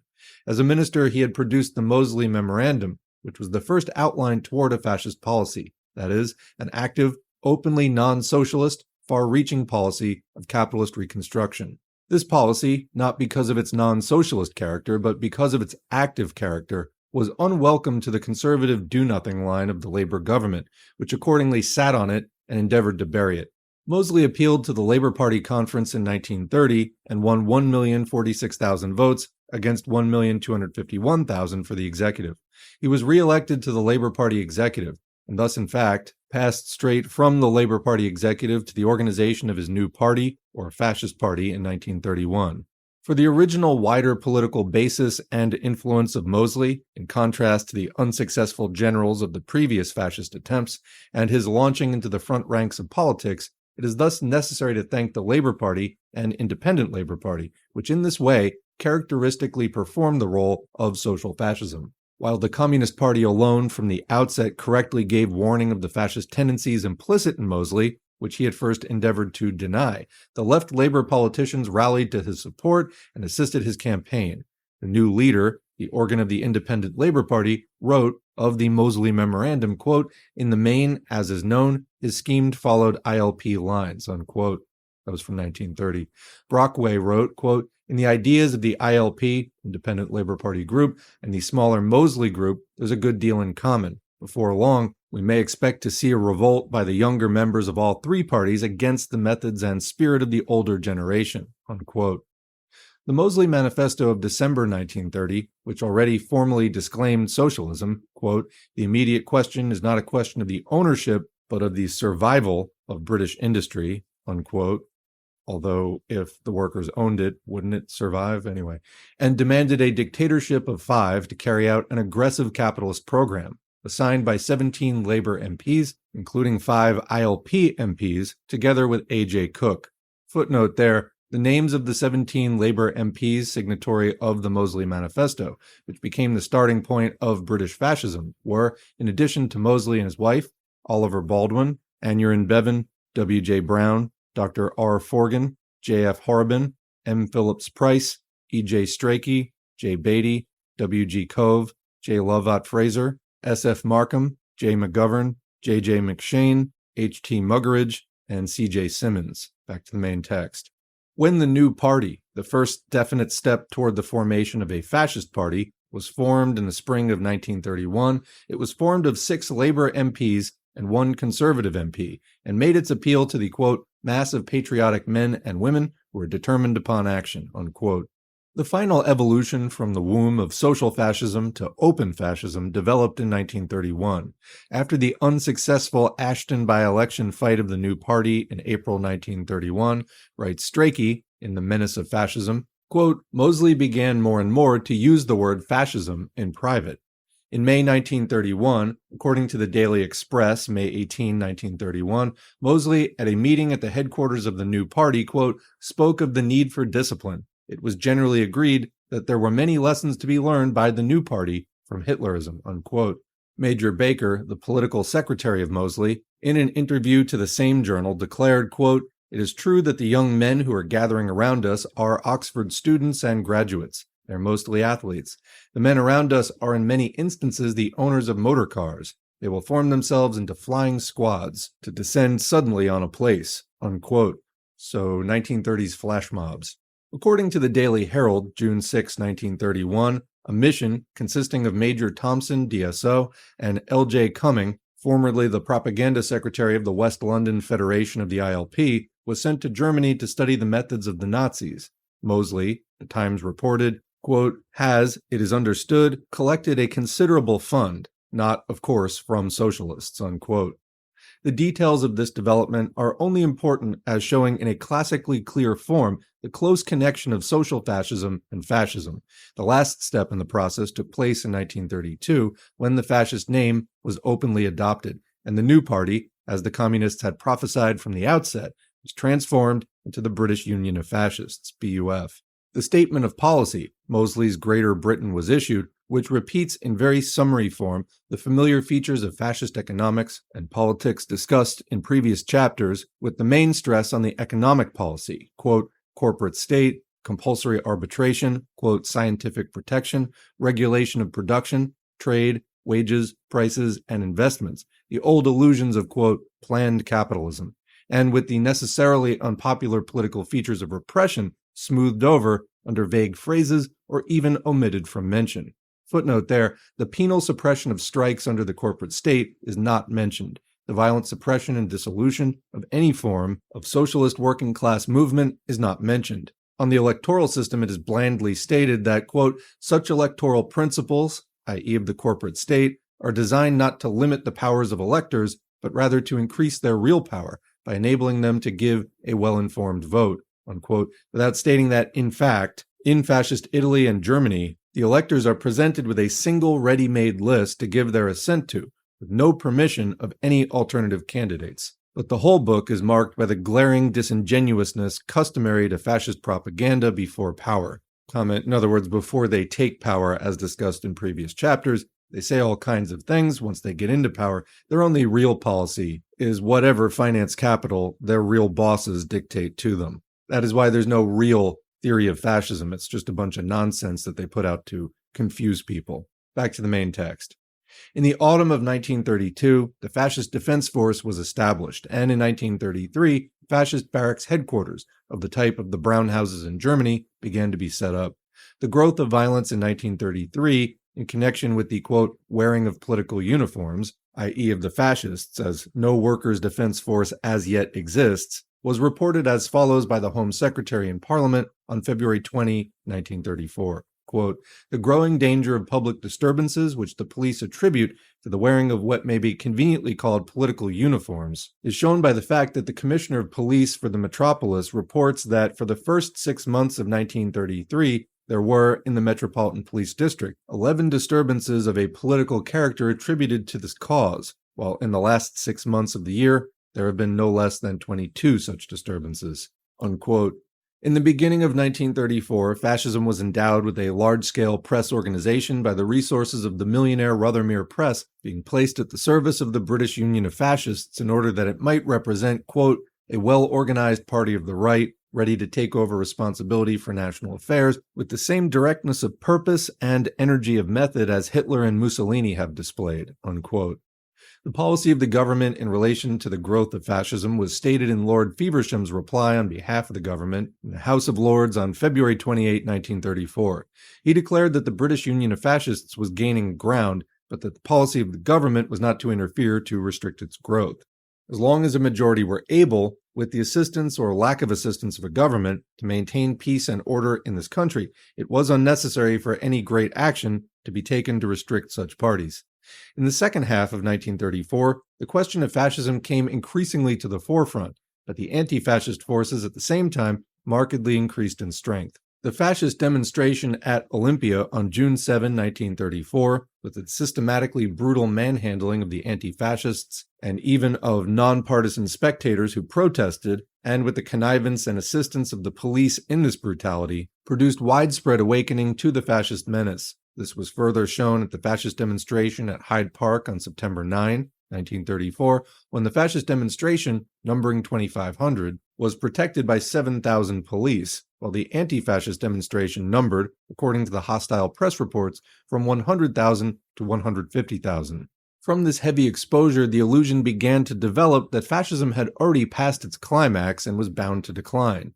There could be no more dangerous illusion. The direct support of the authorities for fascism was immediately afterwards shown in a series of significant law court cases, in one of which the Lord Chief Justice went out of his way to pay an official tribute to Mosley as, quote, a public man of no mean courage, no little candor, and no little ability, unquote. The growing strength and active offensive of the right conservatives, under Lloyd and Churchill, and their close cooperation with the open fascists, is also an important indication of the developing tendencies in the British ruling class, while from another angle the recent Lloyd George New Deal campaign, with its call for national unity for action, a strong line, and a war cabinet of 5, illustrates the new tendencies gaining ground. As the class struggle develops in Britain, and the situation of the bourgeoisie requires stronger measures, the question of fascism, both through veiled forms and also through open forms, will inevitably come increasingly to the front, and the strength of resistance will depend on the power of the working class movement to achieve united action. Chapter 12. Fascism and Social Revolution. What is the future of fascism? What is the future of the fight against fascism? Fascism is a historical phenomenon arising in a concrete historical situation. It is useless to discuss abstractly, as in a schoolroom, alternative social forms of fascism, democracy, dictatorship, etc., without regard to the actual situation and general line of capitalism in the present period. Fascism is the outcome of modern capitalism in crisis, of capitalism passing into the period of the proletarian revolution, when it can no longer maintain its power by the old means, but is compelled to resort to ever more violent methods for the suppression of all working-class organization, and also for the attempted authoritarian economic unification and organization of its own anarchy, in a last desperate effort to maintain its existence and master the contradictions that are rending it. More specifically, fascism is the consequence of the delay of the proletarian revolution in Western and Central Europe in the post-war period, when the whole objective situation calls for the proletarian revolution as the only final solution, and ever more visibly raises the issue of the struggle for power, but when the working class movement is not yet strong enough and ready, owing to being disorganized and paralyzed by reformism, and thus lets the initiative pass to fascism. Quote, Fascism, as Clara Zetkin declared in 1923, is the punishment of the proletariat for failing to carry on the revolution begun in Russia, unquote. Fascism is the abortion consequent on a miscarriage of the proletarian revolution. But fascism cannot solve the contradictions or prevent the collapse of capitalism. On the contrary, fascism carries the contradictions, both within the capitalist world and between the two worlds since 1917, the capitalist world and the socialist world, to the highest point. Fascism brings an extreme intensification of the class struggle and of the process of revolutionization. Fascist tendencies are not peculiar to the countries of completed fascist dictatorship, to Germany, Austria, and Italy, or to Poland, Hungary, etc. Fascist tendencies are common in greater or less degree to all modern capitalism, including Western Europe and America, wherever the process of decay and the advance of the class struggle have reached a certain point, and advance in proportion as working class resistance is paralyzed or weakened by reformism. I want to read that sentence again. Fascist tendencies are common in greater or less degree to all modern capitalism, including Western Europe and America, wherever the process of decay and the advance of the class struggle have reached a certain point, and advance in proportion as working class resistance is paralyzed or weakened by reformism. So commenting, that's a very important point, because people often look at this question as kind of black and white. Is this country fascist? Is that country fascist? So this is kind of more the question, does this country have a completed fascist dictatorship? And the answer to that question is not always yes. However, to the question, are some fascist tendencies found? Yes. That's the answer. Yes. The only question is to what extent, to what degree. In other words, how far has fascization gone? This is just a product of the decay brought about by advanced monopoly capitalism or imperialism. And very important to note from this section, the reason for it is the delay of the proletarian revolution. And why does that happen? It's because the working class is paralyzed or weakened by reformism. Continuing, Section 1, the dialectics of fascism and revolution. The victory of fascism in Central Europe and the advance of fascist tendencies in Western Europe and America in 1933-4 represents the highest point yet reached by the counter-revolution since the war. But this victory of the counter-revolution does not represent the growing strength of capitalism. On the contrary, it is the direct result of the extreme aggravation of the world crisis and of the instability of capitalism, of the shattering of Versailles and all the peace settlements, of the growth of social contradictions and mass discontent, bursting all peaceful and legal forms, that is to say, of the very advance of all the forces which finally make for the victory of the proletarian revolution, since the proletarian revolution alone can solve these contradictions, which fascism can only intensify. Capitalism can no longer maintain its power by the old means. The crisis is driving the whole political situation at an accelerating pace. All social and international contradictions are brought to a new and greater sharpness by the successive developments of the crisis of capitalism. All strata of the population are affected by the crisis. The bourgeois regime is driven to ever more desperate expedients to prolong for a while longer its lease of life. For the decade and a half since the war, the bourgeoisie has maintained its power, mainly on the basis of social democracy as the governing instrument to hold in the workers and prevent the working class revolution. In return for disciplining the workers and preaching myths about democracy and the, quote, peaceful path to socialism, social democracy has been given ministerial posts, patronage, and pickings. This process of being drawn into the capitalist machine has been held up to the workers as evidence of the gradual, peaceful conquest of, quote, power by the working class. How much this power was worth when it came to the test, or rather, where the real power lay, has been abundantly shown by the events in Germany, Austria, and elsewhere. But this system, or particular mechanism of capitalist rule in the post-war crisis, is not eternal, as the labor leaders, on the flood tide of Mondism and successive labor governments, have fondly hoped. The crisis drives to sharper political issues, to intensified class struggle, to the need of new forms of capitalist rule, to rapid and desperate emergency measures, the basis of widening social reforms and concessions, hastily granted in the post-war period to stave off revolution and constituting the mechanism of social democratic influence and ascendancy in the working class in the Western imperialist countries, breaks down under the strain of the economic crisis and gives place to the withdrawal and cutting down of social reforms and increasing attacks upon the workers. With this process, a new alignment of political forces develops.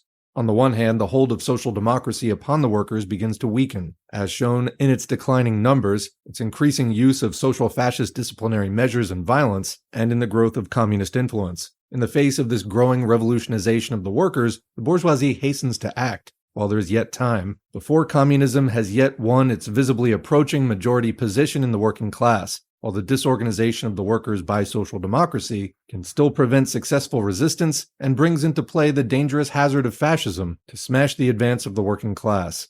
On the other hand, the working class, tied to capitalism by the reformist leadership inherited from the preceding period, is paralyzed from being able to play its decisive role as political leader in the developing crisis, and draw all the discontented strata of the population under its leadership for the overthrow of capitalism.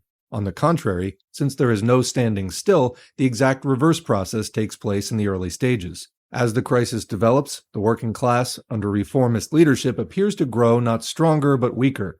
The policy of coalition with capitalism has steadily demoralized and sapped the strength of the old working class organizations, brought membership lower and lower every year to the lowest point since the war, and destroyed the confidence of the workers in their organization and leadership. The class struggle goes forward, but in disorganized form, since the new fighting leadership has not yet won the majority of the working class, and has to fight simultaneously the forces of capitalism and the throttling stranglehold of the reformist machine. In consequence, the working class forces are weakened and divided at the very moment of the heaviest capitalist attack, not because of the militant workers who remain true to the class struggle, but because of the alliance of the reformist machine with capitalism. This weakening of the workers' forces in the face of the fascist attack is the price of the path of bourgeois pseudo-democracy, of social democracy. At the same time as the organized working class forces are thus temporarily weakened, the way is opened for alternative forces, which could otherwise play only a subordinate part, to come to the front.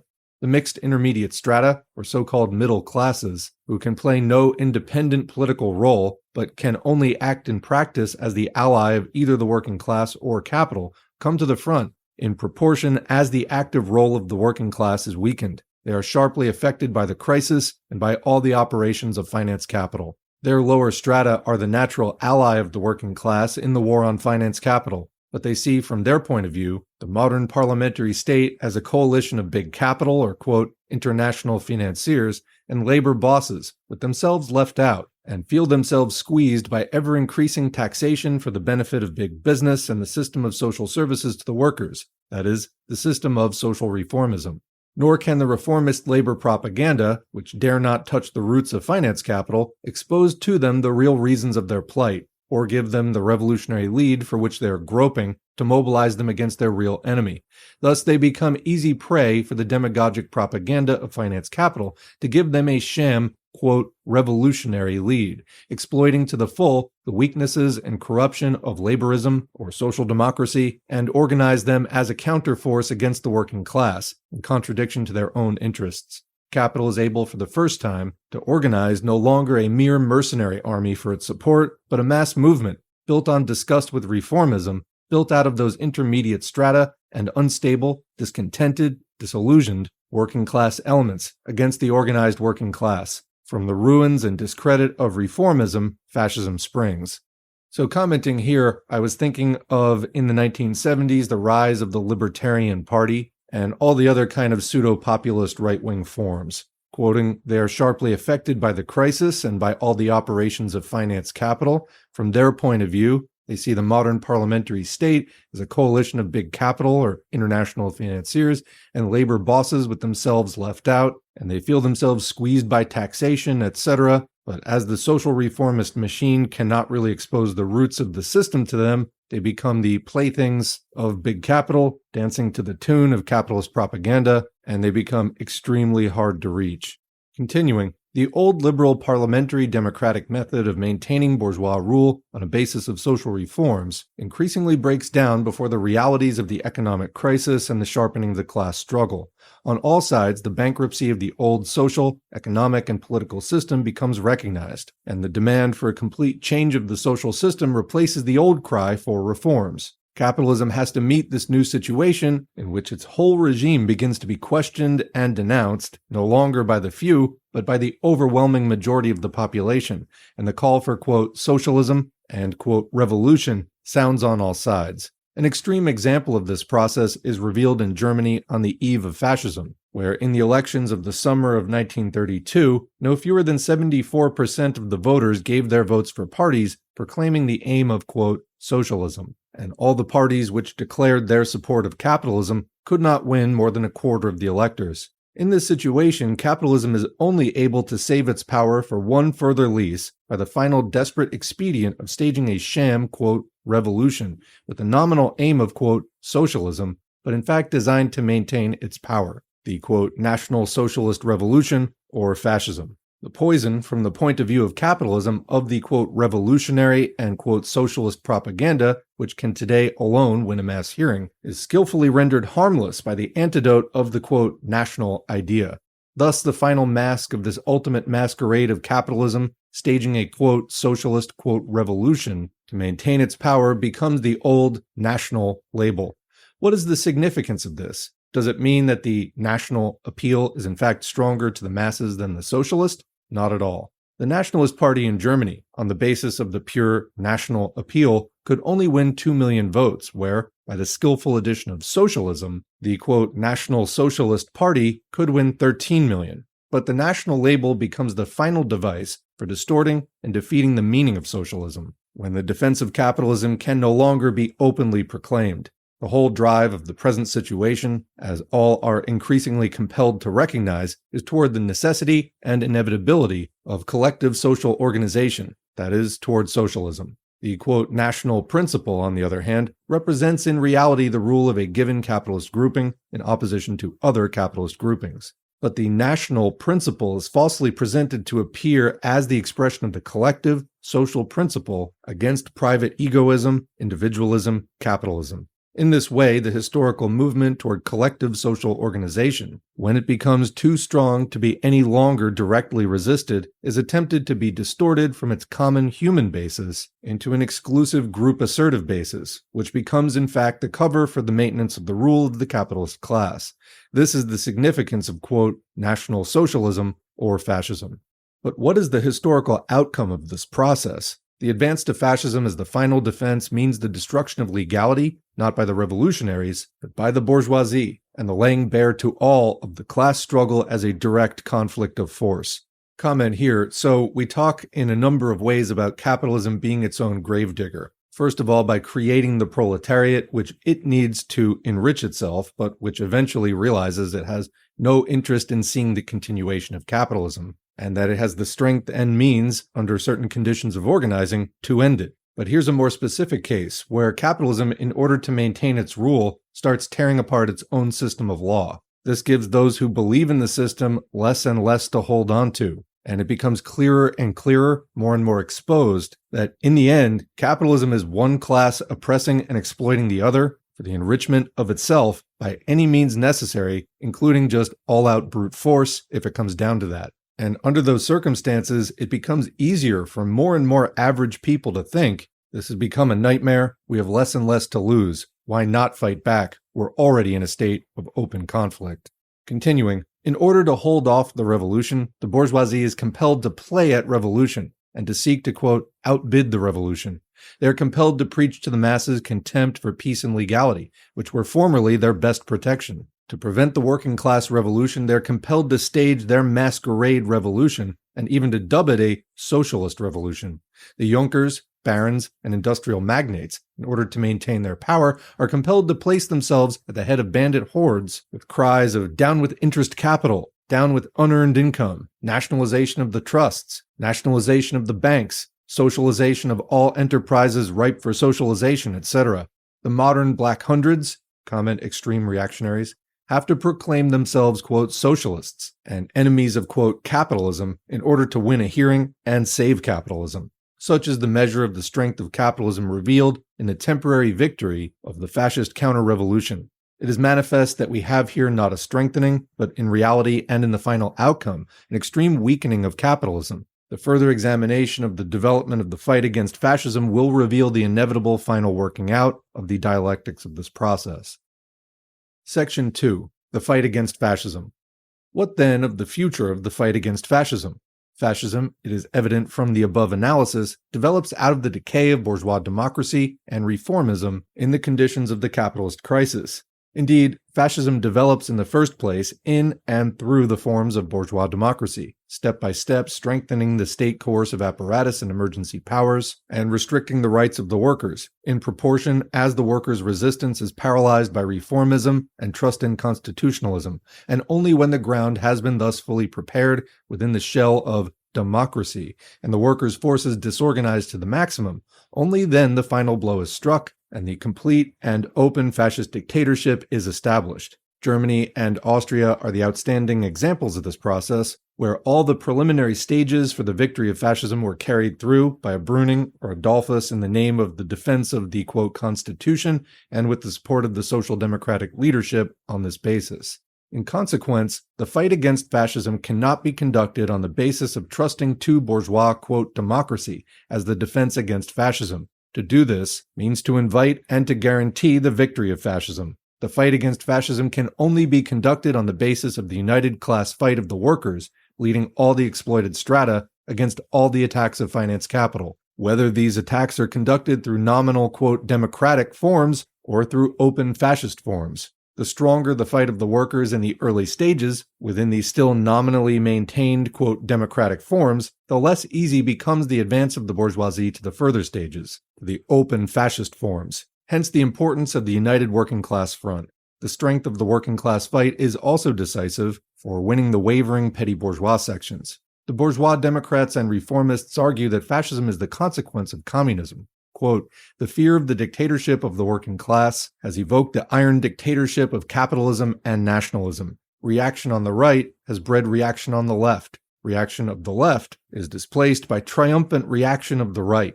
This is quoting the Labor Manifesto on Democracy versus Dictatorship, March 1933. From this, they draw the conclusion, expressed in many labor speeches, quote, to defeat fascism, root out communism. Wow. So cue the Naked Gun forehead slapping scene. I mean, that is as backward as you could possibly get it. Continuing, this line is expressed in the abstract slogan, democracy versus dictatorship, presented without reference to class relations. That is, in practice, defense of the existing capitalist state, with its increasing fascist tendencies, against the working class revolution under cover of the plea of defense against the fascist danger. Wow. This line of the Labour Party is also the line of the big bourgeoisie in its present propaganda. Thus, the conservative leader, Baldwin, declared in a speech at Glasgow on June 24, 1932, quote, in Europe, you find these communistic methods were tried in Italy. What was the result? Something very near civil war, when the right beat the left, and you got a dictatorship, not of the left, but of the right. I say that a dictatorship of no kind will we have in this country, either of the right or of the left, at any time, unquote. What is important here is not the glaring travesty of the actual facts, namely that in Italy the communists were in a minority, that the reformist socialists in Italy were defeated not because they adopted communist methods, but because they specifically refused to adopt communist methods, because they refused to seize power in 1920, when by the admission of all it was theirs for the taking, because they clung to passive parliamentary and industrial strike tactics, and therefore fascism conquered. And that finally, the only country where the working class has adopted communist methods, the Soviet Union, is the only country where fascism has not been able to show its face. All this has been long demonstrated by history, and the conservative plus labor propagandists are only hoping to play on the ignorance of their hearers when they thus endeavor to conceal the real facts. But what is here important is the exact unity, even to a literal identity of phrasing, revealed between the line of the Labour Party and the line of the Conservative Party, that is, of the ruling party of the bourgeoisie. This identity should already awaken the alertness of any working-class supporter of the Labour Party to the fact that the line here expressed represents no defense of working-class interests or of a real fight against fascism. The whole dialectics of revolution and counter-revolution, of vital importance for the understanding of the present period, lies concealed and distorted behind this treatment. The conception of communism as the cause of fascism is as shallow in understanding of the real working of social forces as it is illusory in fact. The growth of the working class revolution, or communism, and the growth of violent capitalist repression are in reality both equally the consequence and outcome and expression of the growing crisis and breakup of capitalism. They develop as parallel parts of the single process of the gathering revolutionary crisis. To find in one symptom the cause of the other symptom is worthy of the shallowest quack. In fact, the example of Austria, where the Communist Party was still very weak, and where social democracy boasted of the completeness of its control of the working class, has shown how little the bourgeoisie has need of the pretext of communism to advance to the fascist dictatorship. Quote, "Before the war," declared Lenin in his speech to the All-Russian Conference of the Bolshevik Party, May 1917, "England was the freest country in the world. There was freedom in England because there was no revolutionary movement there." Unquote. Does this mean that the masses in pre-war England were fortunate because they had no revolutionary movement? On the contrary, the formal, quote, freedom was only the mirror, the counterpart of the real subjection. The, quote, freedom was conditional on the masses passively accepting their servitude and looking only for the crumbs of reforms. But so soon as the workers began to stir against their servitude and to fight consciously for their liberation, the, quote, freedom rapidly disappears and gives place to the whip. Commenting, in other words, they don't need the whip when you're already obeying them. Sometimes they use it anyway, but they don't need it in the same way. Continuing, and that is the meaning of fascism. Fascism marks the extreme intensification of the capitalist dictatorship and offensive against the working class. But it marks thereby, at the same time, the growth of capitalist contradictions and the growth of the revolutionary awakening of the working class. So commenting, again, the capitalists don't necessarily need to violently intervene when you're already basically staying in your lane. But why do people more and more start getting out of that lane that the capitalists have assigned to us? Well, partly the breakdown of their system, which is inevitable. Not because just some rabble-rousers came along. I mean, certainly some people have more agitational and propaganda ability, but that agitation still has to refer to actual events, actual social processes, in order for it to gain any traction. Continuing, if today in England and the other Western countries the traditional, quote, freedoms are being steadily eaten into and cut down, if police expenditure has tripled since the war and the police are being centralized and militarized, if freedom of agitation and assembly and demonstration is being more and more cut away, if the trade union machine on top is absorbed into unity with capitalism and the state, and the price of criticism of labor leaders is assessed at £7,000 by the capitalist courts, all this is only a measure of the awakening of the working class. The awakening of the working class pricks the myth of freedom and lays bare the lash of the despot. The degree of violence, the degree of coercion and restriction of rights, the variation of methods between open, complete fascism and partial developing forms of fascism beneath a decaying pseudo-democratic cover corresponds to the degree of development of the working class and of the relations of the class struggle. Does this mean that so long as the forms of bourgeois democracy remain, bourgeois democracy provides the best defense of the workers against fascism? Just here it is necessary to see with absolute clearness the real conditions of the struggle against fascism. The workers fight, and need to fight, tenaciously for every democratic right of organization and of agitation within the existing regime. Against the attack of fascism on bourgeois democracy, the workers will fight to defend bourgeois democratic liberties, but they cannot afford for one moment to be blind to the fact that bourgeois democracy is only a cover for the capitalist dictatorship, and that within its forms, the advance to fascism is steadily pushed forward. So commenting, we've talked about this idea of bourgeois civil liberties before. Lenin wrote about this topic, and so we've discussed it in some of the Lenin audiobooks. But basically, we do want to preserve bourgeois civil liberties as much as we can, insofar as they create better, easier conditions for waging the class struggle. Everything ultimately comes down to that. Whatever's going to make that easier, we want to do it. But we also have to recognize that system doesn't belong to us, and the bourgeoisie actually uses it as a cover for building fascism underneath the surface. So preserving those liberties isn't the end in itself. They are a means to the end of a socialist revolution. And a socialist revolution can still be done in the absence of a high degree of bourgeois civil liberties. However, anything that can get the cops and courts off of your back may give you an easier time in doing whatever it is you need to do. And ultimately, when that is done and we're building socialism, we can far exceed whatever freedoms were granted under capitalism. Continuing. Bourgeois democracy breeds fascism. Fascism grows organically out of bourgeois democracy. At what point did Dollfuss, the, quote, champion of democracy in Europe, become Dollfuss, champion of fascism? The process developed through such a series of stages that up to the very last, social democracy was offering alliance to Dollfuss to, quote, save the Constitution, at the same time as Dollfuss was proclaiming the complete principles of fascism and preparing to turn his guns upon the workers. The more the workers placed their trust in legalism, in constitutionalism, in bourgeois democracy, the more they make sacrifices to save the existing regime as the, quote, lesser evil against the menace of fascism, the heavier become the capitalist attacks and the more rapid the advance to fascism. To preach confidence in legalism, in constitutionalism, in bourgeois democracy, that is, in the capitalist state, means to invite and to guarantee the victory of fascism. That is the lesson of Germany and of Austria. And this is the reality which blows to smithereens the deceitful and disastrous slogan of democracy versus dictatorship. Yet, in the face of the deadly lessons of Germany and of Austria, the British Labour Party leadership and social democracy in Western Europe are today repeating to the last detail the fatal line of German social democracy. All that German social democracy and the German trade unions preached and practiced, the British Labour Party and the British trade unions are preaching and practicing today. How then can they expect the same policy to lead to a different outcome? They preach up and down the country in favor of democracy and constitutionalism and legality. So did German social democracy. They denounce communism. They refuse the United Front. They expel all militant workers. They set up a network of discipline to maintain the safety of their organizations for capitalism. So did German social democracy. They are faithful pillars of capitalism and of imperialism. So was German social democracy. They are treading the same road. Only the action of the workers, learning their lessons in time, refusing to follow their teaching, breaking their bands and building up the common front against capitalism, can change the outcome. What have they to offer the workers if their policy leads to the same outcome as confronted German social democracy? Nothing.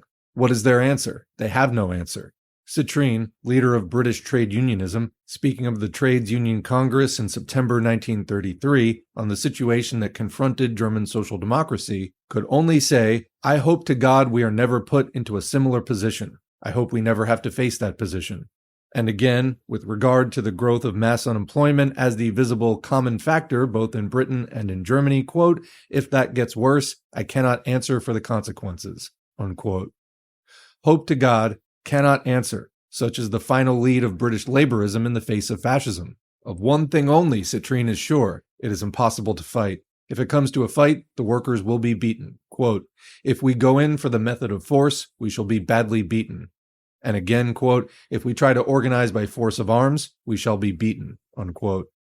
We shall be beaten. We shall be badly beaten. Such is the litany of defeat before the battle, by which the reformist leaders seek to drill into the workers the sense of their own impotence. This is the open invitation to capitalism to launch the attack on the workers' organizations. The workers are defenseless and cannot resist. Social democracy, as the chairman of the Trades Union Congress declared on the same occasion, is, quote, "peaceful, law-abiding, and shrinks from fratricidal conflict," unquote, and therefore is inevitably, as he finds, at the mercy of its bloodthirsty enemies. Quote, "One of the tragic lessons of events in Germany was that the enemies of democracy were willing to shed blood to destroy liberty, and did not shrink from murder, arson, and lawless action. But social democracy was peaceful, law-abiding, and shrank from fratricidal strife," unquote.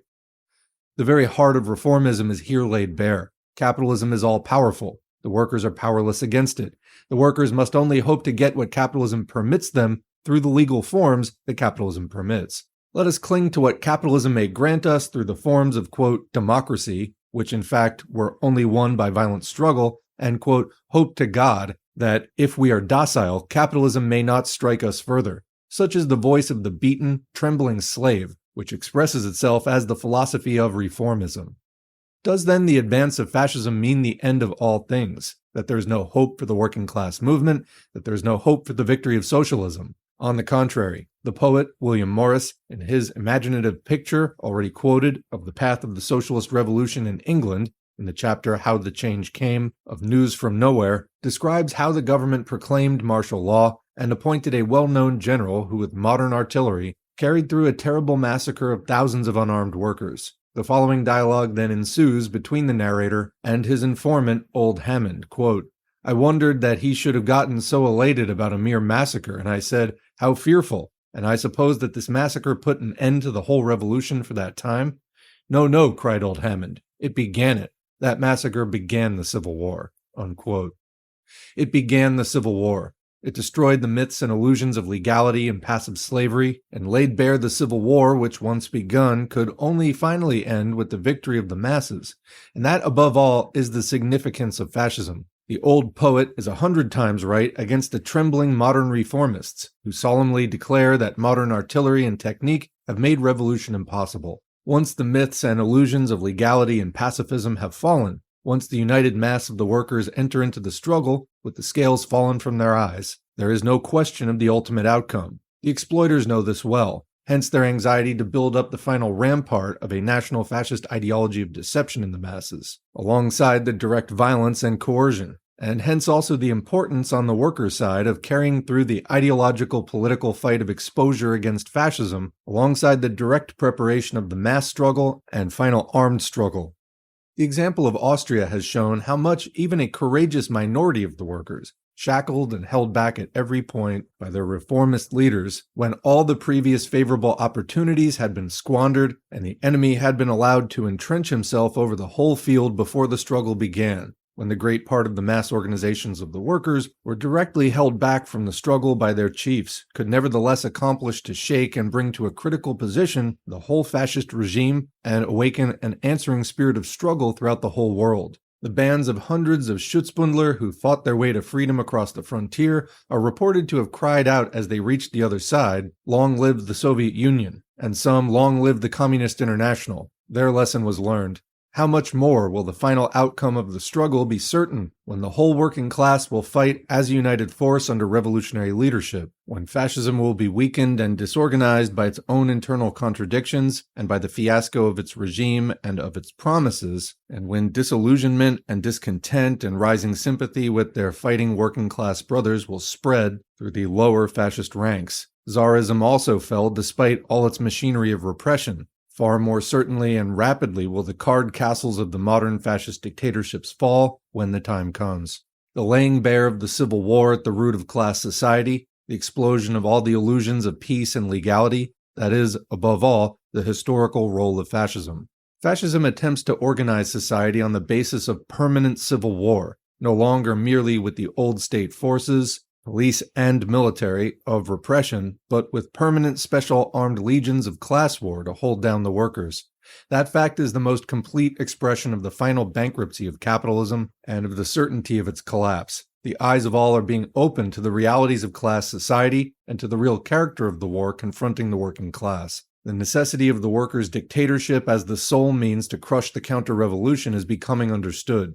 The crisis within the post-war Second International since fascism in Germany is only the expression of this process. As we enter more and more directly into a period of revolutionary conditions, when the working class movement can only be carried forward by revolutionary methods and under illegal conditions or go under, the will-o'-the-wisp lights of so-called democratic socialism, that is, of socialism by permission of the bourgeoisie, that's good, inevitably go into eclipse and leave the workers in the bog. Only the clear light of revolutionary socialism burns stronger than ever and shows the path forward. The issue becomes more and more clearly no longer even in appearance a question of two tendencies, of two paths for the working class struggle. In the sight of all, the Communist International alone leads the working class struggle. In this situation, even the Second International was compelled in form to recognize the necessity of, quote, revolutionary methods, and the, quote, error of its past policies. German Social Democracy, in its latest executive manifesto of January 1934, proclaims the, quote, error of its path in 1918. Quote, the political transformation of 1918 ended up in a counter-revolutionary development. The Social Democratic Party took over control of the state without opposition, sharing it as a matter of course with the bourgeois parties, the old bureaucracy, and even with the reorganized military forces. That it should have taken over the old machinery of government virtually unchanged was the great historical error committed by a German labor movement which had lost its sense of direction during the war, unquote. The great historical error. 15 years ago, the center of controversy of the Second and Third Internationals, expressed in the controversy of Kautsky and Lenin. And commenting, if you're not familiar with that, read Lenin's book, The Proletarian Revolution and the Renegade Kautsky. Kautsky at one time was a good Marxist and then became renegade. We have that on the channel, and it's in the basic Marxism-Leninism study guide playlist. continuing, turned precisely on this point when Lenin, with Marx, declared that it was necessary for the workers' revolution not to take over, but to smash the existing capitalist state machine and establish its own dictatorship instead, and the Second International denied this. Now, 15 years too late, after the harm is done, after the German working class is reduced to the uttermost limit of subjection by their methods, the Second International blandly proclaims that its policy was a, quote, error, and then proceeds again, in fact, to recommend the path of bourgeois democracy. Quote, the new organization of the state on the basis of freedom by the convening of a national assembly elected by universal, equal, direct, and secret suffrage, unquote. Once again, despite all the attempts to make a show of a great change of heart, this is in reality the old Weimar path. But the German workers have had their experience of the Weimar path and its outcome and have no intention to repeat it. Similarly, the Second International, in its Paris Resolution of August 1933, on the strategy and tactics of the international labor movement during the period of fascist reaction, admits the necessity of, quote, revolutionary struggle after fascism, quote, where the bourgeoisie has renounced democracy in order to throw itself into the arms of fascism and has deprived the working class of the democratic means of struggle, the only means of emancipation left is that of the revolutionary struggle. In the countries in which fascism has prevailed, the dictatorship can only be overthrown by a revolution of the people. When they have gained their victory over fascism, the revolutionary forces will not confine themselves to breaking its power. They will destroy the great capitalist and landowning forces, which are its economic foundation, unquote. By this declaration, the whole line of the 1918 revolution, of Weimar democracy, is implicitly condemned. In the controversy of those days between Kautsky and Lenin, between the line that the revolutionary working class, in the moment of victorious overthrow of the old regime, must confine itself to setting up, quote, pure democracy, and then await a majority in the Constituent Assembly or Parliament before proceeding further, and the line that the revolutionary working class in the moment of victory must at once use its power, without waiting for parliamentary majorities, to overthrow capitalism, the Second International is now compelled, 15 years late, in a half-hidden, unclear fashion to admit that Lenin was right. The revolutionary working class, it is now declared, in the moment of overthrow of the old regime must at once, without waiting for constituent assemblies or parliamentary majorities, proceed to, quote, destroy the great capitalist and landowning forces. Excellent.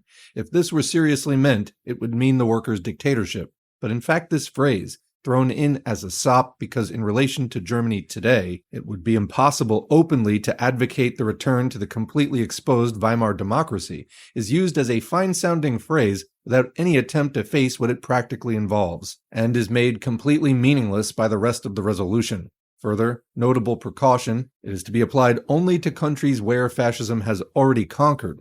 What therefore does this line mean in practice? First, the working class must let itself be bulldozed by democracy, paralyzed and divided by reformism, smashed and butchered by fascism. Then, when their forces have been thus heavily broken up and weakened, when fascism has completely organized and established without resistance its apparatus of armed Praetorian guards over the disarmed workers, then the workers are graciously permitted by the Second International to carry through the socialist revolution. Though, if there were the slightest signs appearing of their succeeding in this, these gentlemen, as the Karlsbad Manifesto of German social democracy has made clear, would be the first to hurry forward to wave again the banner of pure democracy, and thus endeavor again to save the bourgeoisie, as in 1918. But where, quote, democracy still exists, the workers must still tread the fatal path of pure democracy, abstaining from any revolutionary initiative until fascism has conquered them.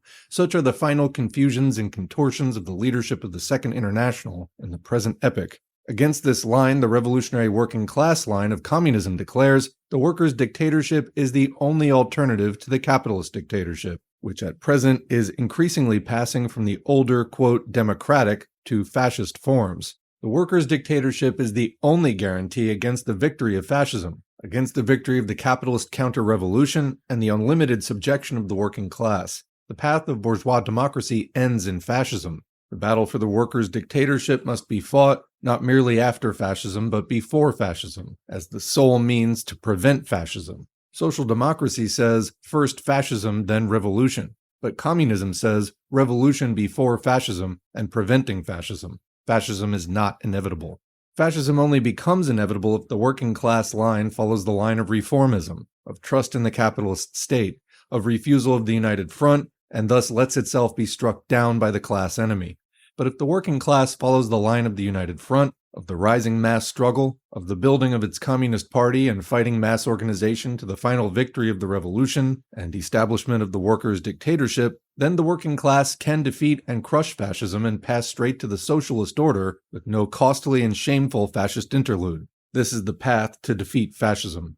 Equally in those countries where the fascist dictatorship has won the temporary upper hand, the only path forward, an object of the workers' struggle, requires to be no longer the restoration of the old illusory, quote, democracy, which prepared the way for fascism, but the workers' dictatorship and the establishment of the Soviet regime. The German working class revolution is not defeated, despite the temporary retreat of 1933 made inevitable by the whole role of social democracy. On the contrary, Germany is nearer to the final victory of the proletarian revolution than any country in the capitalist world. The fact that the German workers are going through the extremist hell of fascism is the reflection of the fact not that their movement is more backward, but that it is relatively more advanced and closer to the revolution. The liberals and reformists see only the surface completeness of the fascist victory. They can never understand the dialectical process. They see the immediate victory of fascism, but they do not see the negative side. They do not see the disintegration of all capitalist stability that represents. They do not see the very ferocity of the capitalist attack is the measure of the growing revolutionary advance. They do not see the significance of the crushing exposure of the line of reformism and laying bare of the real battle. They do not see that the Communist Party of Germany, with unbroken ranks and organization, and over 100,000 members active under the most extreme terror, a record without parallel in working class history, is in reality stronger than it has ever been, closer to the winning of the unquestioned leadership of the majority of the working class, closer to the victory of the proletarian revolution. The mournful pessimists and faint-hearts who see a long period of fascist dictatorship and unshaken reaction in front do not understand the whole character of the present period of the destruction of capitalist stability, a period in which rapid changes throughout the world and gigantic revolutionary struggles are before us. The bourgeoisie dreamed through fascism to exterminate Marxism, that is, to exterminate the independent working class movement and the fight for socialism. The attempt is not a new one. 100 years ago, quote, all the powers of old Europe have entered into a holy alliance to exorcise the specter of communism. Pope and Tsar, Metternich and Guizot, French radicals and German police spies, unquote. The collapse of 1848 was heralded as the collapse of socialism. In the decade after the Commune, on the basis of 30,000 corpses, Thiers boasted that, we have heard the last of socialism. In the following decade, Bismarck set himself to stamp out Marxism in Germany with all the power of the most highly organized Prussian police and bureaucratic system, and after 12 years had to recognize that he had met his master. Down the long gallery of the years, the ghosts of the past, Cavaignac and Galifet, Thiers and Bismarck, Pobedonostsev and Stolypin, Kornilov and Kolchak, the hangmen and butchers and jailers of bourgeois rule, may welcome with a spectral sneer the new accessions to their ranks. Hitler and Goering and Goebbels, taking their place alongside Horthy and Sankov and Dyer and Chiang Kai-shek. But the older attempts were against a still early and newly rising movement. Today the attempt is against a powerful and developed movement on the eve of power. That it will fail like every previous attempt and end in ignominious collapse requires no demonstration. Quoting Marx's The Civil War in France, wherever, in whatever shape, and under whatever conditions the class struggle obtains any consistency, it is but natural that members of our association should stand in the foreground. The soil out of which it grows is modern society itself. It cannot be stamped out by any amount of carnage. To stamp it out, the government would have to stamp out the despotism of capital over labor, the condition of their own parasitical existence." Unquote. What is in question now is not the inevitable future collapse of fascism. What matters now is the speed with which the international working class can gather its forces and drive back this offensive before it has developed further, before it has developed to the point of world war and the direct attack on the Soviet Union, can prevent the enormous losses and sacrifices which a prolongation of this struggle will mean, and can rapidly transform the present situation into the revolutionary offensive. The issues which are confronting the world at the present moment are heavy issues. Fascism in Germany lays bare to all where capitalist civilization is inevitably developing if the workers' revolution is delayed. Germany is not a backward country. Germany is the most advanced, highly organized capitalist country in the world, the last word, which shows to other countries the picture of their future development. What is the picture of the future of capitalism thus revealed? Barbarism and the return of the Dark Ages, the systematic destruction of all science and culture, the enthronement of Catholic Christian and even pre-Christian obscurantism, racial persecution and torture systems, the tendency to a system of isolated, self-sufficient warring communities. This is the typical line of direction today of the most advanced capitalism, with the Pope conferring his blessing upon it and decorating the murderer Goering with his Medal of the Holy Year. Marx and Engels long ago pointed out the inevitable working out of capitalism in barbarism and decay if the working class revolution should fail to conquer in time, stage by stage, through imperialism and its world orgies of brutality and destruction, through the slaughter of the World War, and today through fascism. We are tasting the first beginnings of this alternative. It is time to end this chapter of human history, before we have to tread this path still further and to open the new one throughout the world, which has already begun over 1/6 of the world. Only the working class revolution can save humanity, can carry humanity forward, can organize the enormous powers of production that lie ready to hand. The working class movement in the first period after the war was not yet ready outside Russia for its world historic task. The organized working class movement was still soaked with reformist and pacifist illusions, with opportunism and corruption in its upper strata. Fascism is not only the punishment of history for this weakness, fascism is the weapon of history for purging and burning out this weakness. In the fires of fascist terror and of the fight against fascism, the revolutionary working class is drawing close its ranks, steeled and hardened and clear-seeing for the final struggle. And the revolutionary working class, thus steeled and strengthened, will rise to the height of its task and win and save the world. Whatever the black hells of suffering and destruction that have still to be passed through, we face the future with the certainty and confidence of approaching power, with contempt for the barbarous antics of the doomed and decaying parasite class enemy and its final misshapen progeny of fascism, with singing hearts and glowing confidence in the future. The last fight let us face. The Internationale unites the human race. Appendix: Fascism and Anti-Fascism, June 1934 through March 1935. A short note may be added on the development of fascism and anti-fascism in the second half of 1934 and the beginning of 1935. The outstanding development in the world of fascism during this period has been the signs of the first stages of a gathering crisis of fascism, and as the necessary accompaniment of this, the rapid intensification of the drive to war. The outstanding development in the camp of the opposition to fascism has been the advance of the United Working Class Front. The beginnings of a crisis of fascism found their first sharp expression in the coup of June 30, 1934, in Germany, with the shooting of the principal militant fascist leaders and the liquidation of the majority of the stormtroops. The open concentration of power in the hands of the general staff and direct leaders of finance capital with Hitler as the figurehead has become increasingly visible to all. This has not meant, however, the stabilization of fascism. On the contrary, it has gone hand in hand with a steady worsening of the economic situation, and an increasing drive to war preparation and an aggressive foreign policy. This process found further expression in the desperate murder coup fiasco against Dollfuss on July 25, in the extreme German-Italian war tension with mobilization of troops, in the murder coup against Bartu and King Alexander at Marseille in October, in the Italian fascist offensive against Ethiopia, and in the German fascist proclamation of conscription in March 1935. The war significance of fascism, as its inner situation worsens, more and more openly dominates the European situation. The armaments race of all the imperialist powers develops at an accelerating pace. Diplomatic negotiations and preparations of alliances for future war are in full swing. All this reflects the increasingly menacing situation of capitalism moving to war as the only path forward from its present dilemmas. Fascism is more and more revealed as an integral part of the preparations for war. The rising mass opposition to fascism and to the advance of war, developing below the surface in the fascist countries, has been shown most powerfully in the recent period in the countries not yet conquered by fascism. It has shown itself in the setback to the fascist offensive in France after the February assault, through the strength of the United Front, and in the fall of the Dumergue government in November, and also in the setback to Mosley in Britain, as shown by Olympia in June and Hyde Park on September 9, 1934, as well as by the nominal dissociation of Rothermere from Mosley. Above all, this period has seen the signal strength of the revolutionary armed struggle of the Spanish workers against the fascist offensive.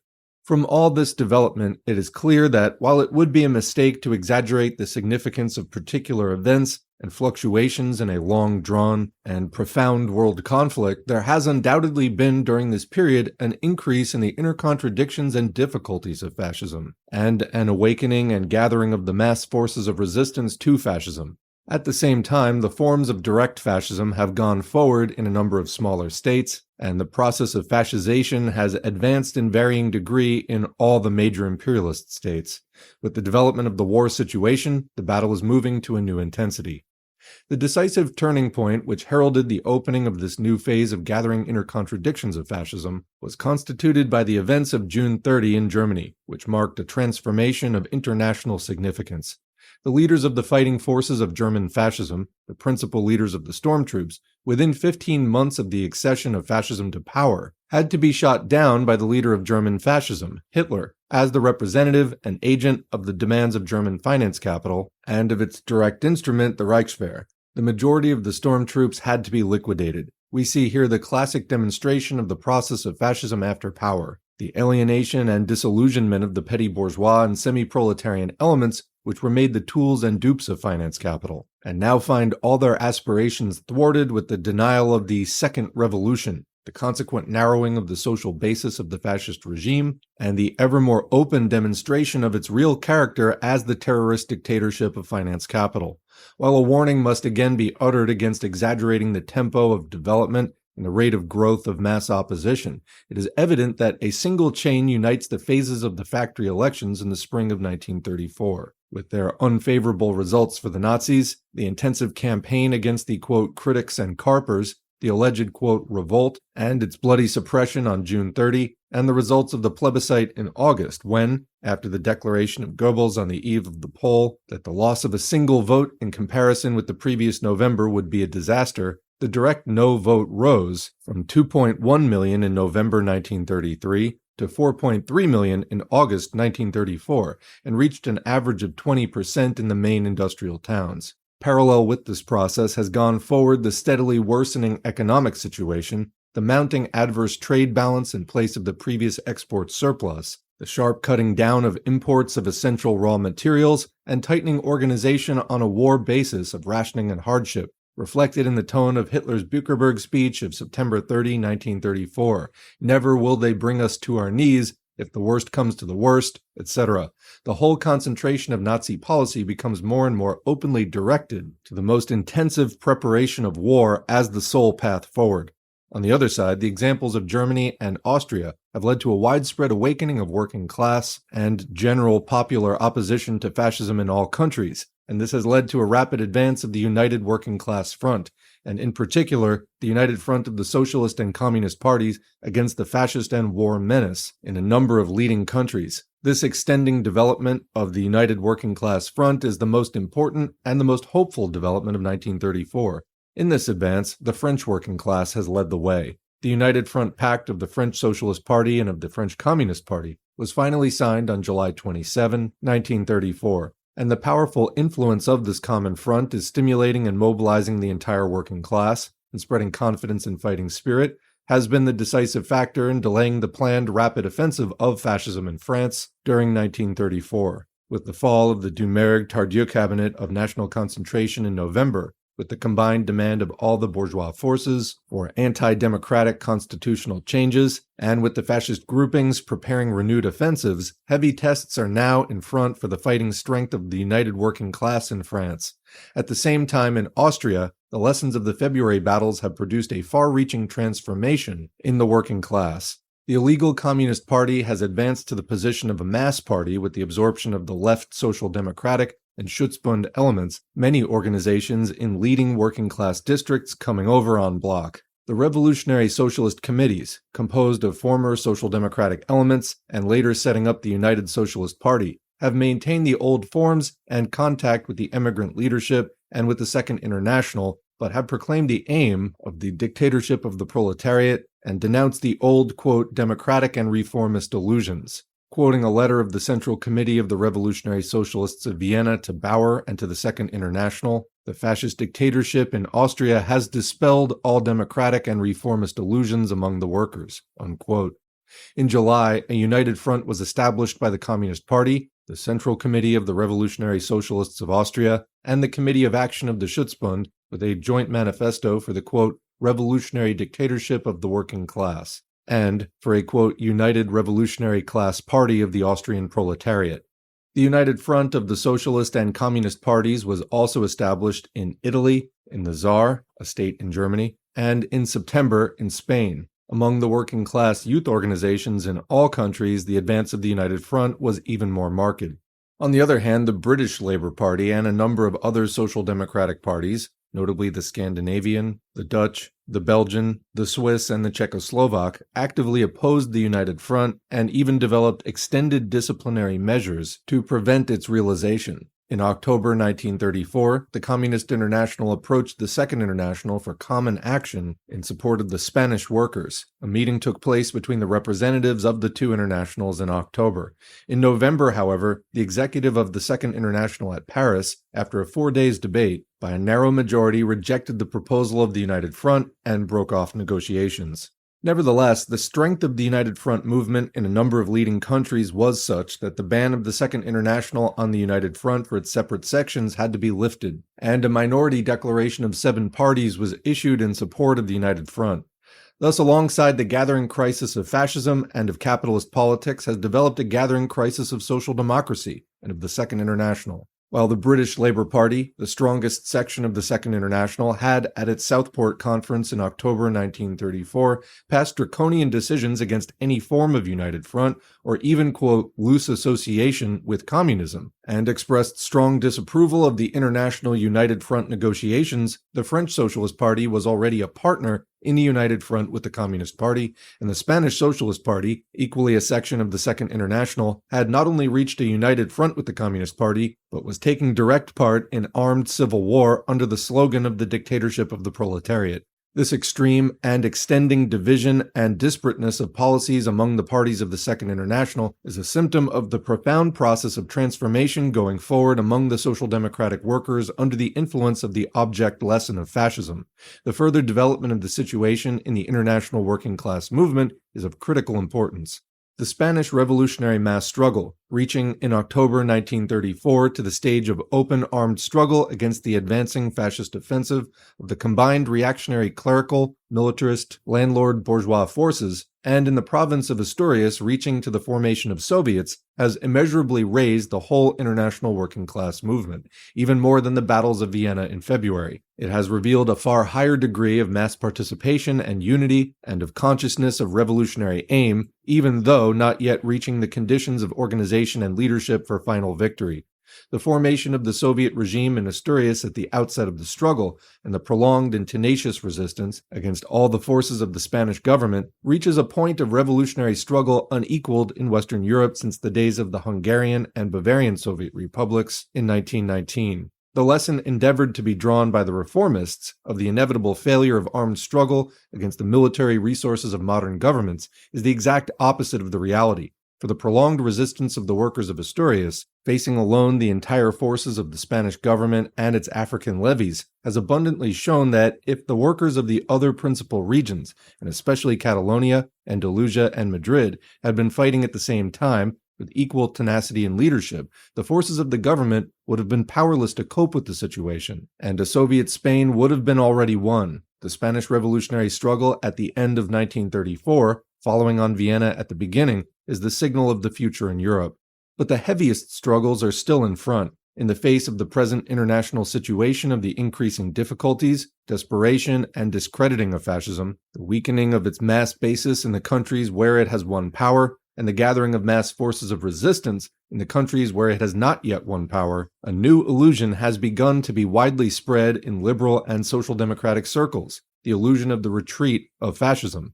It is said that fascism has passed its zenith, is on the downgrade, that the heaviest danger of fascism is passing. The extreme pessimistic defeatism of a year and a half ago is giving place to a no less baseless and illusory optimistic complacency. A year ago, the prophecies were all of an epoch of fascism lasting for decades. Today, a citrine can declare that, quote, dictatorship in every land has passed its peak, There was an appearance of stability about the regime in Germany, but he was satisfied that even there, a change would gradually but surely come, and that ultimately the democratic rights of the people would assert themselves. Unquote. That's from his speech to the International Clothing Workers Conference, 1934. Underlying this outlook of a section of the social democratic leadership is undoubtedly the belief that fascism, faced with increasing internal difficulties and mass discontent, may yet be compelled to turn to social democracy for assistance, and that a renewed sphere of permitted activity may open out for the social democratic and trade union leadership within fascism, as was already hoped for and sought by German social democracy in the initial period of the Hitler regime, by the May 17 vote for Hitler, and the trade union bureaucracy's courting of the Nazis. Nor are signs of this possibility lacking. The well-informed Manchester Guardian special correspondent, always in close touch with social democratic circles, reported in August that Hitler, in view of the failure of the Labor Front and the Nazi factory cells to win the support of the workers, had approached former social democratic leaders with a view to the formation of, quote, non-political trade unions. The proposal had been referred to the executive at Prague, and, quote, Wels was in favor of further negotiations. The subsequent formal denial issued by Wels to the effect that he had not met any representative of Hitler, the intermediary was in fact a social democrat, left the essence of the Manchester Guardian report unrefuted. Similarly may be noted Bauer's suggestion in the August Kampf that the Schuschnigg clerico-fascist government might extend its basis to the left by, quote, an understanding with the working class. In Italy, during the same period, Mussolini made his approach to the former socialist leaders, Caldara and Schiavi, for their collaboration and even for the issue of a permitted, quote, socialist journal in Milan. These are only signs so far, but the possibility is not excluded that fascism, in difficulties, may turn to the collaboration of a section of the social democratic and old trade union leadership, as was done by de Rivera in Spain, by Pilsudski in Poland, by Bulgarian fascism, etc. These hopes of a section of the old social democratic leadership, however, bear no relation to the real process of transformation taking place in the main body of the social democratic workers and rapid advance to militant struggle and working class unity. No illusion could be more dangerous than the illusion that fascism can be in retreat without a decisive struggle, or that the menace of fascism can ever be finally overcome save by the working class revolution and the establishment of the working class dictatorship. Let's read that again. No illusion could be more dangerous than the illusion that fascism can be in retreat without a decisive struggle, or that the menace of fascism can ever be finally overcome, that is, for good, save by the working class revolution and the establishment of the working class dictatorship.